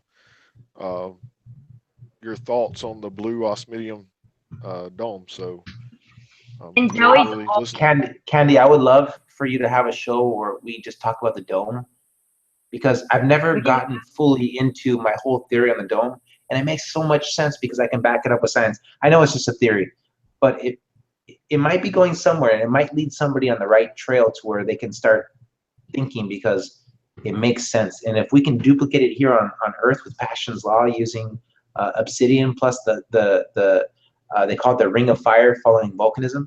If you put that on a flat Earth, it circles just just inside of the circle of the Antarctic Circle. And what do you need to make blue obsidian? You need volcanoes, lava, and rapid cooling. Yeah, it's cool. I would love to talk about that. That would be like a dream come true. That's my favorite subject. I still, at 36 years old, I don't really even understand. Like, I do kind of remember learning about the Ring of Fire in school, but I really, if I was going to tell you, I know what it does, where I know it.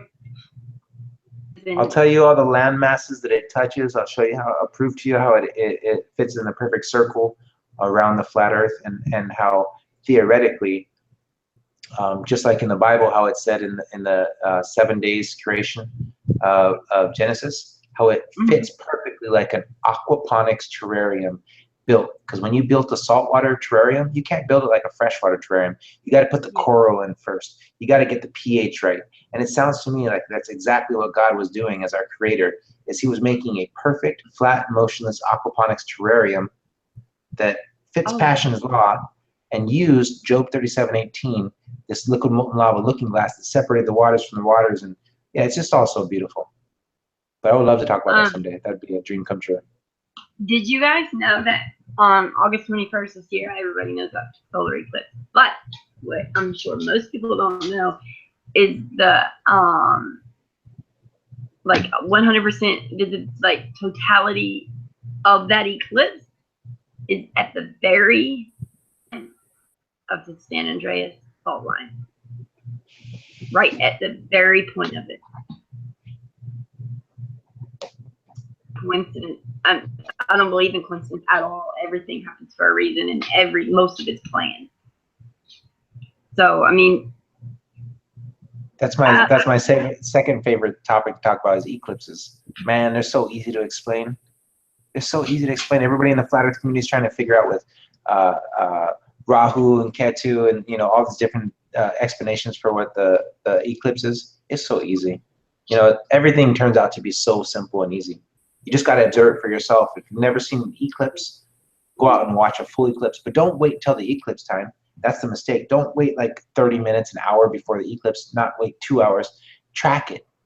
Make it your day. Yeah. The day that there's an eclipse, watch the moon, watch the sun. It's real simple. All it is the moon is covering up the sun. That's all there is to it, guys. It's so simple. Hey, but I gotta get going because I gotta be a good daddy. Good night. Love you guys. Aloha. Hasta luego, amigo. Happy Cinco de Flat Earth, everybody. Yeah, it's not Cinco de Flat Earth for us anymore. Is anybody even here? Flip, you here? TG, you here? I know this motherfucker's sleeping. I'm surprised he's not snoring. Good thing you hit mute this time. No, I'm here. So, did everyone go? Did everyone leave? I'm here. Flip's here. Who else you need? Just kidding. You want to go in the car? I'm not taking her. I'm getting my dog high. She's so too. I thought she liked. She's standing. You want to go in the car? She stared. How's the weather over there? How's the weather? How's the weather been? Have you had a lot of rain? It rained a little yesterday, and it rained a little today, but it's cold outside. I hate the cold weather. I want to go somewhere. I want to move somewhere where it's never cold, ever. So cold. I want to, like, I used to make jokes and be like, I want to move to the equator, but now that I know that things don't really work the way they thought I did, or the way I thought they did, I don't say that anymore. You know what? You should wait a bit because there may be more land to move to. Just hang on till we work out how this map works out. Yeah, but that's going to be cold. I don't want to go there. It's too cold. Yeah, true. Yeah, that is true. But how do we know what land's left in the big seas between, down south in Australia, South Perth, all the way through Perth, between Adelaide, Melbourne, going across to Tasmania to New Zealand? What is there? We don't know. Hey, remember that picture I showed you yesterday of that farm? He's the guy that No, I can't. Dude, you know how many of those you broke already? I love zebra print stuff, and look, give me that thing. You know how many of these I keep buying? My kids keep breaking them. Like, Yeah, that's you know how hard stuff is to find? Yeah, you got to buy bounce proof. God, like, I don't even have. Oh my God!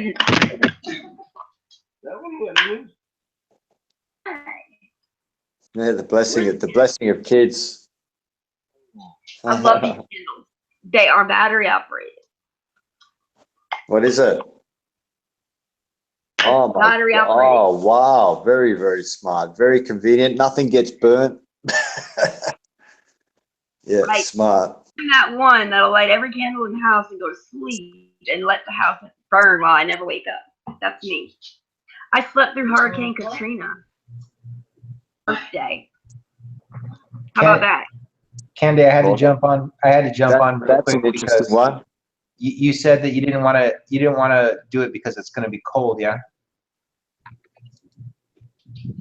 No, I don't want to move there. I would love to go there. Were you talking about Antarctica? But it wouldn't be cold. It wouldn't be cold. It's that's another hoax because Admiral Byrd, if you believe him or not, it doesn't matter. But what he did say was that there was all kinds of climates. Check this out. Go to anywhere in the United States, you're going to get all kinds of temperate zones, right? New Mexico has 4 true seasons. California only has like really 2 or 3 seasons. But go to the big island of Hawaii, and there's 13 major climates in the world. That island has 11 climates, all on one island. So as you're driving around, you get desert, you get rainforest, you get snow. You can go to green sand beaches, black sand beaches. You can go to the largest volcano in the whole world, the tallest mountain in the whole world. There's more climates behind it. So the way that the world works in the circle that we are, there's climates that go in different circular climate zones as the sun goes around. So don't think that it just gets colder and colder. It gets cold, warm, so on. Because the cold, sun, warm, so on. yeah, So, and that's why I can never understand the fact that when you get a higher up in elevation, like when you climb a mountain or you go skydiving, like I've been parasailing. I want to go skydiving so bad, but I have been parasailing and I went up 1,500 feet. It was fucking cold up there, and I was in Florida, but it got chilly up there. So I could and when you get higher up in elevation, like you're in Hawaii, so because the sun's a conductor. That's why, just like Eric Dollard said, because the sun doesn't apply heat rays. It's using the grounding of the earth, just like magnetism does. The grounding. Yeah, that's all it's doing. But I don't know if I can believe that because it would be a constant temperature. I mean, is there like that would mean that the sun is cold and the moon is warm. Look, well, I think there's more to it. I think since we've been looking at this sun, I totally don't believe anything about the sun anymore. That sun does not behave what I've been told. I wish I didn't have to go to bed right now because this is the best conversation I've had in like seriously like 6 months. It'd be so fun for me to stick on here with you guys. Anyways, I just jumped on to say that, Candy. But yeah, you know what you're saying, THC and Candy, about the sun. Man, I have all kinds of stuff I'd like to add in. But Candy, I'll be on your show tomorrow if you allow me in, so I'll chit chat about that. Yeah. It was nice to speak with you, my friend. You too, brother, man. I love Candy's show, so I'll be here all the time supporting her. She's Flat Earth Girls Rule, and Candy's my girl. Yeah. We love you. Go put that baby to sleep. I heard that baby. Like I love that noise. I love babies. Love them. As long as I can get them back. Where was he from, Candy? He's Hawaii. Oh wow. Okay, so that explains everything. Okay, beautiful. Vincent sends hugs to Vincent. I think Vincent's gonna sleep. He must have 2 computers because that's Vincent right there on the panel. Me. Oh, is it? He looks so cute. I know, that's what I said. Look at this being all dressed in pink. I love seeing a man in pink. That man, he's confident with his manhood. He does. Yeah, that's Guys it. that say, I'm not wearing pinks for girls. That shit aggravates me. Well, let's hope he doesn't ride his motorbike like that.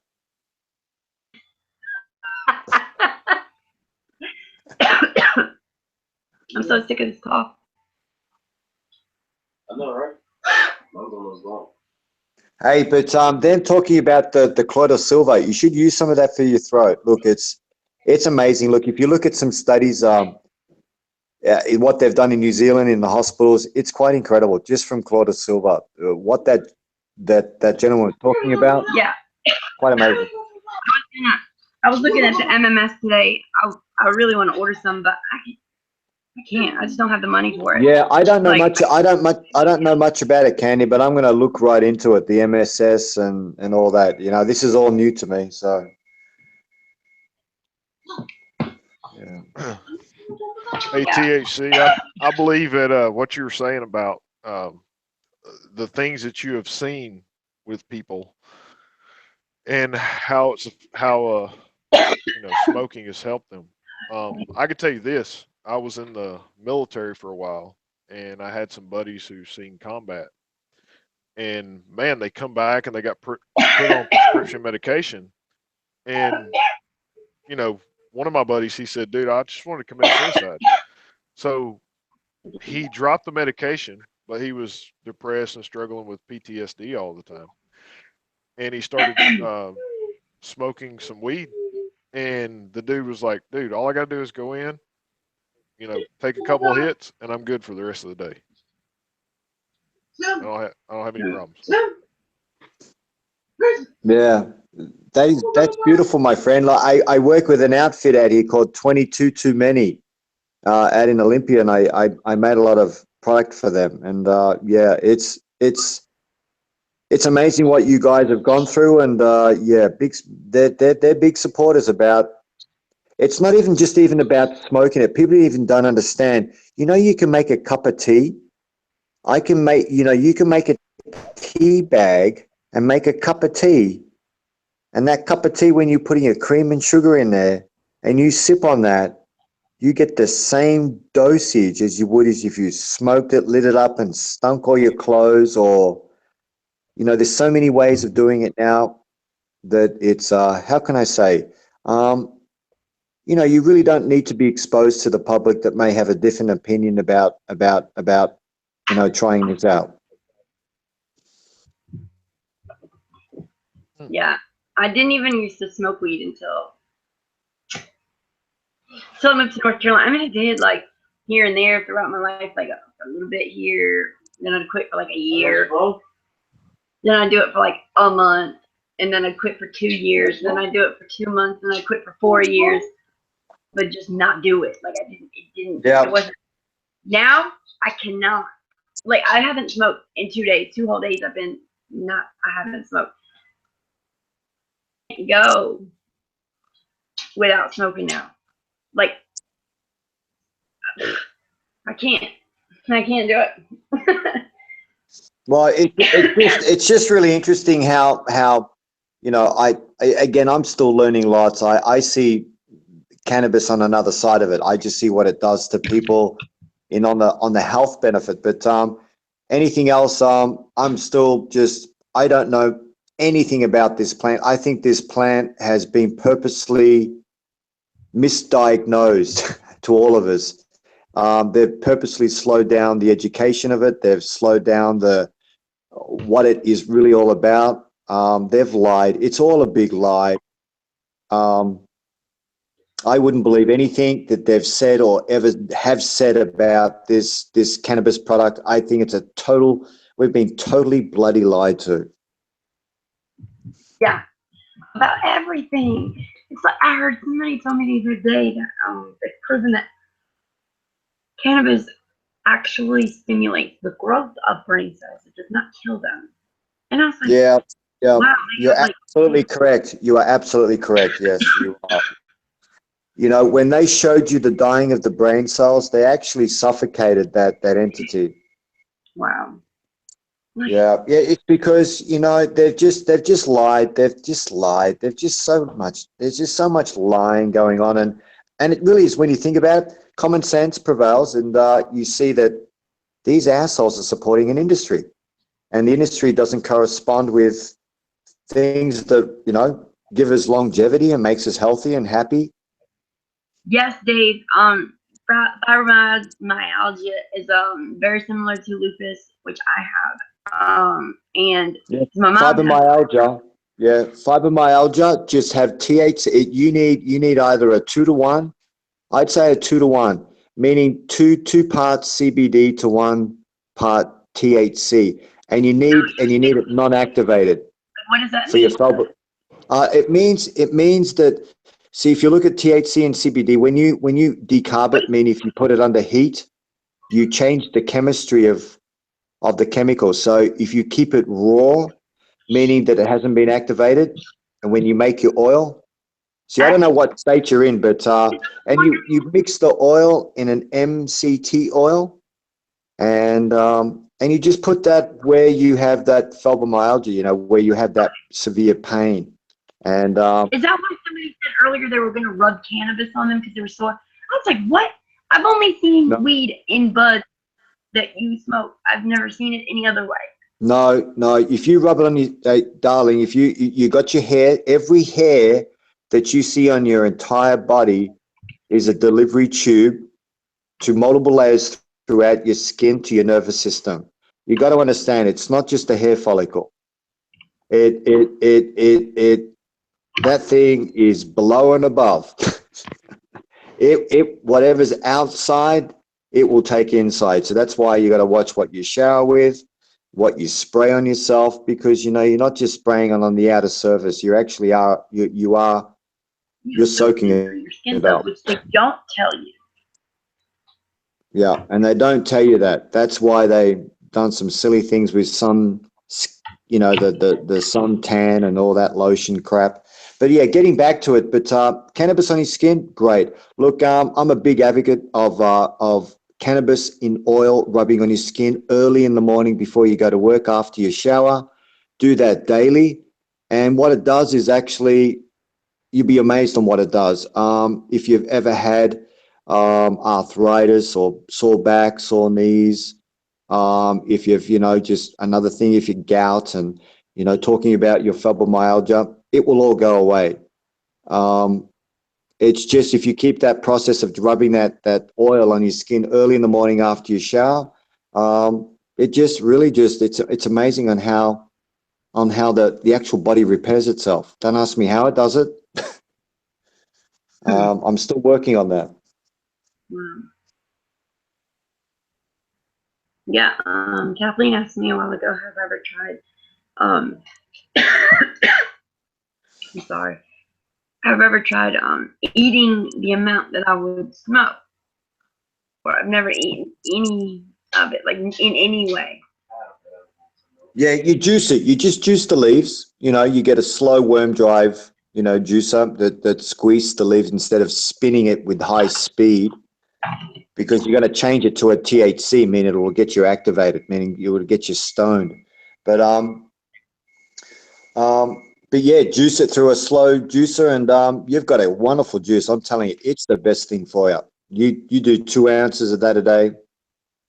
My God, it's going to catch on. You watch, it'll all catch on. And another thing, if you haven't heard about it too, and this is some of the research that I'm involved in, is it's called you know, sulforaphane, and it's basically from broccoli sprouts. But you know, again, we've been lied to. There's products out there that have been out there for so long that we've all known about, but the public doesn't get to know about it. It's just really, it's just really sad. We're trying to grow something here. Don't say anything. Yeah, broccoli sprouts, because if you're smokers, and this is why I want to tell all you guys that smoke, because we've got a few smokers on the panel, and I want to tell you that if you just have, you know, 4 ounces of broccoli sprouts, you which is enough for 2 people. And that's enough sulforaphane that for your day. So you've got rid of all the benzene out of your body from cigarette smoking. And I'm telling you, it's just check into it because, again, we've all been lied to. And it's broccoli sprouts. It's been known for a long, long time. Wait. Let me switch devices because I want you to tell me that again. I want to understand what you just said because I don't think that I do. Hold on. Give me like 30 seconds. Yeah. Well, I want you to share it too because anybody that smokes Can't hear you, my thing, cigarettes. Sorry. Give me 30 seconds. So you said 4 ounces of broccoli sprouts. Yeah, 4 ounces. Yeah, if you look at a packet of seeds, it depends where you buy your broccoli seeds from. It's about a teaspoon of seeds. A teaspoon's very inexpensive, and it will save your ass, especially if you've got prostate cancer. Because if you look at the chemical structure of sulforaphane, it works with an NFRF2, which is, it's a receptor, and the prostate cancer cells does apoptosis. It explodes. It just excuse the French. It's hurry-curried itself.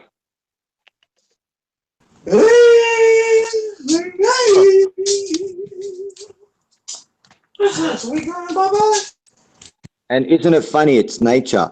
And if you want to know if you want to increase its uptake, especially its bioavailability, is you blanch it at about 70 degrees C for about 10 minutes, and you've increased its bioavailability about 3 times. Wait, you're not talking to me. It's pretty. My headphones didn't work. Oh.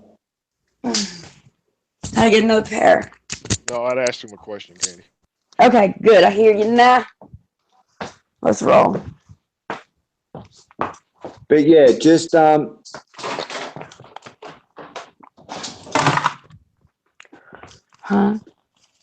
broccoli sprouts. That's all you have to remember. Wait, like literally?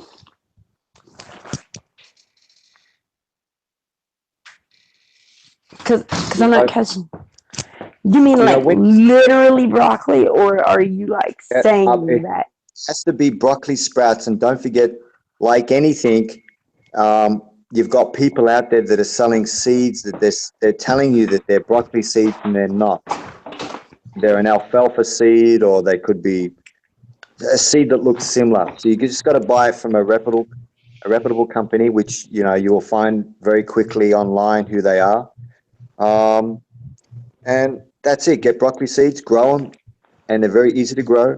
And then you just ounces of broccoli sprouts a day between 2 people will be about 60 milligrams of sulforaphane, which will deplete all the benzene out of your body. So your urine's going to smell really funny when you eat these broccoli sprouts. Wow.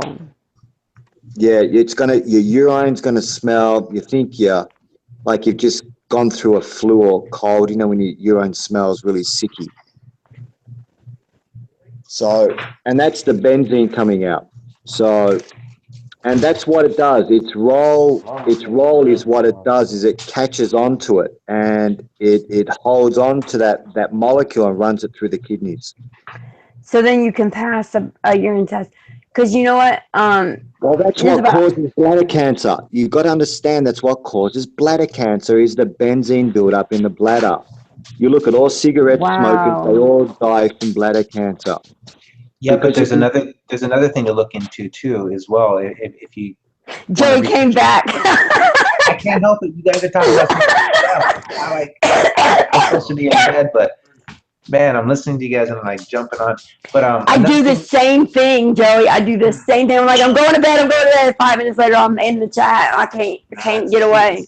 Too juicy. That's why it's like another thing too is like people forget about.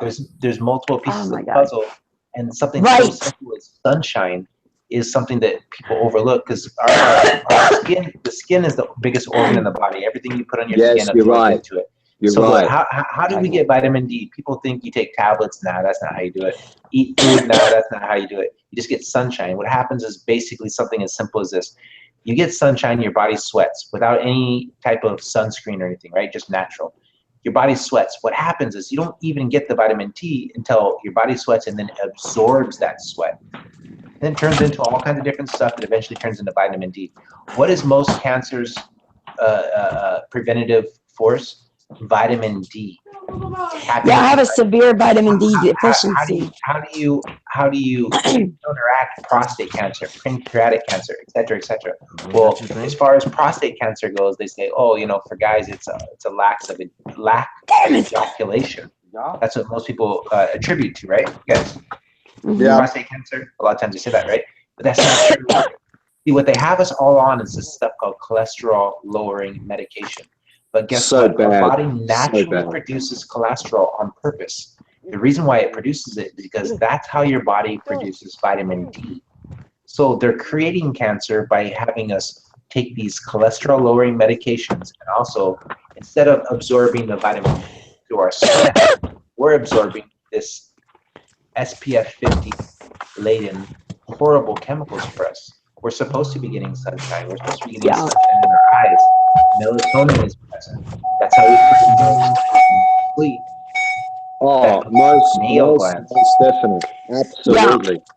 There's so much weed smoked in my truck. It smells like I have a marijuana air freshener in this bitch. Like, seriously. Every time somebody every time somebody gets in my truck, they're like, holy shit, it smells like weed in here. I'd take it. I'd get it right there and use it, but I'm scared there's a bomb. Like, I opened the door and I had to check to see if there was a squatter in the backseat smoking in my truck or something. Like, that's how strong it is. Where are you going, Andy? Oh, I'm taking this little asshole to McDonald's and smoking. It's like a half a mile away. Oh, I know. That's not far. That's not far. It's only a half a mile away. It's not far. Yeah, everything's within half a mile from me. Everything. I got a fun question for all the flat earthers on board here. Change the subject. You know, the Earth is flat, right? What about this? I'm sorry, y'all. I don't subscribe to it, but what do you guys think? Could the flat motionless Earth, could it be expanding? Is it possible that you think that it could be slowly growing and expanding? No. And could that explain why what we call earthquakes is possibly stretch marks? You know, for example, on the Big Island of Hawaii, it grows about an average of about a foot per week. That's I would say where it talks about in the Bible about hell expanding itself. Because yeah. you look at the same thing as the heavens of the Bible. Expands. Yeah. All right. Well, if the Earth is immovable and stationary, that could be. Yeah. Yeah, it's interesting. I don't know. I know it's not moving. I definitely know that. And if it was expanding, that would require movement. No, not really. Yeah. No. That's like saying a caterpillar inside of its cocoon moving as it's metamorphosizing and growing. It would just be expansion. It'd be like a child growing, like an apple growing on a tree. But if that were actually happening, we would show so much physical evidence of that, other than the earthquakes. Well, look at Pangea. Look at Pangea and how they show the Earth being in one. Yeah, it's a theory, but they show the Earth. I don't believe in it. Me neither. But they show the Earth was all one state and then it grew apart, right? Well, what if earthquakes are just stretch marks? You know, everything is organic. I believe the dome is organic. I believe the sun is organic. Everything's organic. If the Earth's organic, wouldn't it kind of make sense that just like trees grow and everything else grows, that it would be slightly expanding? Anyways, I don't believe in it. I just want to throw out a possibility of a theory just to have fun. Yeah. Well, I know. Since I can't sleep, you guys can't sleep. Yeah, that's true. But I'm driving. I'm not sleeping. I tell you what, going back to the sun, because I've got such a quandary with the sun. The sun. I've been doing this sun tracking, just really viewing the sun. Really, I think there's more to the sun than we really need to know. Because yeah, definitely. Hold on, I'll be right. It's definitely. I don't know, my friend. It's I think we've been lied to about the sun as well, about how big it is and how far away it is. Take everything that they say, throw a 180 spin on it, and then that's. Oh yeah, I think it's so, because I've been really paying attention to the sun for some time now, and it's not behaving like I'm being told. Yeah. Yeah, they've bloody lied again on that one. I don't think that there's a backside to the sun, and I don't think there's a backside to the moon. I think they're aquaponic terrarium, front showing light bulb types of somethings that we can't explain that are responsible for us having night and day, but also for responsible for everything else that we have. I think that they're not a full circle. I think that it's just a forward-facing bulb. And I think that yeah, I keep thinking mechanical, but I keep thinking mechanically intelligent. It's because when you think about it, because I see the effects of nature, and there's no way you can have nature do what it does without some sort of love. I mean, because you just watch what grows, and you know, I don't want to sound too airy fairy here. Look, I'm pretty much a bloke, but you know, you get to the nitty gritty of it. It's love, mate, that holds everything together. I see things under a very small world. And, man, I'm telling you, I don't know what the heck it is, but that sun is the biggest part of the puzzle. Well, love actually holds everything together. All you have to do is look at an infant child. An infant child that is Do you know my kids call the sun love? Will actually my kids call it that. You know, so you're absolutely right. Yeah, my kids blow me out when they say that. They call it love. You know, it's just because, you know, it's just that, you know, and I suppose that's common sense, huh? Should be. But we've been made to fear it. We've been made to fear it, that it gives you skin cancer, it gives you cataract. It doesn't give you skin cancer. No, it's good for your eyes. You know, it's so I know.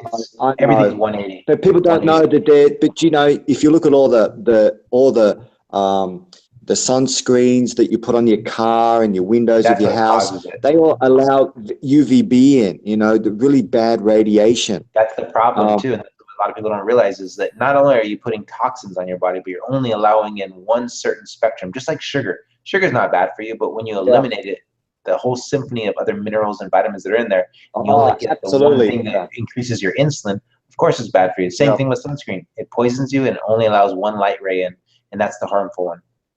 What a shame. Yeah, it is. It's a real shame. They've again, it's like everything. They've narrowed in on something that keeps you healthy and eliminated it. Yeah, even sunglasses. Oh, most definite. Yeah. Look, I just see a big thing. You know, I just couldn't believe it when I traced back just because they leave a trail. I cannot believe these buggers leave a trail. They're not even smart enough to cover their trails up. No. So I want to interfere there. I don't think that it's not that they're not smart enough. They realize that the majority of the public aren't smart enough. They're not going to take the effort if there's no need. Just for example, if you show somebody fake footage of the ISS, they're going to laugh at you, right? They don't need to put more effort into it. They don't worry about us. They know the truthers can see through their lies. It's just that they think that the average person, and they're probably right, is just too dumb. So they're not going to take the effort. Why do it? Just like, you know, I'm not a TV watcher, but if you're the Chicago Bulls in their heyday, or you're Mike Tyson in his heyday, or whatever it is, you're going to go down to the level of your competition. They don't need to, because they know that they have it in the hat. That's what I think. They don't care what those truthers say, because we're talking to ourselves. Yeah, absolutely. And this what's so interesting, that the way of communication, because you know, you don't get, you know, I'm not saying, you know, just for me personally, for me to find a like mind, you have to travel some distance to go and sit with someone and communicate about something that you can talk about without being, you know, without having your ideas thrown out, you know, with the baby with the bathwater. So it's nice to come on a show like this where you can speak freely and really learn a lot from other people's perspective that are damn a lot God smarter than you. And I mean, what's happening on these shows is really amazing. For what I've learned in the last 3 months, it definitely far surpasses any educational that you could have for years. You know, it's if you really listen, that is.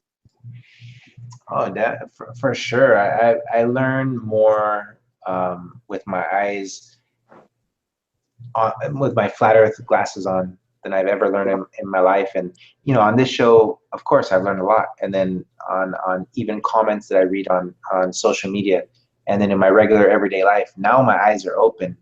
And yeah, it's a new awakening, and we're responsible for our own education. Nobody else is to blame. We have to just research, we have to learn, and we have to collaborate together as an internet admin. Oh, absolutely. You know what? And I think we need common sense as well about how we approach even getting down to the trolls. And I think it's not being conniving. I think it's just having a common sense approach on how would you play a chess game with someone that's trying to really interfere with my education of my children. And that's what I'm putting a stop to. Like, I'm not saying that I preach any, but I am not putting up with the bullshit that I've been fed. It definitely, my children are going to see a different world to what I've been fed, because we're peaceful people. I totally believe we're at our nature, we're peaceful. Yeah, well, they sold us. They sold peaceful. us. But brother THC, they sold us Jaws, right? And as soon as they sold us Jaws, everyone was afraid of the ocean. They also sold us Lord of the Flies. So they taught us that if we're on our own, we're just going to go kill each other, and we're savages. But like you're saying, that's absolutely the opposite. And we just got to realize that we are peaceful by nature. We're loving by nature. We're caring by nature. We're generous by nature. Placebo effect. Absolutely. When they start telling these people these things. Yeah, we are. I can just see the natural state of people if you just goddamn leave them alone. Oh, you said it. Don't say that. As soon as I put my headphones back in, leave those kids alone. As soon as I got a funny story about Pink Floyd. As soon as I put my headphones back in my ear, after I paid for the food, he said that word. The one word I'm forbidden to use for you people to use around here. I don't use it, and it makes my ears bleed every time I hear it. So have you guys noticed how? I'm not sure if you ever looked into this, but I'm like a critical thinker, and what I've thought about is, no way. You serious? Are you? like everybody, right? But what I've thought about is that what makes somebody a flat earther. That's something. I've been thinking about that all day today. Oh my god, I can't believe you just said that.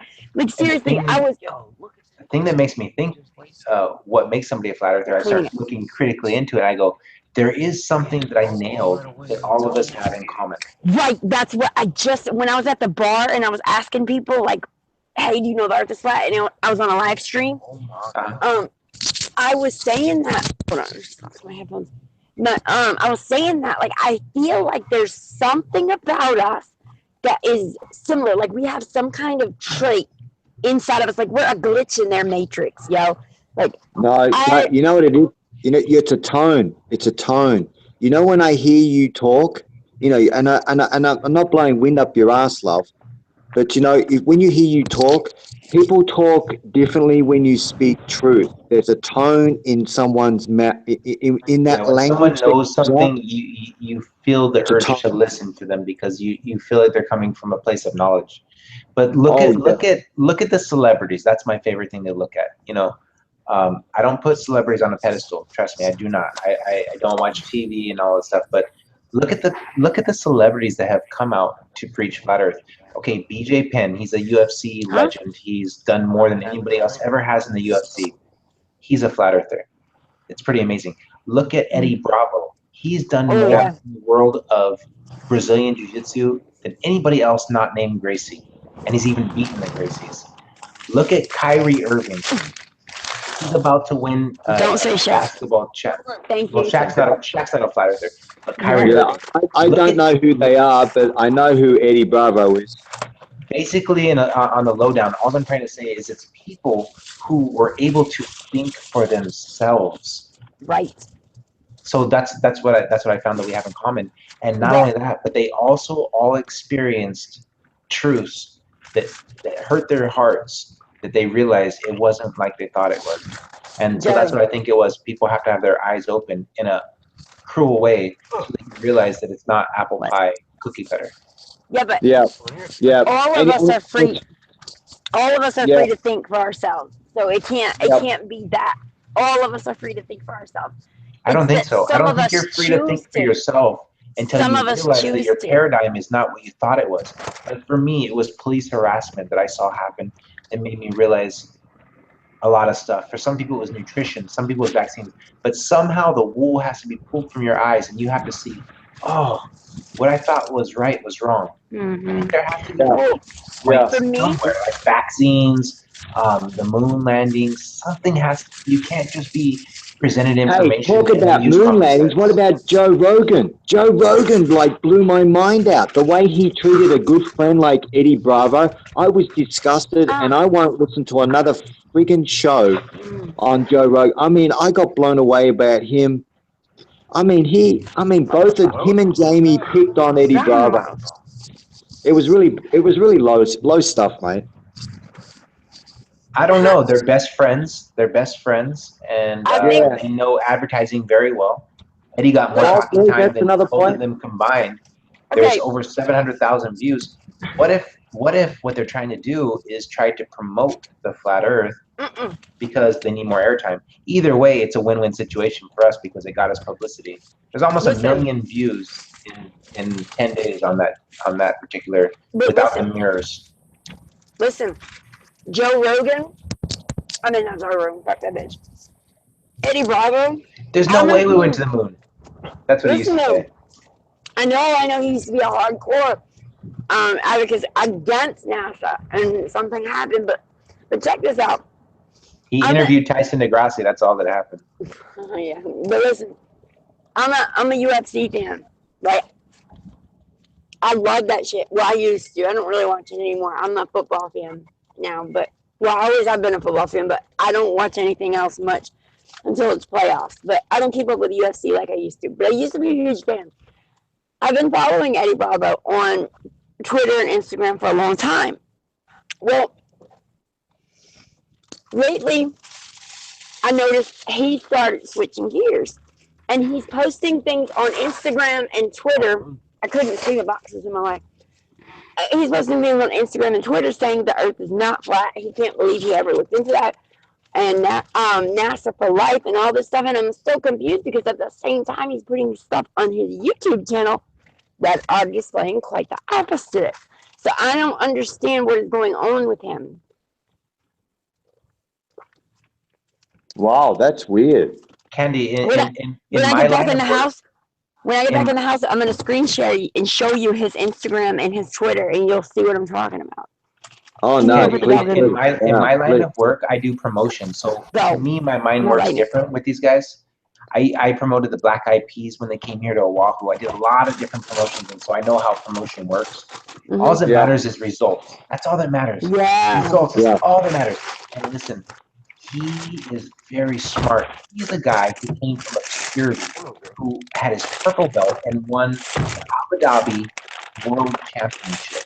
He also beat a great. The guy is a legend. Besides the great, he's a legend. So he's obviously smart. He has his wits about him. Oh no, he's super. He's going super about smart, this man. in a smart way. And what he's doing is he's manipulating the media to get flat Earth out there. He doesn't care if he looks dumb.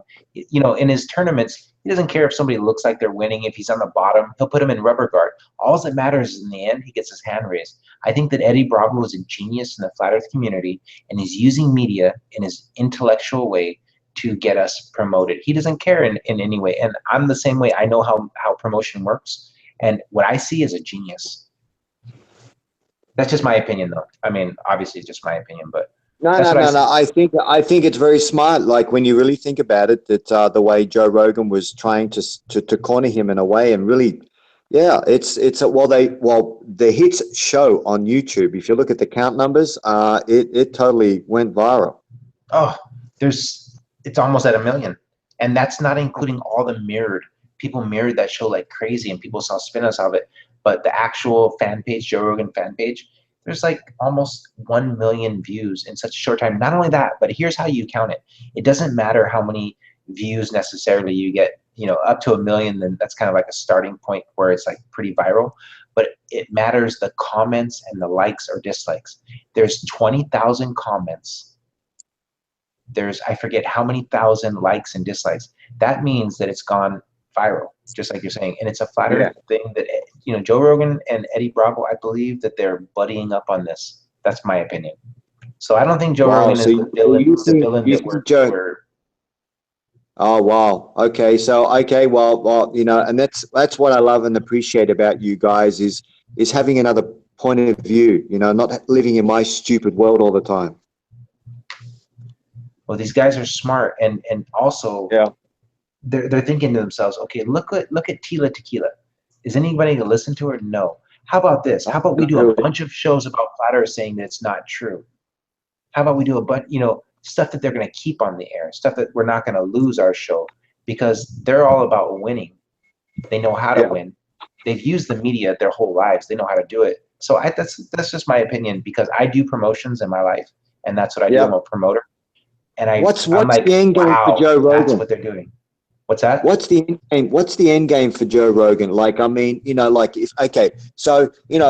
because if we look at this at where this is going, and look, I'm not a blockhead either. I'm just watching what's happening, just everything with cannabis and the flat Earth movement. This thing is ready to just tip the scale, and then they ain't going to stop this.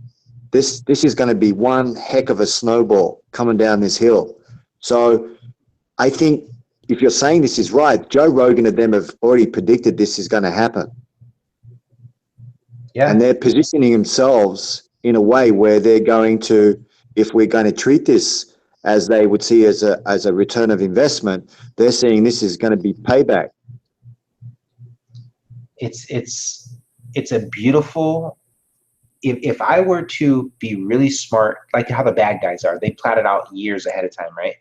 If I was going to be really smart and I was Joe Rogan and Eddie Bravo and I was their buddies, and these guys smoke pot together all the time, they're best buddies, they went through in and outs together, they were both obscure at one point, and now they're both kind of legends in the mixed martial arts community, and best buddies, because you know how it is to have a best buddy. I have a best buddy, I'm sure you have a best buddy. You guys are saying, you know what, I got an idea, I got a plan, let's do this. And that, who knows? Rose-colored glasses. But if you think about it, if they put a plan together, how can we milk this thing out? How can we get double exposure? Eddie's the good guy who's promoting flat Earth. Joe Rogan's the one that's against the moon. But what do they keep on talking about? They keep on talking about flat Earth. So I say he's horrible about trying to unpromote the flat Earth, and he's great about trying to promote the flat Earth, because that's how you do it in the media. You always do it that way. That's how it's called double exposure. Yep. Brilliant. Yeah. And it's how I have a different advantage. Yeah, no, well, it's good to have another opinion, because you're basically seeing it. I still can't stand hearing Joe Rogan say that stuff. It drives me crazy. But when I watch it on mute, watch it on mute. That's my favorite part. Watch it on mute and watch Joe Rogan's expressions on his face. There's no anger. It's almost like he's just kind of like playing along. So for me, regardless, either way, it's exposure to the flat Earth, and we are winning. So it's funny you say that, because it's very melancholy. It's it's really super, because I've been in heated arguments with people about the flat Earth. I don't do it anymore. And they get really upset. Joe Rogan, his heart wasn't racing. All the time. I did not know I was muted. Wow. No. He was very melancholy. He was not. I mean, the blood pressure didn't really get raised at all. Yeah. I'm not arguing with you. I'm not raising my voice. I'm just trying to corner your thoughts. He's very well thought out. Oh yeah. Yeah, interesting. Yeah. Wow, what another vantage point to look at that. Yeah. Well, it's I mean, even look at Whoopi Goldberg on The View. She asked some of her co-hosts, so do you think the Earth is flat, or do you think it's not? And they go, I don't care. I don't have time for that. All I have time for is to worry whether I can feed my children or not. And then Whoopi went on again and said, okay, well, cool. We all have to worry about that. But what if your kid asks you if the Earth is flat or not? I don't know if you've seen that video. You know what I mean? There's people who are truthers, because Whoopi Goldberg's a 9/11 truther and a vaccine truther. They get their word out differently than us. We want them to say the Earth is flat and that is that. But you know what? They're smarter than us, because they know how the media works, and we don't, because they've lived it their whole life. So if they're trying to get a goal out there, they're doing it the best way, in my opinion, that you could possibly do it. So I'm looking at them as, hey, they're heroes that are unsung heroes, kind of like a lot of people are unsung heroes. They don't get the It's, glory. you know what? You've brought up a great subject, and I'm glad I'm speaking with you. And what's your name again? Joey. What? Joey, yeah, Joey. Well, anyway, Joey, my name's Anthony. Look, Joey, yeah, I've always, look, mate. Oi. No, yeah, but anyway, mate, it's just even. I've just been thinking. You see these people standing at the beginning of the freeways. These people holding signs. I've been thinking, man, I'm going to be printing up a bloody sign, and I'll whip him a couple of buckets. So a couple of bucks, he can hold this bloody sign up for at least an hour or so. Because it's, when you think about it, when you look at the way that the conscious thinks, you just. Mate, I'm just thinking, how would anyone look at somebody at the side of the freeway holding up a sign saying, God bless you, the earth is flat, and have some funny remark, Google it. I'm just thinking I just think the word just needs to get out regardless of how you advertise it. That's what I'm probably trying to get to. Thank you very much. It's called planting seeds, and it doesn't matter how. If a tree drops a seed, whether it has a way of delivering it through going vast miles, or it's a heavy seed that drops and the fruit eventually comes, it doesn't matter, as long as it takes root. Just like the parables in the Bible used to say. As long as it takes root, that's it. And if you know advertising, and I know advertising, I'm not an expert, but I know advertising. That's, to me, I'm like, whoa. Either these guys are against flat Earth, could be, or they are genius advertisers that are promoting the flat Earth, and they're willing to take it in the chin and not get the immediate. Because look, Kyrie Irving doesn't get immediate folklore status. Tila Tequila didn't get it. Nobody got it. David Avocado Wolf didn't get it. Michael Telger didn't get it. Actually, what happened? The flat Earth community turned their backs on all these people. So I think that Joe Rogan's smart enough to know that, hey, even the flat Earth community, even if I said the Earth is flat, they would say I'm a shill. They would say all these different names about me. So you know what, Eddie, me and you're my best friend through life. You and I are going to take this and we're going to make this happen. I don't know. That's just what I think. In my fantasy you know world. what? It's well, there you go. It's either way. I think you're right. Yeah. Wow. That's what I've been saying, and you know what? Because this is what I've been saying the whole time. I've been on fucking mute, and I didn't know I was muted. I was like, "Why the fuck ain't they letting me talk, bruh?" And then I was like, "Maybe Vinny muted me." I really had a lot of background noise, and because my phone was like inside my bra, and so I was driving, and I had it in my hand. And I'm smoking, so and I have a hash brown in my hand. And I've already made it to McDonald's or something like this. I don't like breakfast food that much. Like that shit is gross, and I'm hungry, so I had to go somewhere else. And I've been there and back home and back there because they forgot my fucking hash brown, and now I'm back home again. But the whole time I was trying to keep saying over and over. I was like, just what you guys, what Joey just said, like, them doing it together, like a planned thing, because there's no way Joe Rogan is not a flat earther. That motherfucker promotes flat earth more than we do by going against it. Oh yeah. Absolutely. All that matters is results, and if you just look at the results, if you just look at the results, which any good business does, what are they producing? Any advertisement is good advertisement. As long as the word's getting out there, somebody's gonna look into it. Look at he had that paleontologist on for no reason, debating Eric Dubai. That dude there, I don't even have words for him. For what reason? Why would he want to do that? He's promoting. That's my opinion, of course. But that's why, I mean, why else would he do that? It just makes no sense. And also, some people say, oh, no, he just knows he gets higher ratings from it. Okay, but he's also still promoting it.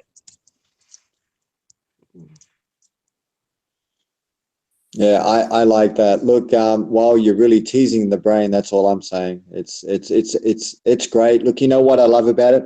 I hate listening to my own bullshit, and I hate listening to everybody else's. And it's so nice to listen to new ways of looking at things, and I appreciate it because I can see how Joe Rogan is very smart. He's he's very calculated. See, if you listen to the way Joe Rogan's been through his entire, he calculates everything out, and then he's so passionate.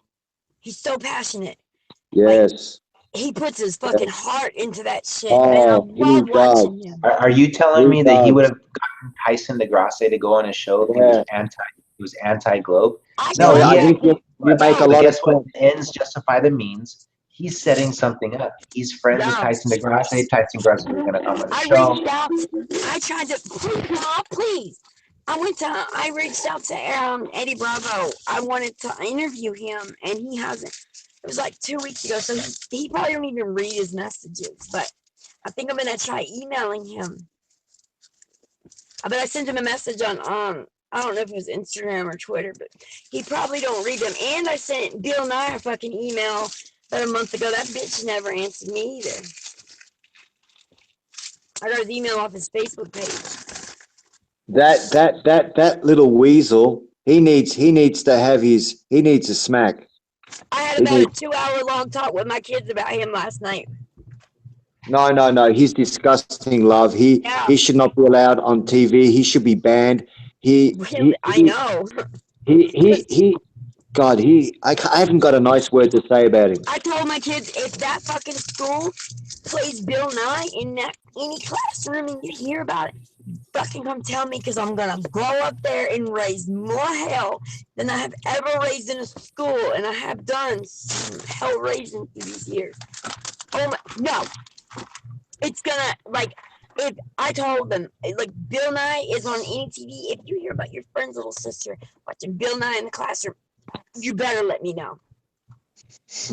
Yeah. It's got to stop, and I'm glad that we are the common folk. They're going to start speaking up about all this bogus way that we all should have our children influenced. I've had enough.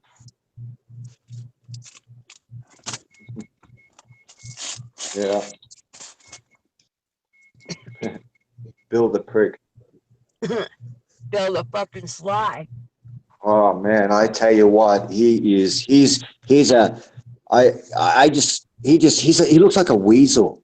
I can't even watch his videos because honestly, my heart rate goes up and I start getting angry. So I go, you know what? I'm just going to turn off his video because I already know the guy's a liar. I know I can't stand the guy. He's deceitful.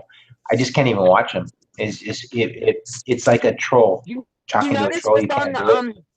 You notice what's on the screen behind him on cast, whatever, on broadcast? Saturn. Saturn just happens to be on there. Go figure. Did you notice that? Wow. Yeah, no, I didn't. No, it's funny that you say that because Crow777 talks a lot about Saturn being. Yeah, that really makes a lot of sense. Have you looked into the history with Saturn? A little bit. I don't know too much about it, but yeah, it's pretty interesting stuff. Mm-hmm. There's theories out there that say that Saturn produces black light, kind of like how things look in the Avatar and stuff. That Saturn used to be our sun, and now we have a different sun, and things look like a black light, and that's where they're getting that in our face. There's movies like Avatar. And I know there's more where everything's like a purple haze. Man, you gotta look into it. Wow. I can't remember right now, but I'll link you to the page that has a whole. Oh my god. Well, the only true color, Candy, is green. So even the pitch black night that we see is green. Every color that we see. You know, when you see the sunset on occasion, you can see a green flash. Yeah. Green is. I've seen a lot of videos on it. Never seen millions it. of green. Hawaii. You know, change color. But green is the only color, and there's just adaptations and speciation types of adjustments due to the color green. But green is our real color. That's the color that's diverted in all different shades and grays. I only heard the very last couple of words you said because he was making so much noise. Let me put these headphones back on. I want to hear what you just said because I've never heard this before. Hold on. Because if this is true, this answers a lot of questions for me. Not if it's true. That's not what I meant to say. If you said what I'm so sorry. I was not doubting you. That is not the words that were supposed to come out. I don't doubt that it's true if you're saying it. What I meant to say was, if what you're saying is what I thought you were saying, then this is going to answer so many questions that have been bothering me for a long time.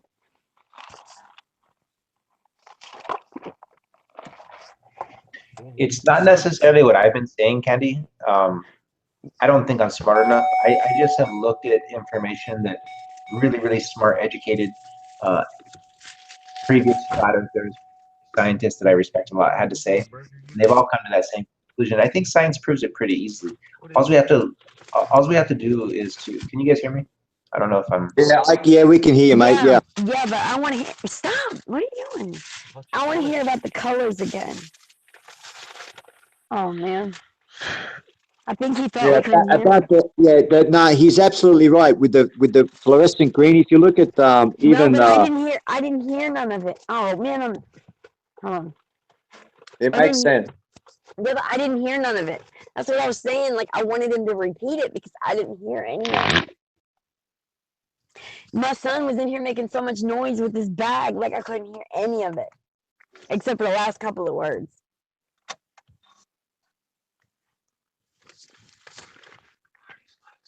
I don't know, man, but open the fucking window, bro. I can't breathe. It's like we just made chemical clouds appear. Like, I feel like I have to, like, dig through the clouds of the fucking smoke in my truck, dude. I said I wasn't smoking this whole blunt because I put, like, probably 2.5 grams in this bitch. Yeah, right. Yeah, I put almost everything I had. Yeah, but that's not no 2.5. I can tell what's all of that. Probably was I put a lot. I put most of what I had, well, about 3/4 of what I had in this bitch. And so I said, I only planned on smoking half of it between the two of us. Well, now it's almost gone. So my truck is like, it's white in this bitch.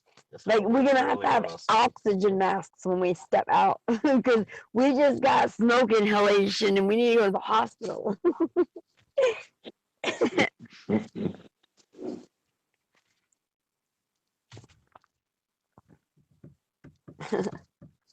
Where is he coming back? Well, you can explain it to me if he doesn't. Dang, man, I really wanted to hear that because Hey, where'd he go? I don't know, and I'm on my phone, so I can't go into the chat. Oh yeah, I can. Let me hold on. What happened to Vince? Did he go to sleep too? And Flip. Is Flip still here? Yeah, I'm here. Yeah, but but I don't know if you've seen Crow 777, but he explains something quite interesting, especially when they get it in the scope. You know, when you actually see it for live time, and it's quite amazing to watch. I don't mean the pictures of it. I mean the history. Oh, the history. Yeah, absolutely. Phallic. But still, even the way they dress Saturn. You know, the age of Kronos. Yep. Interesting. And then if you think about, they use theology, like fucking the words. What is it called? What's like the root of words? They use it, and they use words to tell what the fuck they're doing. I can't even fucking remember what I was talking about now. I was thinking about theology, and I am so fucking high. Well, it all comes down to, how we look at NASA.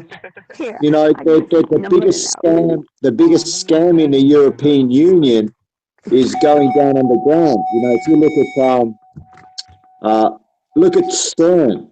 I don't know if you know much about that, where they got the big collider. Oh, yeah, I looked into that way before Flat Earth for a long time.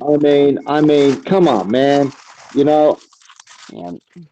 What's going on there? Come on.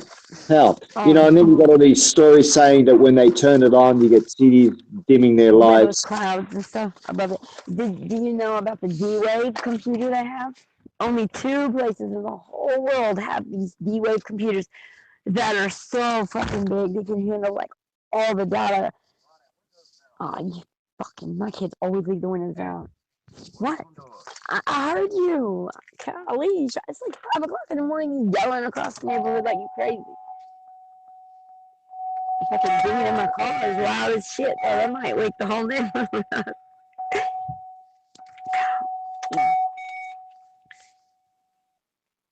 Man, that is so loud. Oh. But hold on. Shit. It's so cold and this drink's about to freeze me. It's like between my legs and I had shorts on.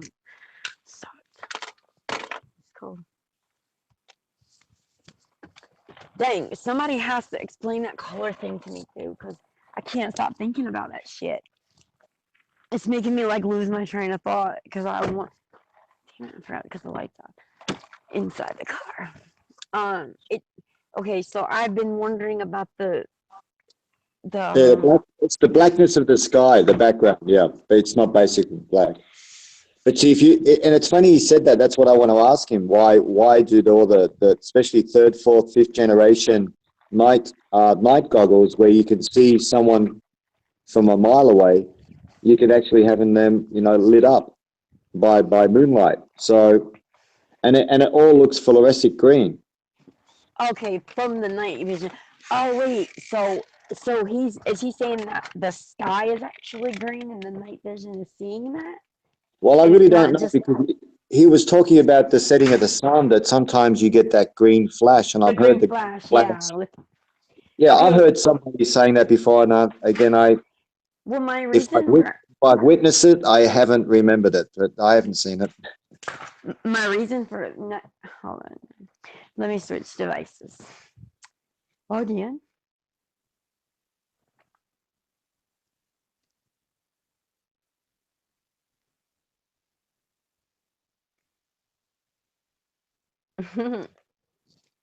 Vinny is still here, or that's Nightbot. I don't know. Vinny is Nightbot. Vinny is Candy.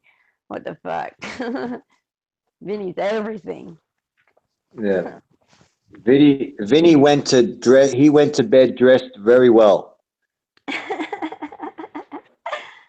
I like the color, that's for sure.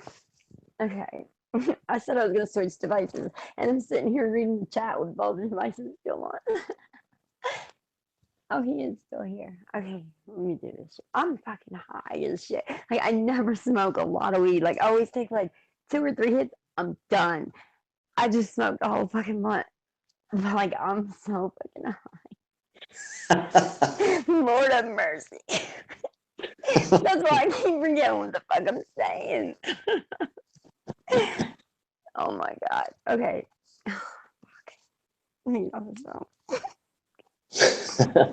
Oh Lord have mercy. Oh wait. Hey, but how are those last videos of? I mean, some of the comedy that these guys are bringing out.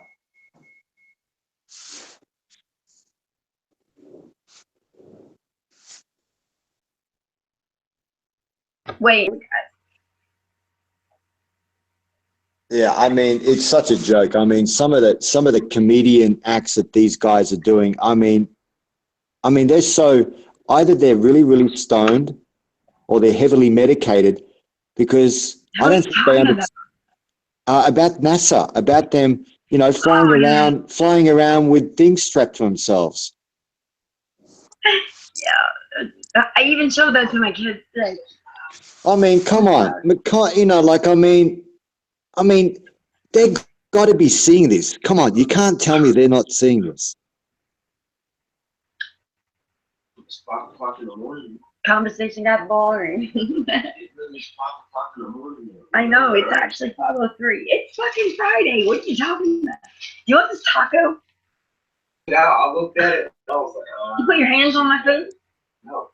You better not put your fucking hands on it. Slid it out of the thing. And it looked like right, what was we talking about before I said something about the lake? I know, but that's not a real taco. About those little assholes, NASA, flying around on their little jumbo beans, you know, their little fucking things tied to their underpants. My kids that video today, and my daughters. My son already doesn't believe me, but my daughter is not buying it. She was like, they probably meant to do that. That's what they're gonna tell us, of course, but come on, man. What? I'm sorry, but I'm not moving to New York. Okay, Mark, he's moving to New York. You're gonna take his ass in because he's a freeloader.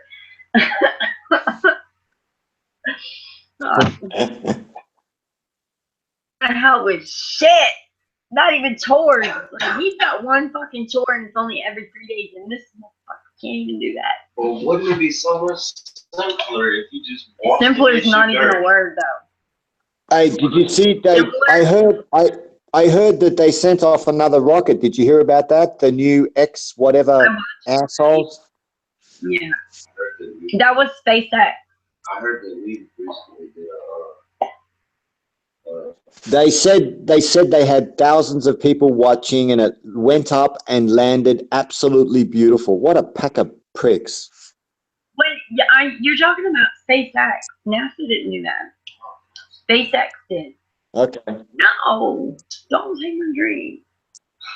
Man, they get it like. Where's your cup? Don't tell me you left it in the car. You better go get it. Dude, I just lifted the lid up.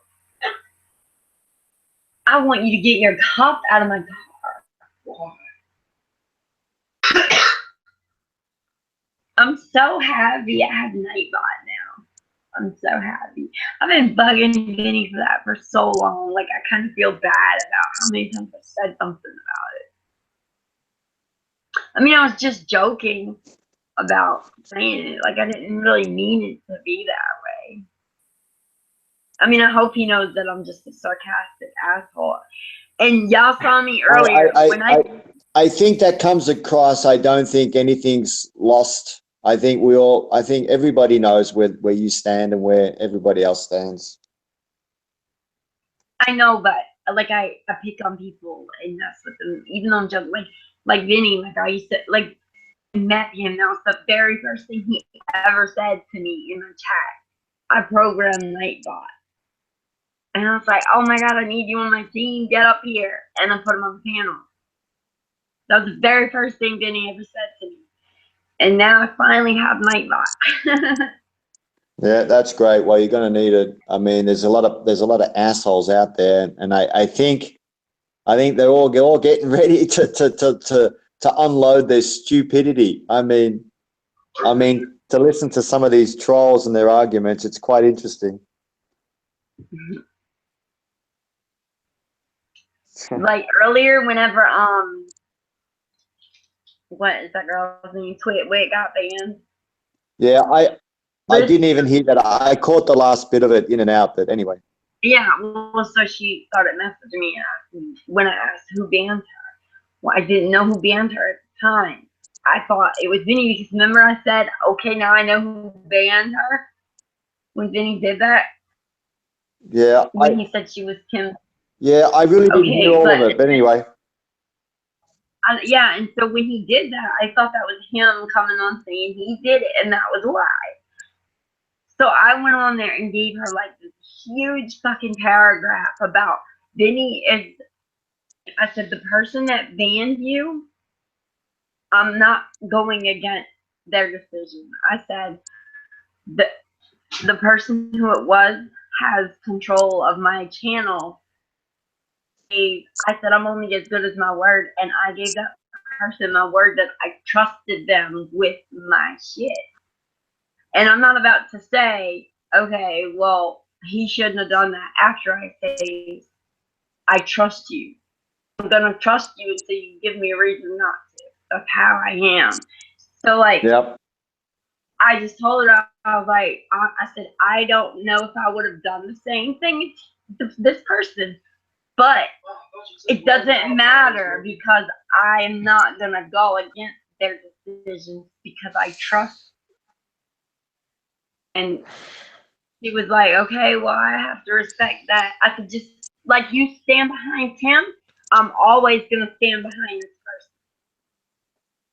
person. Yeah. Yeah. Well, I think Hillbilly was talking about that today as well, about you get to No, really. this just happened. Yeah. Oh, it just happened.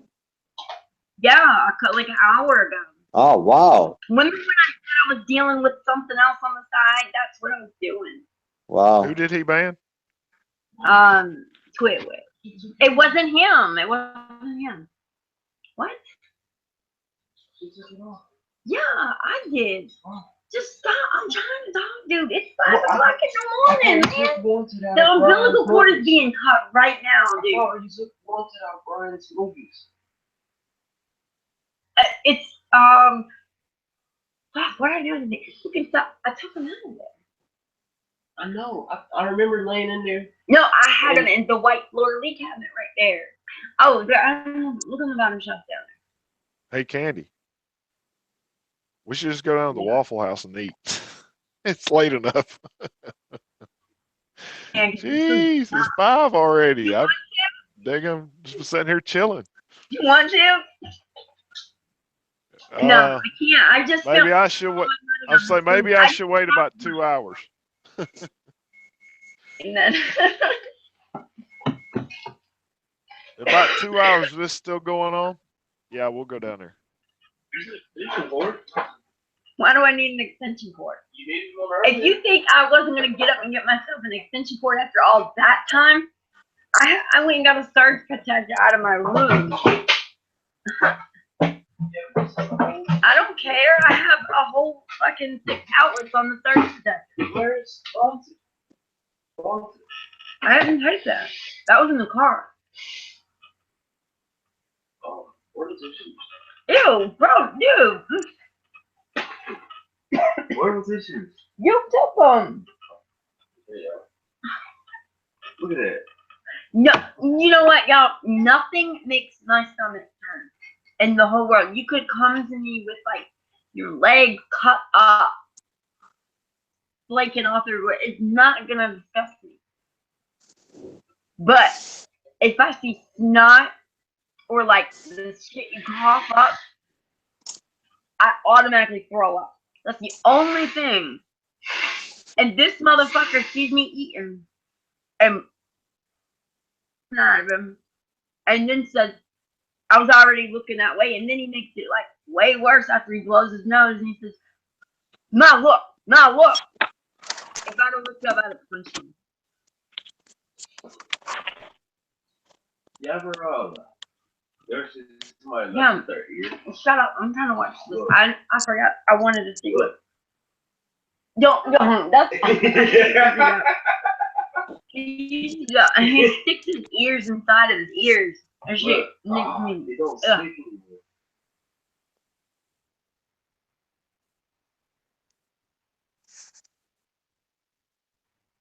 That's so cool. Can you see the chat?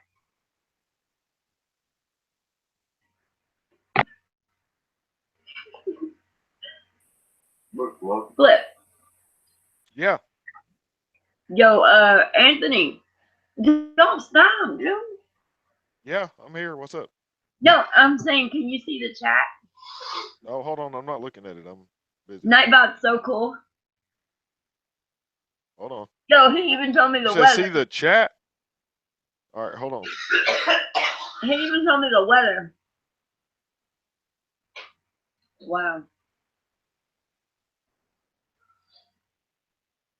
Okay, where's the night? You said Nightbot. Mm-hmm.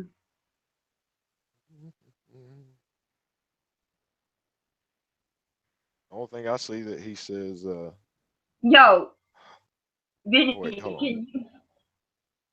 There's no way that it does because every Nightbot I've ever seen has that picture. Can you change the picture on Nightbot? I want it to have Vinny's picture there.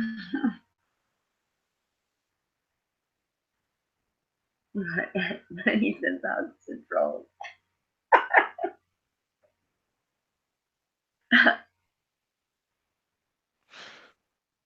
I'll just say hi to Kathleen. She's been in the chat off and on all night. Hi, Kathleen. I've been in the car. I haven't even been looking at that. Hi, Jonathan. By the way, Kathleen, the weather is a little bit chilly, cloudy. It rained last night, and yeah, No. I'd say 45 degrees. I've had it before. It's what I always get. It's a chicken sandwich with a hash brown on top. Have you ever had the munchie meal at the munchie meal at Jack in the Box? $6 you get one of those weird. It has 4 different things, and it's like what stoners eat. See, I'll show you my camera. Look. Oh, It's a, I'm not looking at what you're doing. oh, let me present it. Hold on. All right. I know. Me too.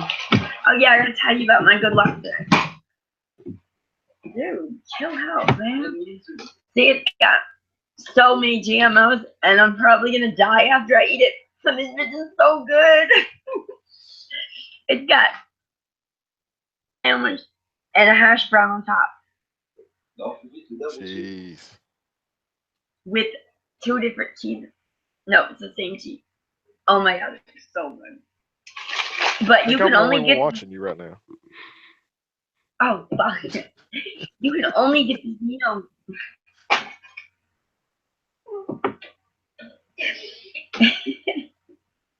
You can only get this meal after 9 o'clock at night. Really? But it comes with the sandwich. No. The sandwich, curly fries, regular fries, drink, and 2 tacos.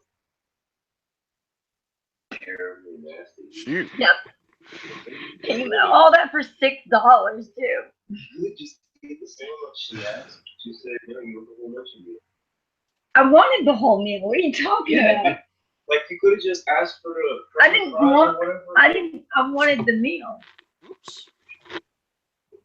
Yeah, it's just. It's so hard. Like, yo, the Jack in the Box in Dallas flip. Don't ever eat there. There has not been one time. You're sitting there eating there. You're sitting there eating there right now, and you're telling me not to eat there. No, let me show you how hard this chicken is. Listen. You hear that? It's my fucking chicken. And you just drop it all over your lap. That's how hard it is. That's not FDA approved. Chicken on a laptop. Give you what? That towel. The towel, dude. And the green bottom. So look, when I went to the tanning bed today,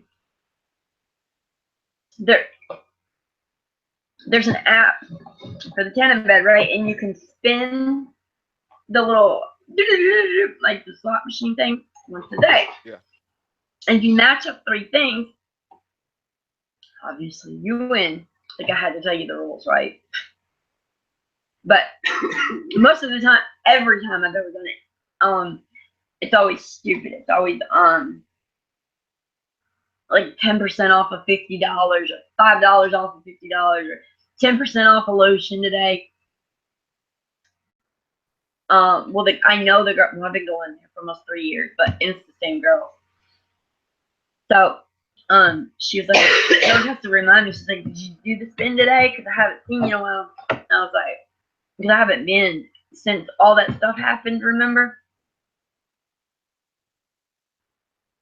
when I went to the doctor?" Yep. Well, ever since the first time I hadn't been to the tanning bed, except for I went one time this week, but that girl wasn't there. But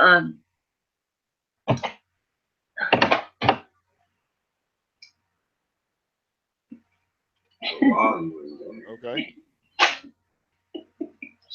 Jeez. I thought I was drunk. oh my god, I hate it when I start laughing. Fucking can't stop, like for no reason. Okay, on the little thingy, and I was like, Designer Skin is the name, like the name brand of their product. Yeah. I said, "What's this Diaz Designer Skin, obviously?" And I was like, "What is body blush?" And she's like, "What? That thing says body blush?" And I was like, "Yeah. What is it?" So I got this $35 free today. I was so happy. I've never won anything before. That's cool. Today was your lucky day. You should have played the lottery. Yeah. After that, you know. And I don't mean, when I say I've never won anything before, I mean nothing. Not just at the Tandem Bed. You ain't never bought a $1 scratch-off ticket and won on that sucker? I don't buy that stuff. I never did until I started driving a truck. I don't know why. And I would say probably maybe 3 times a year, I'll go into a gas station. I'll buy like 5 $1 scratch-off tickets, and almost every time I win like $25. But I don't do it every week or anything like that. I just do it like maybe 3 times a year. And it was because a guy I went to truck driving school with, he introduced me to doing these scratch-off tickets, and I was like, okay, like, you ever win anything? And he was like, dude, I won $100 on the last one. I was like, show me. And so he pulled $100 out of his pocket because we were standing there at the cash register, and I was like, okay, well, maybe he did. But the first time I bought one, I bought 3 and $3 scratch offs, and I won $20. So I'm not I'm not advertising for anybody to do that. I'm just saying. Because I don't. Last thing I want is Candy to say, I can't pay my light bill because I bought $500 worth of scratch offs this month. I'm a very smart gambler. The only thing I gamble on is football because I'm really good at it. I used to win $1,000 very often. When I lived in Biloxi, you had to pick the winner of all the games under on Monday night, and the person that won the most, obviously, every Monday night, like you have to go to the entire house and be there. And watch the game there, or at least be there for the last of the game. And the person who won, like, got the most right, they won $1,000. You know how many? I was mad young men too. I was like 19, and do you know how many men have been watching football and playing football half their life too? And fuck. That's basically what everybody was as a man. So you see this little teenage chick always winning. They used to think I was cheating. Like, what the fuck?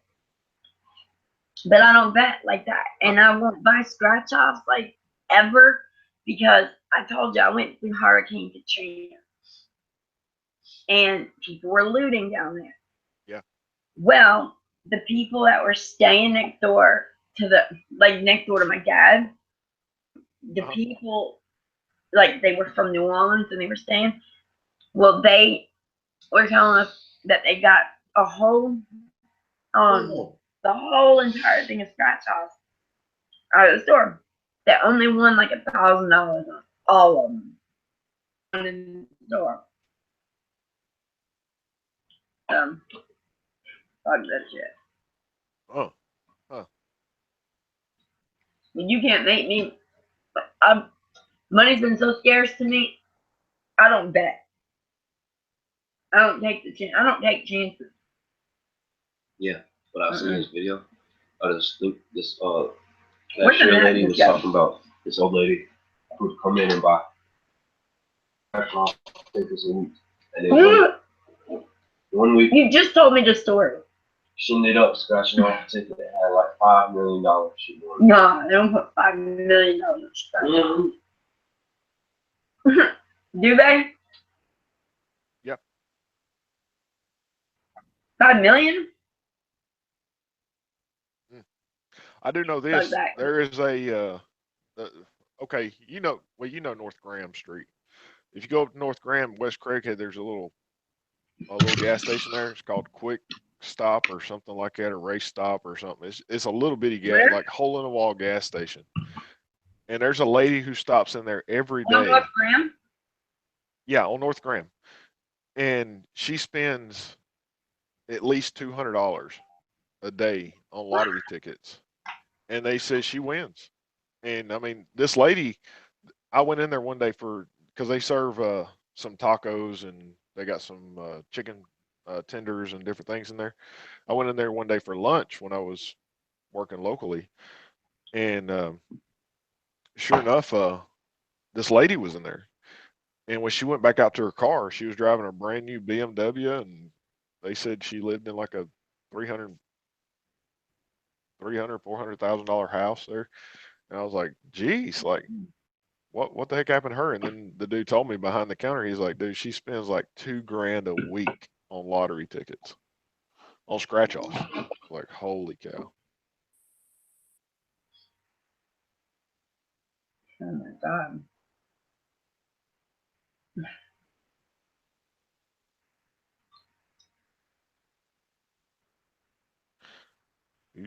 I was gonna say, Andy's sleeping sitting up because he wasn't moving and he was all quiet. Who's that? Oh, that's so cool.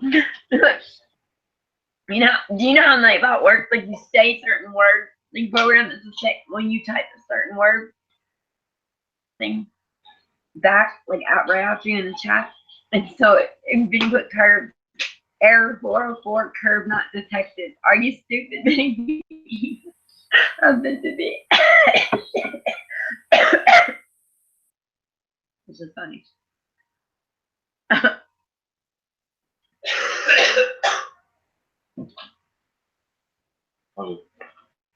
Love you. Oh, you're gonna finally go to bed at 5:30 in the morning?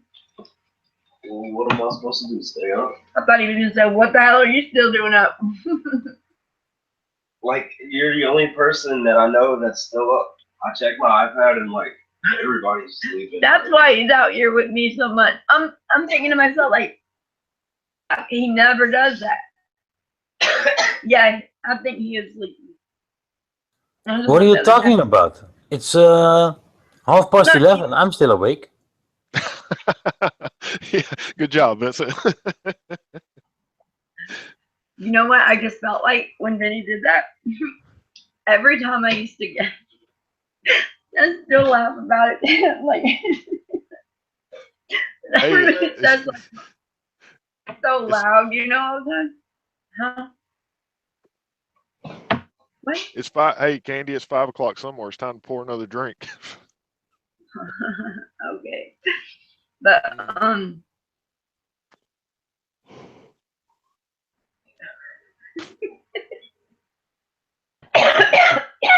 Go ahead and roll you another one, Candy. That's why. That's why I don't smoke a lot. Cause I get stupid high. Like, I can't function. Like, You sounded like Mark. Hey, Candy, why you brought it up, you talked about you went through Katrina, is that correct? yeah. What was that all about? Come here. Oh, that was the government bullshit.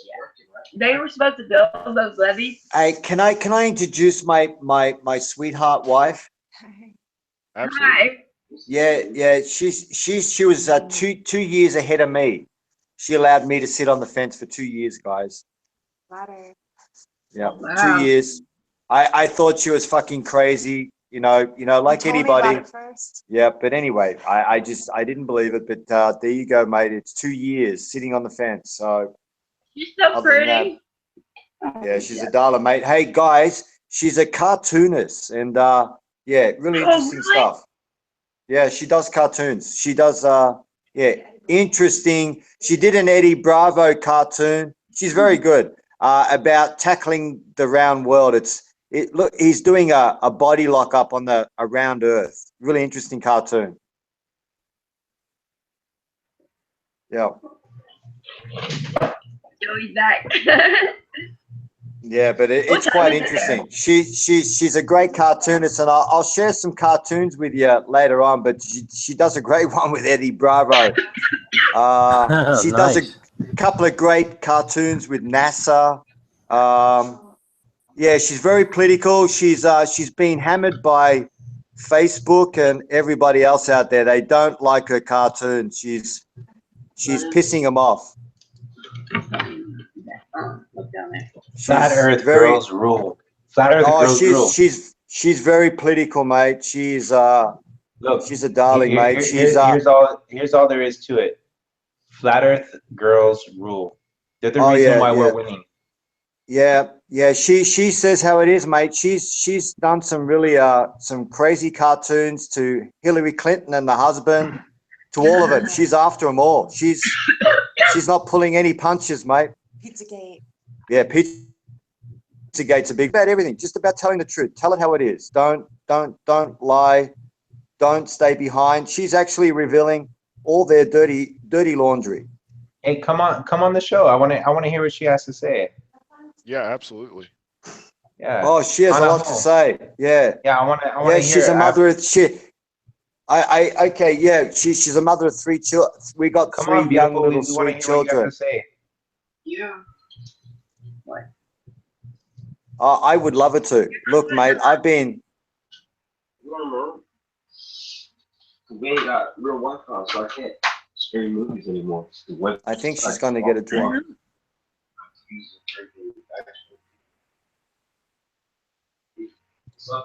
Well, hopefully she can come on and join the cast, because I would love to hear, the female perspective in the Flat Earth, just like Candy, just like Sasha, just like Patricia Steer, just like, there's thousands of Flat Earth girls. They're the reason that we're doing so well, because it's the yin and the yang. So I'd love to hear what your wife or fiance or girlfriend or better half has to say, because wife, mate, she's everything. Beautiful. You know my best friend, mate. Because what it is, it's somebody that allows you You're to a lucky grow, man. mate. Oh, You're yeah, lucky you man. bet, mate. Oh, You're blessed. You bet, mate. Oh, Yeah. man, I tell you, it's amazing. But yeah, that's why I'm saying. That's why I always get back to just, be patient with people. Love is patient. Love is kind. That's what Jesus said. Yeah, and have you seen that guy Dell On my doing some of wall. those interviews? The way he approaches them, he doesn't clobber him on the head. Look, that's my favorite verse of the Bible. Look right behind me. It's right there behind me. See it? That's sweet. I got the whole verse up there. I can't tell you because my computer's gonna get on spot. Hey, brother Flip. There too. Hey, brother Flip. 1 Corinthians Brother- 13. Hey, brother Flip. Can you hear me? Yep. Hey, I'm curious, brother, because I got a lot of respect for you. Something about my intuition with you makes me think that, like, I don't know, you just like, I like you a lot, and I would love to hear how you came into the Flat Earth, because I'd love to know how everybody came into it, but you seem like such a benevolent kind of really cool, real guy that I would love to hang out with, whether I was Flat Earth or not. And I would love to know how you came into Flat Earth, brother, because everyone's story is a trip. But how'd you come into it? Well, I mean, I just was into, I guess 2012, I was asleep, about everything. 2012, I went on a deployment overseas and went to Egypt. It was non-combative. It was just it was basically like, for me, because I was already older and been working jobs, it was like a 9-month vacation, just without the family. So, but while I was over there, I got to listening to Rob Skiba by way of the pastor of my church that I go to. And so I just began following his work and then following some other people's work. Yeah. And when he went down the Flat Earth Road, it didn't take me long, just because I think when I was a kid, I really began to realize, I don't know, when the teacher, when the teacher was teaching us about the earth was round, this is, kindergarten, first grade, whatever. And they brought up the point that if the world was flat, then the ships would have sailed over the edge. One of the questions I asked my teacher was, if the ships would have sailed over the edge, how would the water stay in the ocean if that's what they believed? And she said, well, it's irrelevant because, or, you know, in a childish way, you know, responding to a child, she said, it's, you know, it doesn't matter because the world's round anyways. But that always stuck with me, and just thoughts of that. So after studying Rob Skiba's work and also studying, I listened to a man named Ted Broer. I don't know if any of you guys have heard of him, but he's not a flat earther, but I don't know exactly what you say. He's a Christian, and he I is know him very well. Yep. yeah, you've heard of him. So I mean, the dude's awesome, and which he's not a flat earther, but you know, somebody with that much following, I can't blame them for jumping into it anyways. So I still love the guy, but he was talking about how you're over the past 2 years, he's gotten into lectures about how, you know, our bodies are a frequency of God's voice, because when God created the earth, he spoke everything to existence, so everything becomes a frequency. And then you can test that by, you know, people have done the rice test where they put, you know, negative sayings on rice and put positive sayings on a jar of rice. They come out of the same pot, but the negative sayings of jar of rice end up being mush and non-edible, and the positive sayings on the rice end up being edible. And so how everything works in a frequency. And it just seemed like when Flat Earth came out, that just resonated.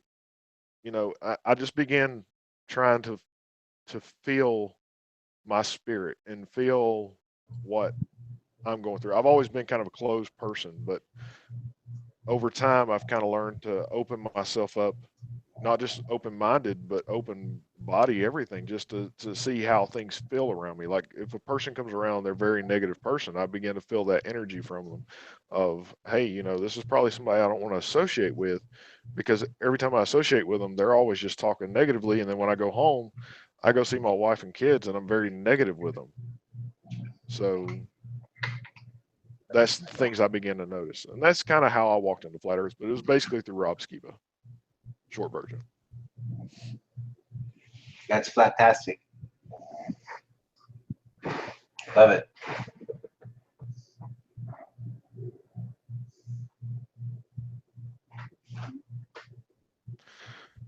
Mine was so Aaron, I don't mine think was, I've yes, I mine don't was think I've ever Mercury's heard. retrograde. Who was that?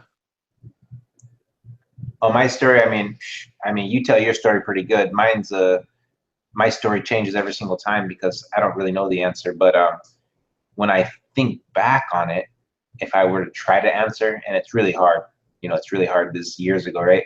But the thing that really got me kind of curious about it, like, do I even want to look into this, is Mercury's retrograde. It was more explainable on a stationary geocentric Earth. Looking into Aries failure, the Michelson-Morley and Miller-Morley experiments made me think, okay, why is it that Mercury's retrograde makes complete sense on a flat, motionless geocentric Earth, and on a globe heliocentric Earth, it's very, like, you know, listen to people who are, forget flat Earth or globe Earth, people who are just, you know, they don't even think about that, right? They're just globe Earthers. Listen to them try, because I'm a science nerd, right? Listen to them trying to explain the retrograde of Mercury or any other planet that retrogrades. And they have all these quasi theories, but yet the flat, motionless, geocentric Earth, it's so simple. So that made me kind of just say, this is curious. I want to hear what they have to say, because I'm all about Occam's razor. So I wanted to find out, you know, if these guys have something simple to say, it could be true. Let me look into it for entertainment's sake. So Mercury's retrograde is kind of what got me pointed into the flat, motionless Earth, because I wanted to see, why is it when I look in my telescope at nighttime that there's an S that is formating on this supposed heliocentric Earth, but yet if we're on a geocentric Earth, it makes complete sense. So that's what got me into it. But there's, you know, the story goes so far, just like I'm sure yours goes further too. But that's what got me, the retrograde of Mercury. Absolutely.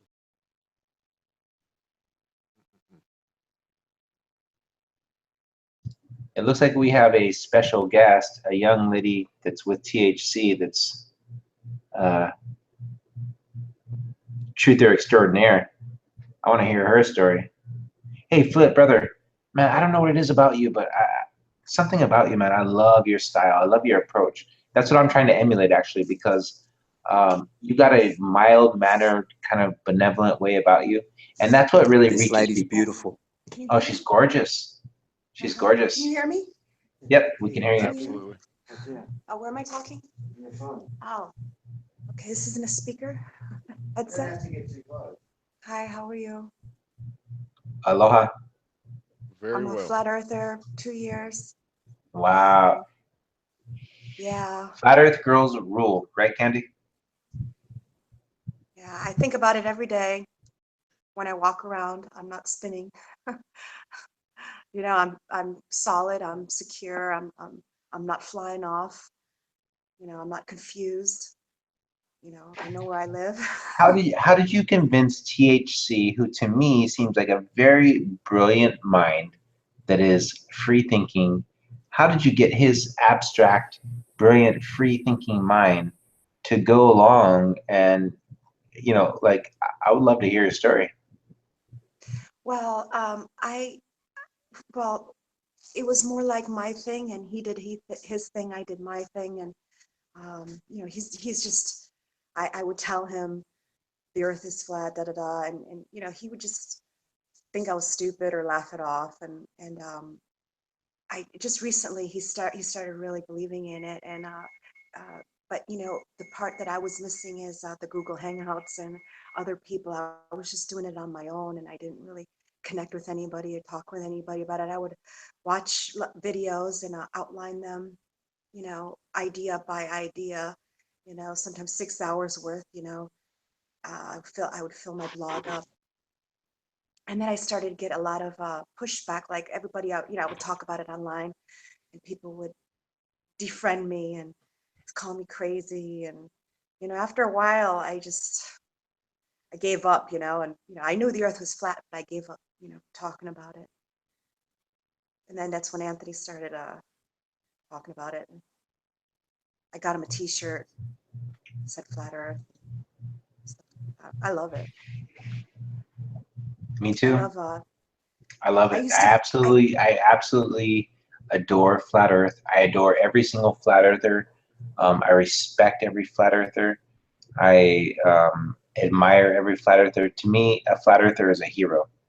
Somebody who, like the old rules back in the days of Plato and Aristotle, if you saw something and you didn't do something about it, you were at the point of criminal because you should have stood up and said something. That's what our society has come to. Nobody stands up anymore. So a flat earther, to me, there's somebody who is a hero against the bullies. So I love it. That's why I always say to everybody, flat earth girls rule. Because without the women in this community, we would be, you know, we would be nothing. But it takes the yin and the yang. It takes the men and the women. And so to have yourself, Candy, and, you know, the gentleman on the board, that's what makes me know this is something that's going to keep on going. We're growing, obviously. If you look at the trends, we're growing like an avalanche. But I love the flat earth women in the movement. And look at the fact that you got THC, some guy that I could hang out with this guy, THC, and have a beer with him and, you know, take him surfing in Hawaii and whatever it is, because he's such a smart guy. But if he wasn't a flat earther, it'd be a shame. He'd be like a walking zombie. It's like the zombie apocalypse. The zombie apocalypse to me is the globe earthers. Right. He's a genius. He really is. He's super smart. He's got gifts that most men don't, but I'm sure he doesn't want me to talk about it. And he's very good looking too, right? Yeah, he's good Yeah. looking. He's got Something about flat earth beautiful women hair. and flat earth men that are, you know, for some reason the guys and the girls on flat earth are just the best looking people. Right. He, you know, for a long time we used to listen to you know, Caravan to Midnight, Alex Jones, all that, all day, all night. And we just assumed they were flat earthers too. You know, you just assume everyone's a flat earther because, you Alex know, it's Jones just isn't a so shill, by the way. obvious, He just you know, doesn't and, know about it. Because but I know over vaccine time, truthers that are truthers, but they don't think the earth is flat. I know vaccine truthers that are truthers that don't know about crisis actors. I know 9/11 truthers that are truthers that don't know about vaccine being the truth. So quit calling people shills, everybody out there in the community. right. But after a while, we would listen and they would, you know, John B. Wells would say, "Oh, I'm going to destroy you, flat earthers," and Alex Jones would just be so angry, you know, and I couldn't figure out like why people get so angry, and let Joe Rogan get so angry, you know, and it's like, and you know, I really believe that they're flat earthers. I just think that they just don't, they. You get so much pushback, people calling you idiots, but those are the trolls calling you idiots, you know. Those are the, you Agreed know. indeed.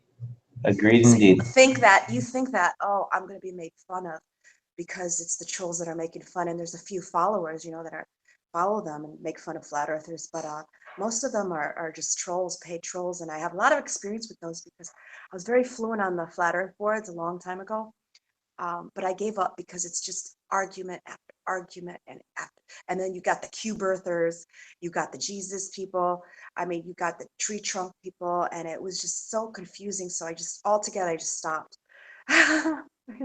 Just moved on to other things, you know. But I do like Anna Jayesko. She's on the Flat Earth groups. I always talk to her about things, Flat Earth things. And, you know, I have a few friends, Jared Moore, a few people who have helped me make Flat Earth memes together. I've made Flat Earth memes. I've made one of Neil deGrasse Tyson. I made Globe Exit. I made, you know, I made a lot of memes before I was cartooning. No, you really should come on shows like Candy's and other people's shows more often because we need that feminine, but also that veteran feminine, somebody who's been in it for a long time because you have that calm, peaceful voice, and it's respected. You know, it's very well respected and accepted. So I would appreciate it if you came on these types of shows like Candy's show more often because the feminine voice is what's respected. It really is. That's what people listen to. I did do one video, a Flat Earth video, one video. It was right when I found out about Flat Earth. And I was really kind of like, oh my God, people, like, it's a little crazy. But yeah, it's on YouTube. And I got positive responses of it. And then it just like disappeared. And it, you know, I think it's only got like 80 views or something. It's been up there like a year. But it's so stupid. What's your video? You know? Donald Or what's Trump. your channel? I think it's on Yelm Princess. That's the channel it's on, and is, you know, like Donald Trump. Oh my God, you got to get your scientists. You know, you know. I was like hysterical, and then after a while, you become calmer with the flat Earth. You know, it's like an anxiety. You want everyone to know about it. You want everyone to hear about it. You want to talk about it all the time, and you just can't stop talking about it. Like when you know you first become a flat earther, you know. I was that way. I was that same way because I learned about the flat earth kind of early compared to some people. It was around 2013, 14. And I was one of the people that in the beginning, I was like, I had to discern it for myself. So I was scrutinizing satellites, et cetera, when people were only hooked on the moon landing. And even the moon landing people were like, well, satellites are real. And even flat earth people like my buddy Alex Carrion and Crass King, yeah, I know. they're like, no. There could still be satellites in the flat earth. And I was like, no.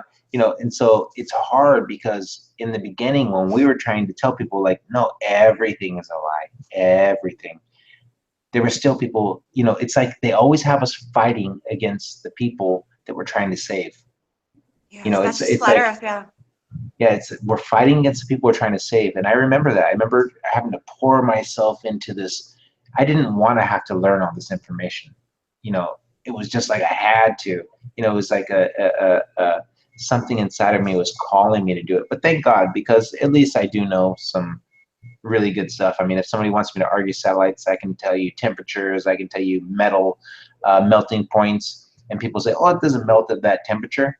Oh yeah, well, if you're going at this supposed speed of 17,500 miles per hour, you know, and you just argue with them science, you know, just like evolution is a hoax and everything like that. So I do thank God for that. But yeah, in the very beginning though, I remember it was an uphill battle constantly. I was telling people oil is not finite, it's infinite. They're like, oh, come on, you're psyoping the movement. No, I'm not psyoping the movement. I'm trying to get people aboard, because if you can plant a seed, no matter where it's at, if it's a vaccine seed, if it's a oil is not finite, it's infinite. If it's a cancer is a hoax, if it's whatever it is, you're planting that seed. And I remember that beginning stages. It was very frustrating, and it made me back off a lot too. And so when I see all the new flat Earth people coming in, it makes my heart it makes my heart so happy. Yeah, that's nice. The satellites are definitely bogus. I deal with it all the time because we have satellite internet, and I'm looking at the dish, and it's pointing across the river, and it just drives me crazy. It just drives me crazy. I have to talk about it all the time. The Federal Reserve is not federal, and it's not a reserve, right? Yeah. Germ theory. There's no such thing as virus. Where are they pointing at? What do we use for cables? Where are they? You know, just follow the science. Science is awesome, but science is you know, people think, oh, flat earthers are anti-science. Hell no. We want you to stick to observable, repeatable, duplicatable by anybody who's the same process results. That's what science is. It's so simple. It's so simple. It means, can you do it too? Oh yeah. Okay, so we proved something. That's all it is. Yeah, I know. But you know, we take on faith a lot of these things, like that only the scientists know. You know, like only the scientists would understand this complicated thing. So, you know, we take it on faith. But you know, Ayn Rand says if you can't figure it out with your own mind, you know, chances are, you know, this, you know, like you're just supposed to judge things based on, you know, can you figure it out on your, does it make sense to you, you know? And if it doesn't, it's probably a hoax, you know, unless someone can explain it to you, you know? Nothing's that hard to explain. Everything's simple. Yeah, imagine if you can go back in time about 1,000 years, give or take, and talk to just the average person alive at that time and pick their brain. They'd be so much more genius than who we consider genius nowadays. It would just be amazing. You'd sit down and you'd talk with them, and they would talk to you about the precessions of the equinox. They would tell you about how in a true year there's only 360 days. They try and tell us it's 364 and a half. No, it's not true. It's 360 days. Just like a circle has 360 degrees. It's perfect precision. That makes sense. The precessions of the equinox work out perfectly. If you go to a planetarium, it's a flat seated surface, that makes sense. surface Oh area my God. with a dome surface area. Aha It's a moment. circle. It's 360 degrees. Every single, the Mayan calendar could predict accurately for thousands of years ahead of time, because they know it's 360 days in a year. It's 12. 30. It's 12 hours times 2, 24 perfect hours, not 23 hours and 46 minutes and blah, blah, blah. No, it's 24 hours. Perfect. 360 days. Perfect. Look at the seasons. April Fool's Day is the real beginning of the New Year's. They made it, you know, when you start looking into it, you realize, oh, they just basically they use shame to get us to not agree with the conventional science. They didn't use science. Bill Nye is a perfect example. He's, his transgender agenda right now. He's got a transgender agenda. He has a show and that just came out, and he's pushing the transgender, that is evolution. It's evolution, it's science. So, you know, I was knocking it online, and people were like, what, you don't believe in science? You don't believe in science? You know, transgender is a science because it's about evolution, and that's normal. Evolution is proven. Evolution is proven because there is. Go ahead. Bill Nye's a phony. Fossils, right? But what do fossils prove? That there was a flood. Right. That's all it proves. Right. There's zero there, and that's what converted me. My whole story started with evolution, kind of that climbing up and down that ladder of, is the Bible true because evolution is false, or is the Bible false because evolution is true?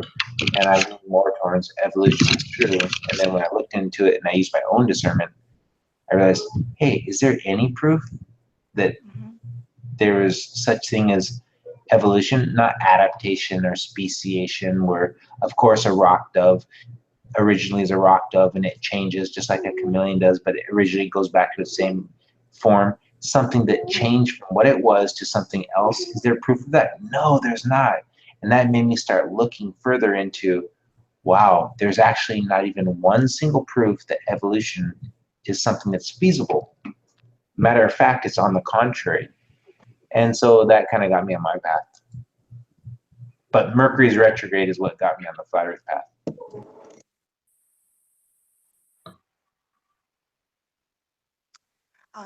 And everybody on here who's a biblical flat earther, like I am, think about this. Think about this. This is something that is like, of course, I know I say abstract things, but think about this. Who was the first celebrity flat earther to come out?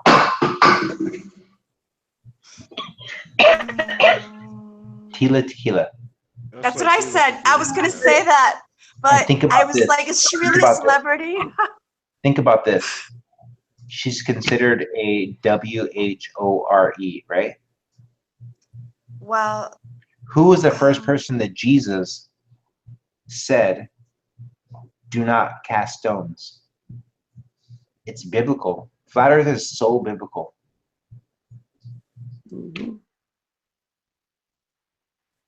Well, yeah, it does. I mean, if you think about it, it's pointing out the Earth is flat.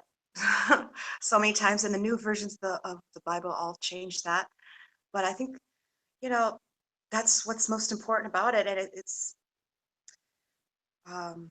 just a history of just generations of people and good living and all that.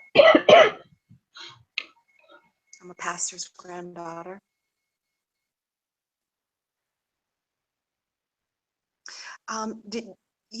Once about 2 years ago, I had this guy approach me online, and he said he wanted to manage me doing a flat earth, like a flat earth radio show, and he wanted to manage me and all that.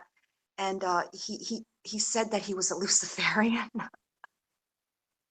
And I thought that was like really great. Like, why would a Luciferian? But no, this guy was really serious. He was talking about Nimrod and all this stuff, and how Nimrod would be pleased. And why don't I just, do a flat earth like an internet radio show, and everything would be supplied for me. And maybe he was just talking shit, but I always thought, that was really weird. And I want to know if that has happened to any of you guys. I know a lot of people are saying that came from it, and it's all like saying that the globe is right, and Nimrod's trying to confuse everybody. Huh. I don't know. It was weird though. Like there's a bunch of Luciferians around in the flat Earth movement. I don't know what they're doing, trying to maybe take it over. I don't know. That was the gossip that I got, and that were these online badgers, and there are these groups of people that they just troll flat Earth all day, and you guys know them from online. They're horrible. That's what I do right away, sweetie. So what I do right away, if I notice that somebody's been anti-flat Earth and they follow my Facebook or my Instagram or my YouTube for longer than, let's say, 2-3 weeks, you have to use your discernment and say, wait a minute, let's look at myself. If I don't believe in Bigfoot, for example, would I go to Bigfoot pages, spend the majority of my day there, argue with people all day? No, you would never do that. So as soon as you recognize that, just recognize that's what you call a troll. Who cares if they're paid, if they're just somebody insane? See that. Just a lot of right people away, think that they're regular people. No, but right away, as a flat earther, you have to put on your flat earth goggles and be like, wait a minute, no normal person would ever be like, oh, I don't think Sasquatch is real. Would you go to Sasquatch people's pages that believe in Sasquatch and dedicate your life to arguing with them? You would never do that. So that's the first hint. That's a troll. And if you sense a troll, just immediately, just like a cockroach, eliminate them. That's it. Yeah, It's simple. I never respond to them. Just like Candy. Earlier today, there was a guy who was kind of in the flat earth scene, and he was talking about your nose ring and blah, blah, blah. Just immediately eliminate that person. Don't even think about them. Don't give them a second thought. They're done. You know, they're trying to distract this movement, and this is a movement. This is a group of people, race, age, everything doesn't matter. You know, they used to call it the generation next. They used to call it whatever generation, but this generation has nothing to do with age, religion, has nothing to do with sex or creed. It has to do with information. There's a Hopi legend that says that in the end, before we're all cast into fire, there'll be a web, a world wide web cast upon the earth. And people thought maybe it's the telephone wires. Maybe, no, it's the World Wide Web internet. And what it is catching on fire. Before the end of this year, the majority of people are going to understand that the majority of what we've been told is lies. They're not all going to know flat earth, but they're going to know vaccines. They're going to know 9/11. They're going to know, you know, et cetera, et cetera. Place it where you may. They may not all be flat earthers, but they're going to know what's going on. And that is what is called. There's a thing that's supposedly bigger than flat earth, Candy. And it's not crisis actors, it's not moon landing hoax. It's called Revelations Prevented, or Preventing Revelations. And it's kind of scary. It makes you kind of want to think, well, maybe we shouldn't expose flat earth, because it means that we're kind of coming to a foregone final conclusion, and we're the ones pushing that button. But it's foregone. Are we not going to tell this truth? Because if you tell this truth, and people know this truth, they're going to stop using oil. They're going to stop using all these things. But what if that's what's preventing revelations? Because if the earth is going to end in a fire, think about it. We're using oil for everything. Roads, plastic, diesel, gasoline, kerosene, every single thing you can possibly imagine. And there's more of it being drilled every day. It's not finite, it's infinite. And imagine if everybody catches on, and the catch-22 is this, that we catch on to oil is a scam, but as soon as we put a stop to it, it catches the world afire. How, you may ask? Well, what happens if you take an oil pan and you put a drop of water in there? It explodes, right? Oil and fire, volcanoes in the oil eventually catch up. We're not using it anymore. And then you add the oceans of the water, the oceans of the earth to it. That's a big explosion, you know? So it's called Preventing Revelations. And, you know, it's kind of scary to look at. We're trying to be optimistic in the flat earth, but there is people that may say that the bad guys aren't really necessarily so bad because they're kind of preventing an eventual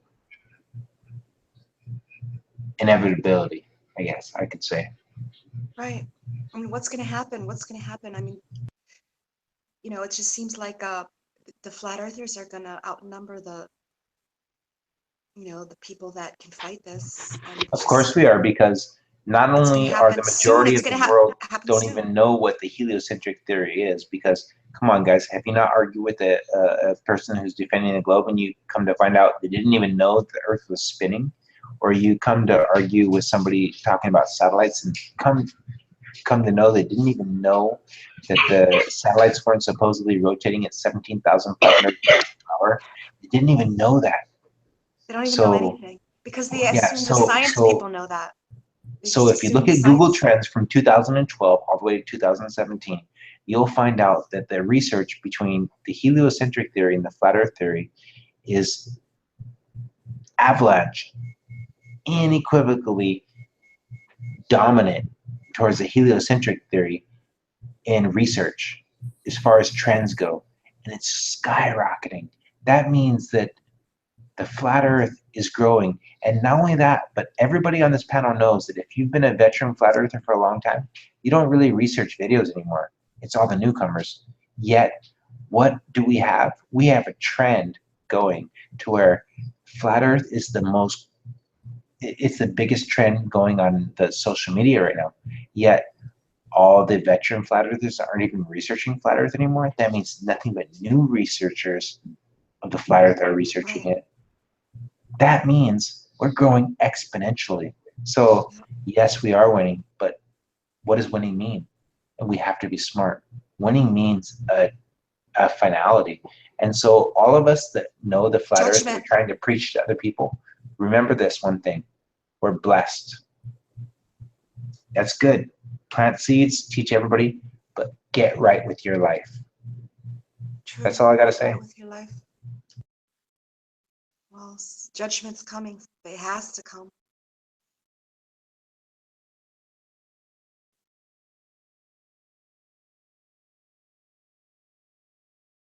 There's so much evil in the world going on.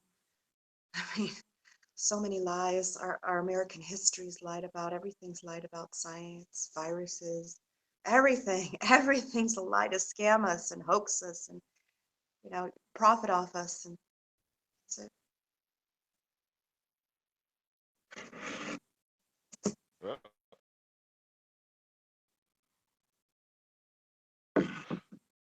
Oh, man. Flat Earth first before Anthony. I did. So it's kind of funny we haven't heard from you till now, at least that I know of. You said you had a blog. I know. Do you still Yeah, write I on had your a blog?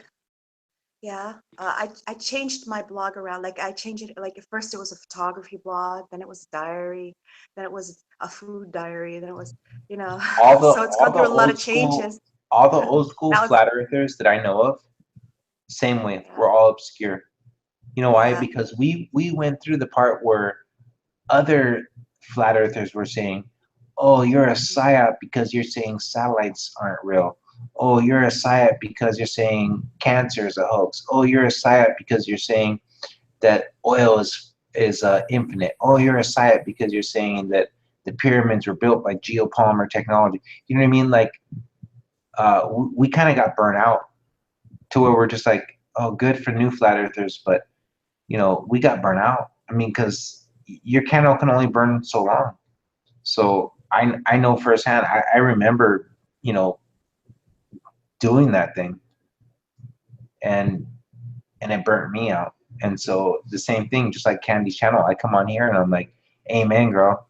I love," because I can never have that candle lit again, because I had so many people when I first started this thing, and trying to talk people into, because flat Earth isn't just about the Earth being flat, okay? It's not about that. It's about everything. You got to be able to prove it without a shadow of a doubt. You got to prove that the ISS is fake. You got to prove the satellites are fake. You got to prove the moon landing was fake. You got to prove the vaccines are fake. You got to prove that everything that's going on is fake. you have Oil to is have an fake. answer for Diamonds are fake. You have to have an answer, and you have to have this definitive answer. And you know what? sound You confident. get beat up. You got beat up so much that you get beat into obscurity, and eventually Even you're when just you like, prove it, even when you prove it, they hell won't yeah, believe new you. flat earthers. Thank you. Go, because I've lost that drive. I lost that fire. And that's what I did myself. And so that's why I go on these channels and I say, thank you. Thank you, because it burned out of me. I can't get what you have, Candy.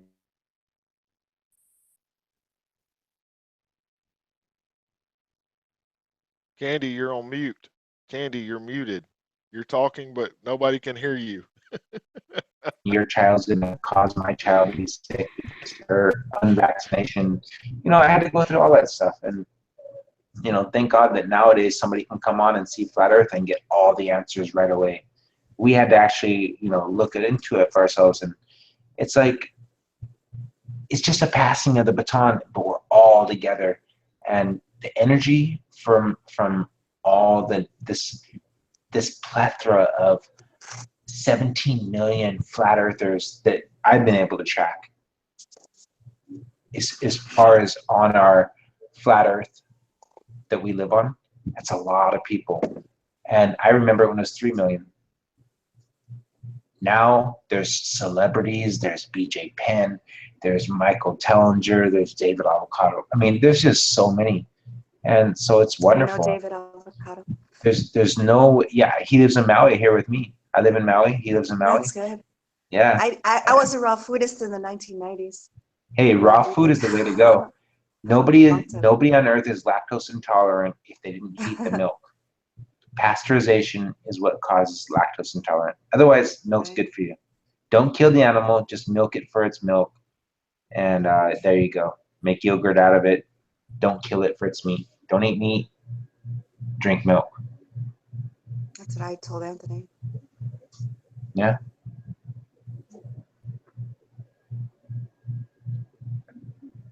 Yeah, And I agree with you THC. 100%, Aaron. Joey, on the raw milk. That's okay. Aaron's my wife's name, so you can say Aaron. I use her account, and she uses my account interchangeably. That's what Kathleen told me earlier in the chat. I thought Aaron was your daughter, but the raw milk. I've had people at my house. We buy raw milk, and they say, "Well, I'm lactose intolerant." So I'm like, "Well, Yeah, try have this them milk." drink the raw milk. Guaranteed. Yeah, and they're completely zero, fine. Yep, 100%. It's because of this one simple fact. Milk has a sugar in it called lactose, and it also carries in it, just like every food that is unheated, carries its own enzyme that's responsible for helping to disassimilate that type of protein or sugar or whatever it is. So in milk's case, lactose is the sugar and lactase is the enzyme. But when you heat the milk, you burn that enzyme called lactase. Therefore, your body cannot assimilate lactose that's in the milk. Neither do baby That's cows. as simple as that. That's it. Simple as that. Done. Over. Nobody in the Baby world is cows lactose die. intolerant unless you heat up the milk. That's it. Done. Period. Closed. Yeah. Done. That's it. So easy. Candy, you were going to say something. You were talking and you were muted. What was you going to say? I don't remember.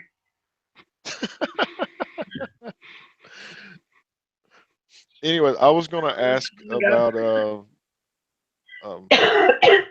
I'm sorry, I should have got your name. I don't know if you even mentioned your name. No, what is your THC's name? wife.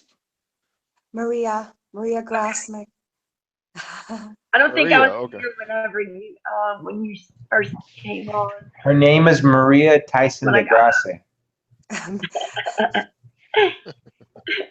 Neil deGrasse. I made a meme of him being banished in the undergrounds. after the flat Earth truth comes out, he'll be banished in the undergrounds. So it's this theme I'm hoping No. to see one day. Maria. Sealed up in the undergrounds. Maria. deGrasse Tyson. Maria, if the flat Earth is true, which we all know it is, then Tyson DeGrasse and Bill Nye will be forgiven. We'll be banished underground. No. Because we're all people, and we've all been led astray. So everybody, in my opinion, no. If they come no clean, matter. Everybody's a baby. No, it's not their fault. It's nobody's fault. That's what every flat earther has to remember. It's nobody's fault. Just come at it as a psychologist. It's not your fault. You didn't know this. You were brainwashed. You were manipulated. And we know the truth. And that's it. Nobody needs to be punished. No jails, no prisons. Love, life, live. That's they'll it. put you in prison. No, prison. Yeah, they will. They'll put you in prison. I know, but a flat point of view. Everybody's forgiven. It's nobody's fault. The Jews and the Gentiles alike.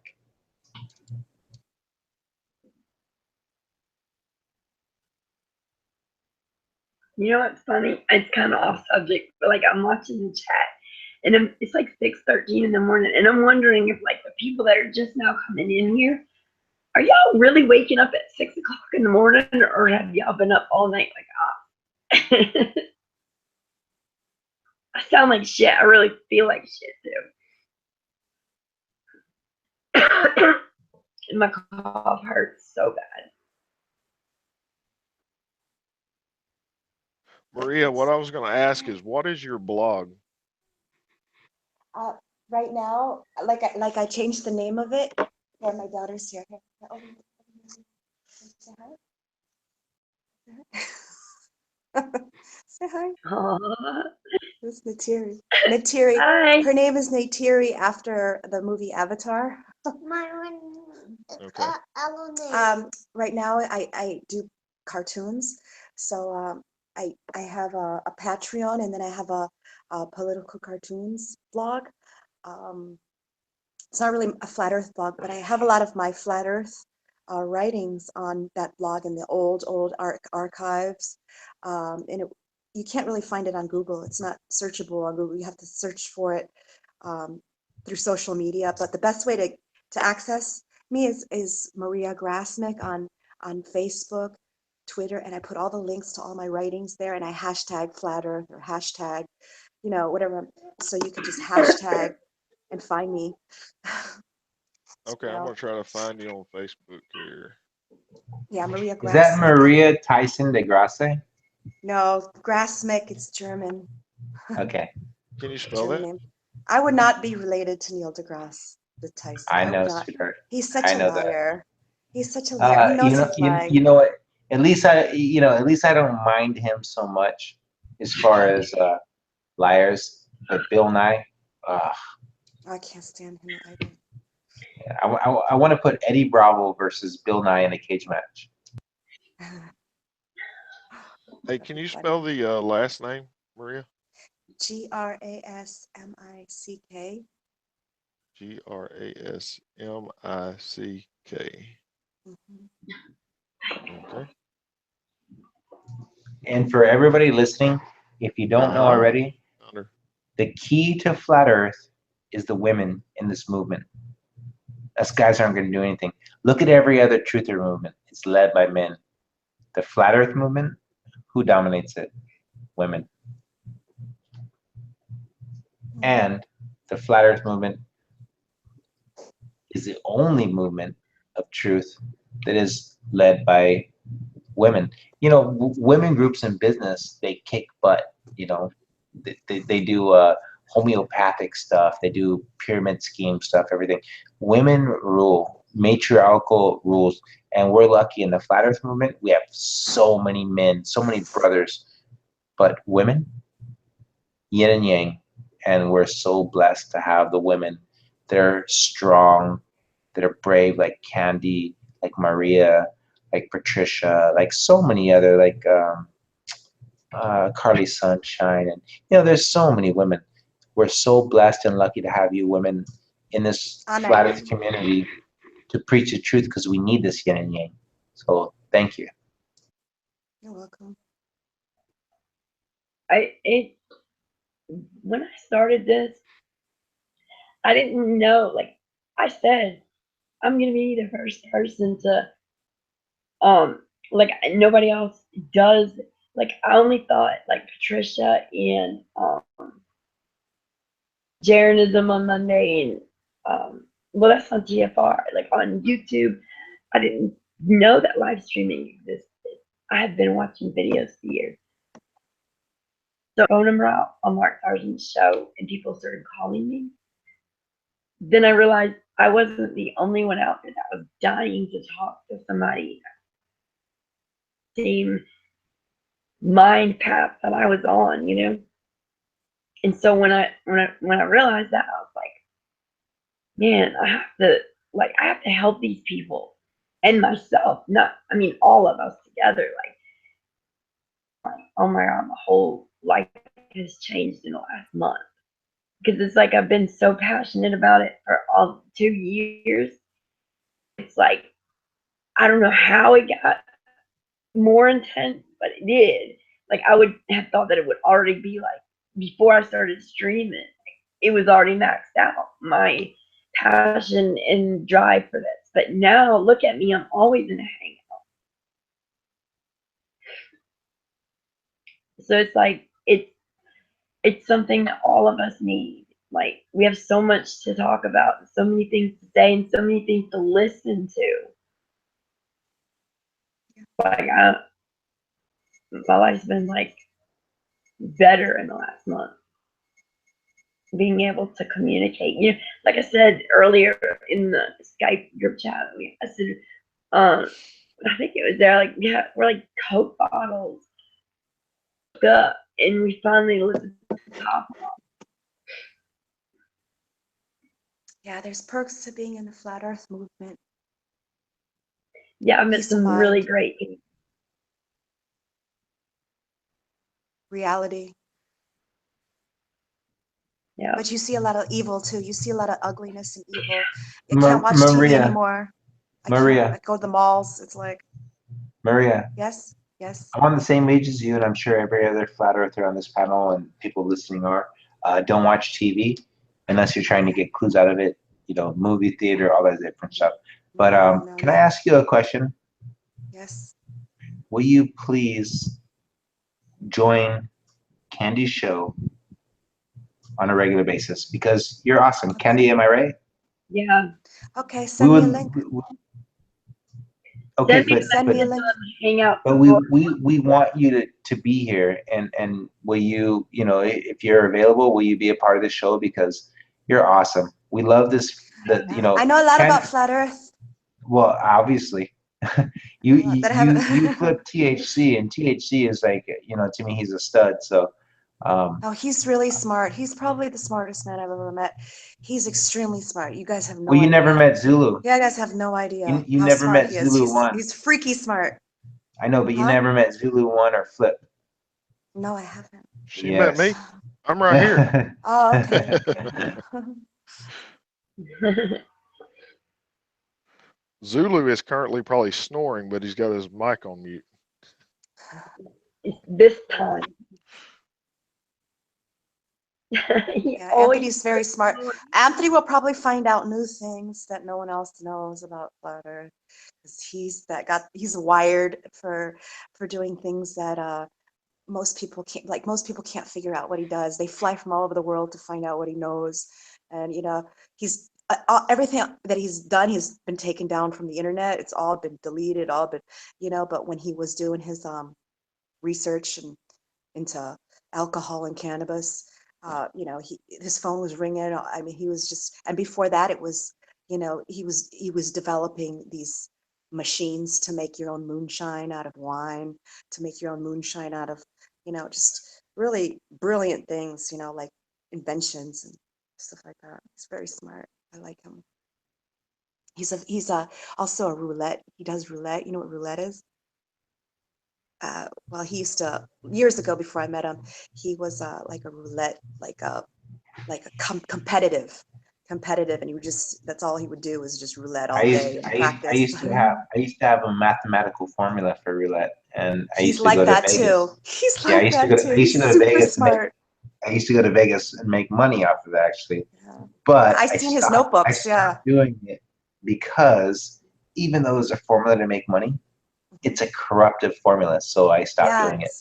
Yeah, And that's actually he says what every wheel Make a lot of money. every wheel has something wrong with it. You got to figure out what it is. And he's super smart. But I used to see his notebooks, and he would like donate 10% of everything he made. He would just give it away, and he was really good about it. And he did it for sport. He didn't do it for money. He just wanted to master. And then he moved on to something else, and he mastered that. Moves on to something else, masters that. And he's a very smart guy. You're lucky to have him on your side. I agree. We're lucky to have him, and he's lucky to have you, and we're lucky to have Candy's show, and we're lucky to have Zulu sleeping, listening in.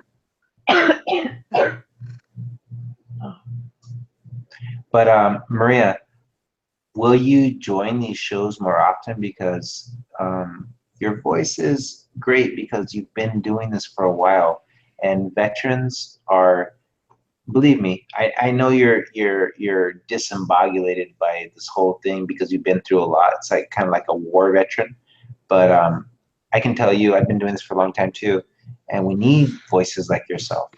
We need veteran voices. So I hope that you can come and accommodate us and join these shows more often, because your voice is much needed in this. If you want this to grow, please help us by joining these shows. I think Yeah, a lot of the sorry. Pizzagate stuff ties into Flat Earth too, because a lot of people say, how can NASA keep this secret? How can these people keep secrets? Men don't keep secrets, you know.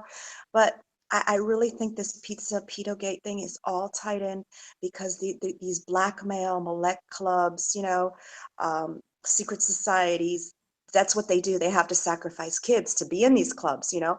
And that when you've sacrificed a child, you will definitely keep these secrets, you know what I mean? So like that's why a lot of this stuff is all coming out together. It all ties in with each other, you know. So it's like we're going through judgment right now or something, you know.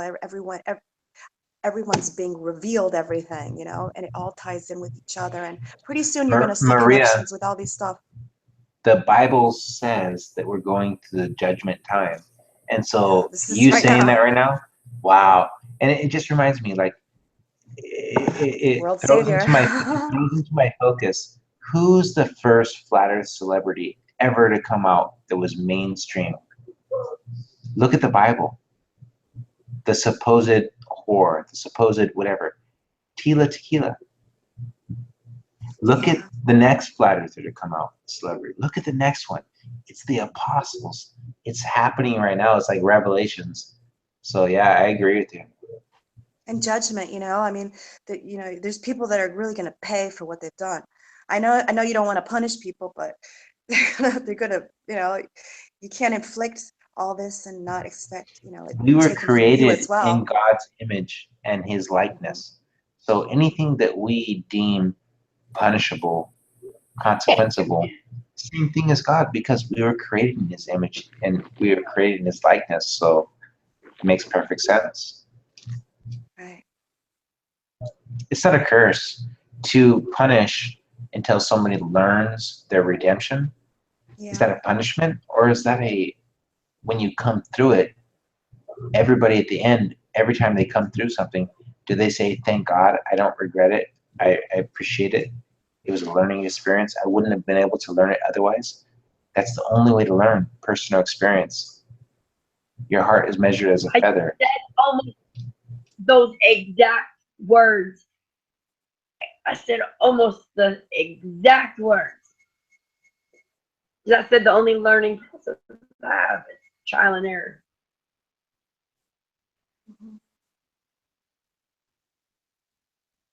Like that was, well, I guess it was yesterday now, but said those same things.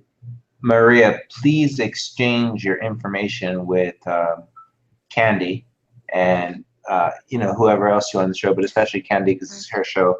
And we would love for you to be a regular appearance on these shows, because we need veterans and we need female veterans. And obviously you're able to pull. We have some other Hey veterans, Joey, no worries. I got the information, and I'm gonna do a show with Mr. THE.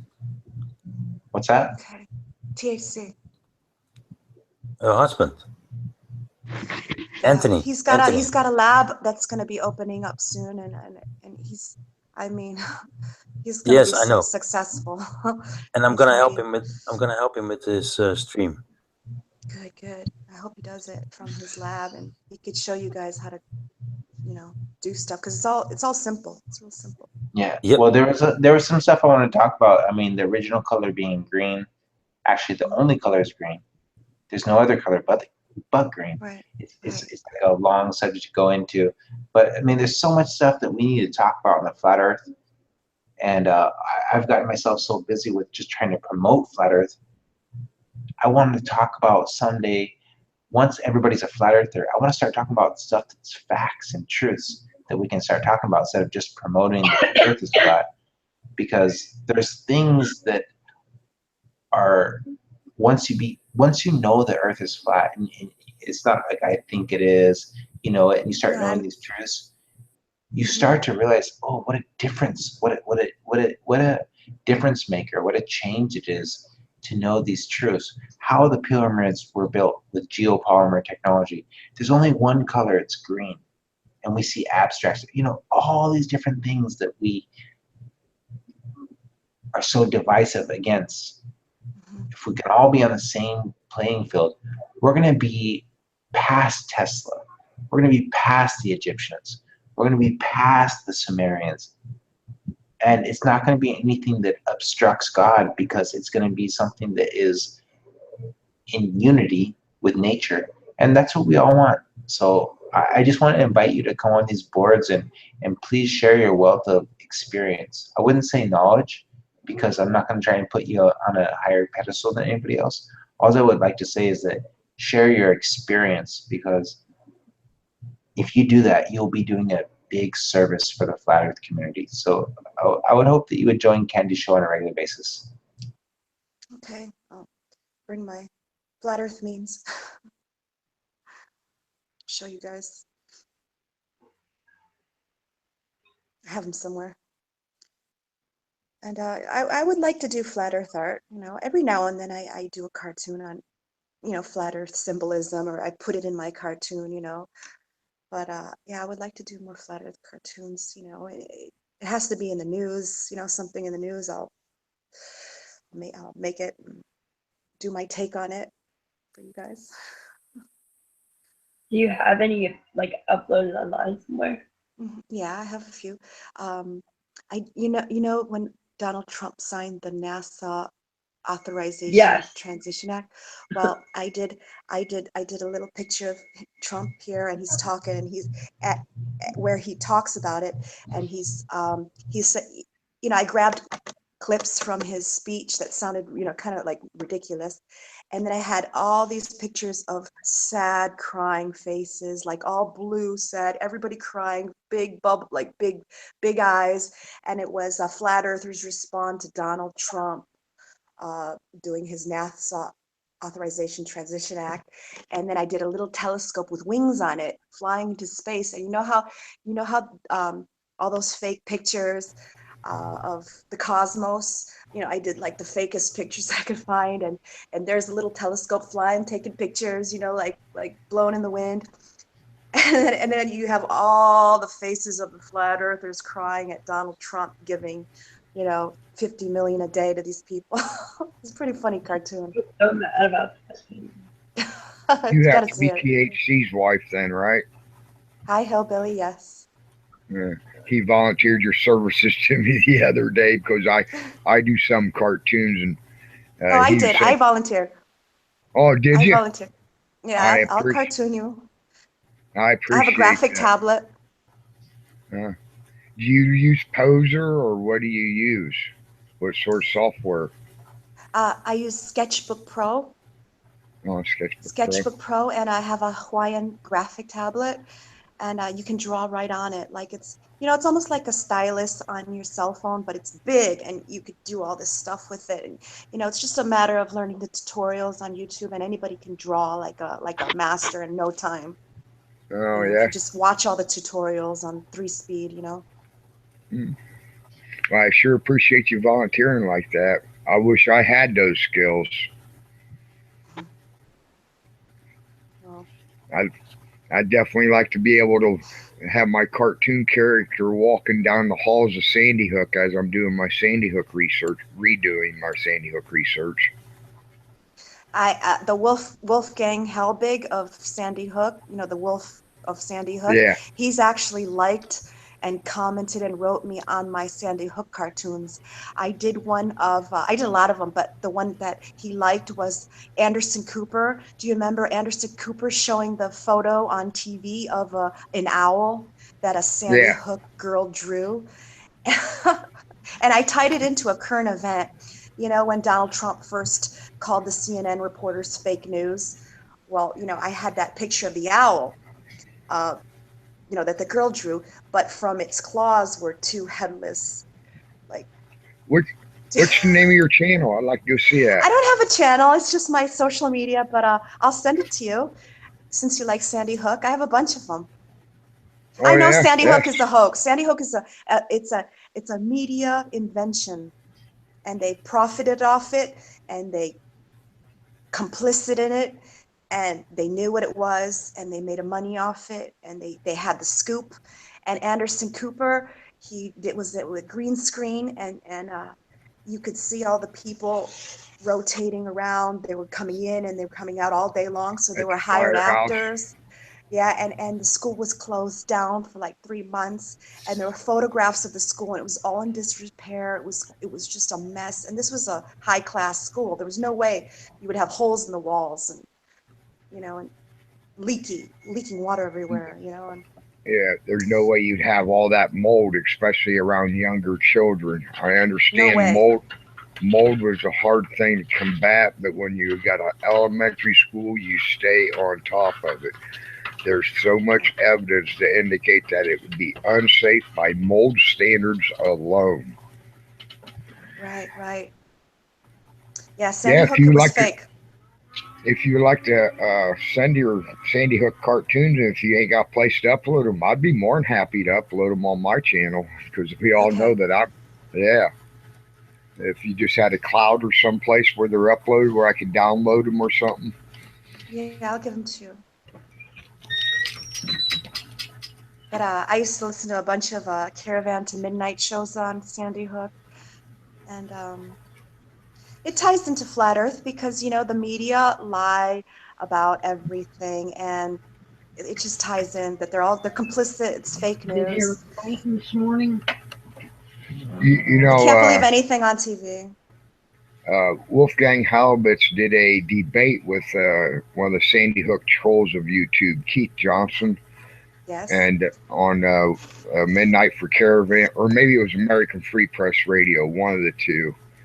And once there's 2 points where the troll sort of made Wolfgang look bad. That's when I entered into no, this is not going to happen. I'm going to straighten it out by utilizing a report against the report. And I came on YouTube with my Sandy Hook videos. Boy, my Sandy Hook research as far as the report just took off. I mean, took off. People liked the way that I pointed out. For one, Keith Johnson, or Wolfgang Halbitz asked Keith Johnson, how did Officer Penna know that that was Adam Lanza's car? Keith Johnson screams at the top of his lungs, excuse my language, because this is exactly what he says. Because the goddamn car was running. I mean, screamed it like a little childish fool. Well, if you go in the report, Officer Penna's own statement says he came upon the suspect's car. He opened up the door, found the keys on the floorboard. How many people know of anybody who had their car running when their keys are in the floorboard? So right then I realized, a lot of people ain't ever looked at the Sandy Hook report. So the way I like utilizing official word against official word, I started my Sandy Hook research YouTube channel, and boy, it just took right off. Correct. A lot of these events on TV, they give clues to one another. They talk to one another, like all the people complicit in this. They give a lot of clues. And that owl, when Anderson Cooper showed an owl that child painted before she died, I knew right then, because the owl is the symbol for Moloch, child sacrifice god of ancient Babylon. All these Satanists worship, all these Satanists. That's how they do blackmail on each other. You want to be in our club, you gotta kill kids, So that's like their code. At 33 and all that numbers, they think they're math geniuses, They think they're geniuses, or they're ancient Babylonian, they just steal. They just steal, and they're just crazy. There's a Glover troll here on YouTube that's been putting owls in all of his videos, where he actually does camera shots at his house. Right. Slice Barcane did a Rob Skiba alleged debunking of atmospheric lensing. Go watch his part 2 when he sets up his experiment in his hallway, on the floor of his hallway. When he pans around to look at the door, he's got an owl sitting right there, a little stuffed Moloch. That's spooky. That's spooky. Yeah. Yeah. Rob Skiba's written me a little bit. I've written a lot of these flat earthers. Eric Dubé's written me a few times. Matthew Powerland's written me a few times. And then just the Facebook stars, and then just you guys, and then that's it. That's all the flat earthers I know. Wow.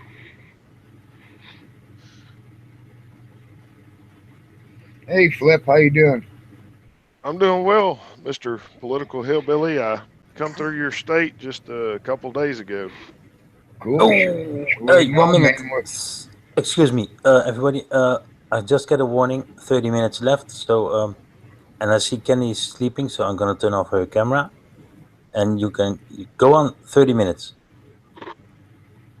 Thank you, Vincent.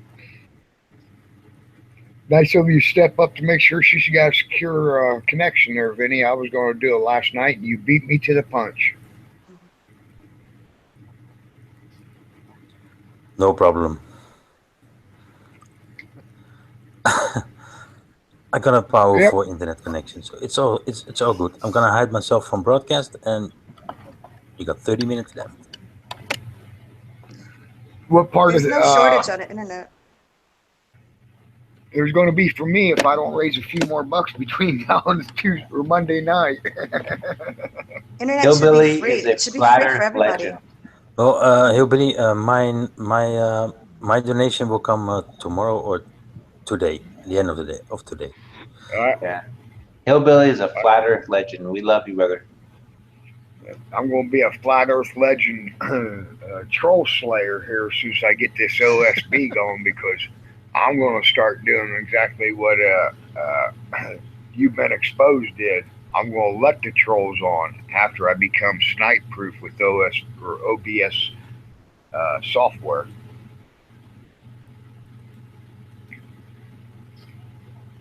Now, I'm going to ask them, what's your excuses now? You know you're more than welcome on the panel each and every day, but we know they don't want to do that in a respectful manner because they have no debate points. That's why they elect to snipe me. Well, now I'm back to the original format that they hated. That's why they started trolling me so much. I offered that open format. Anybody could join at any time without the permission. They hated that because so many people was waking up last June and July, and I offered them that platform. It's back with OBS streaming software. That platform is back.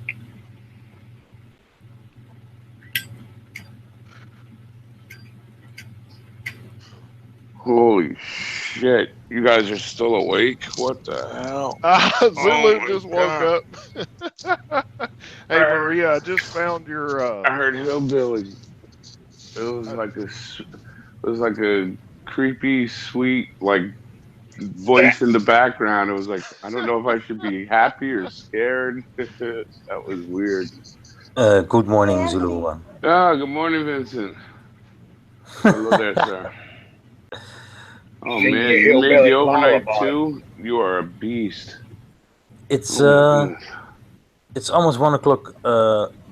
Yeah, it's midday. yeah, the next day, right? Yeah, almost 1 o'clock Saturday. No problem. That's That's fine. awesome. A flat earther does not sleep. No, not at all. I'm just joking. The flat earther I go coffee now. The flat earther would never go horizontal in his bed because he's too busy looking for the curved horizon. That was funny.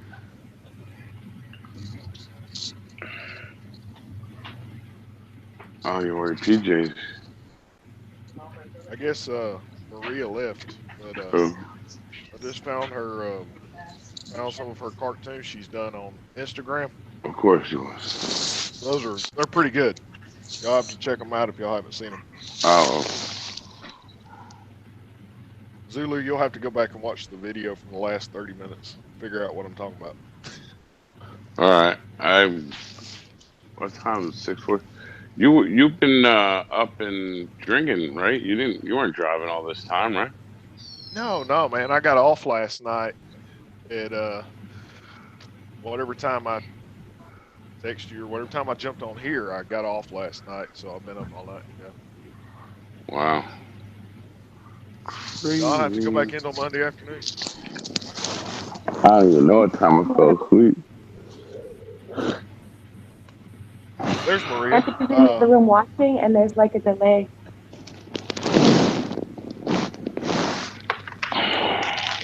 Sorry, you mean on the watch page? Yeah, there's always a delay on the watch page. Always a little bit delay. But by the way, Zulu, I was up all night programming the Nightbot, so Candy cut her Nightbot. Nice. That's the next thing I need to do. How do you? Yeah. Well, obviously, you're not going to tell me in 2 seconds if it's that complicated. You're up all night, but I mean, It's not so complicated. I was up all night drawing maps with Antonio and Karen, and after that I started. I'm streaming for Candy too, so.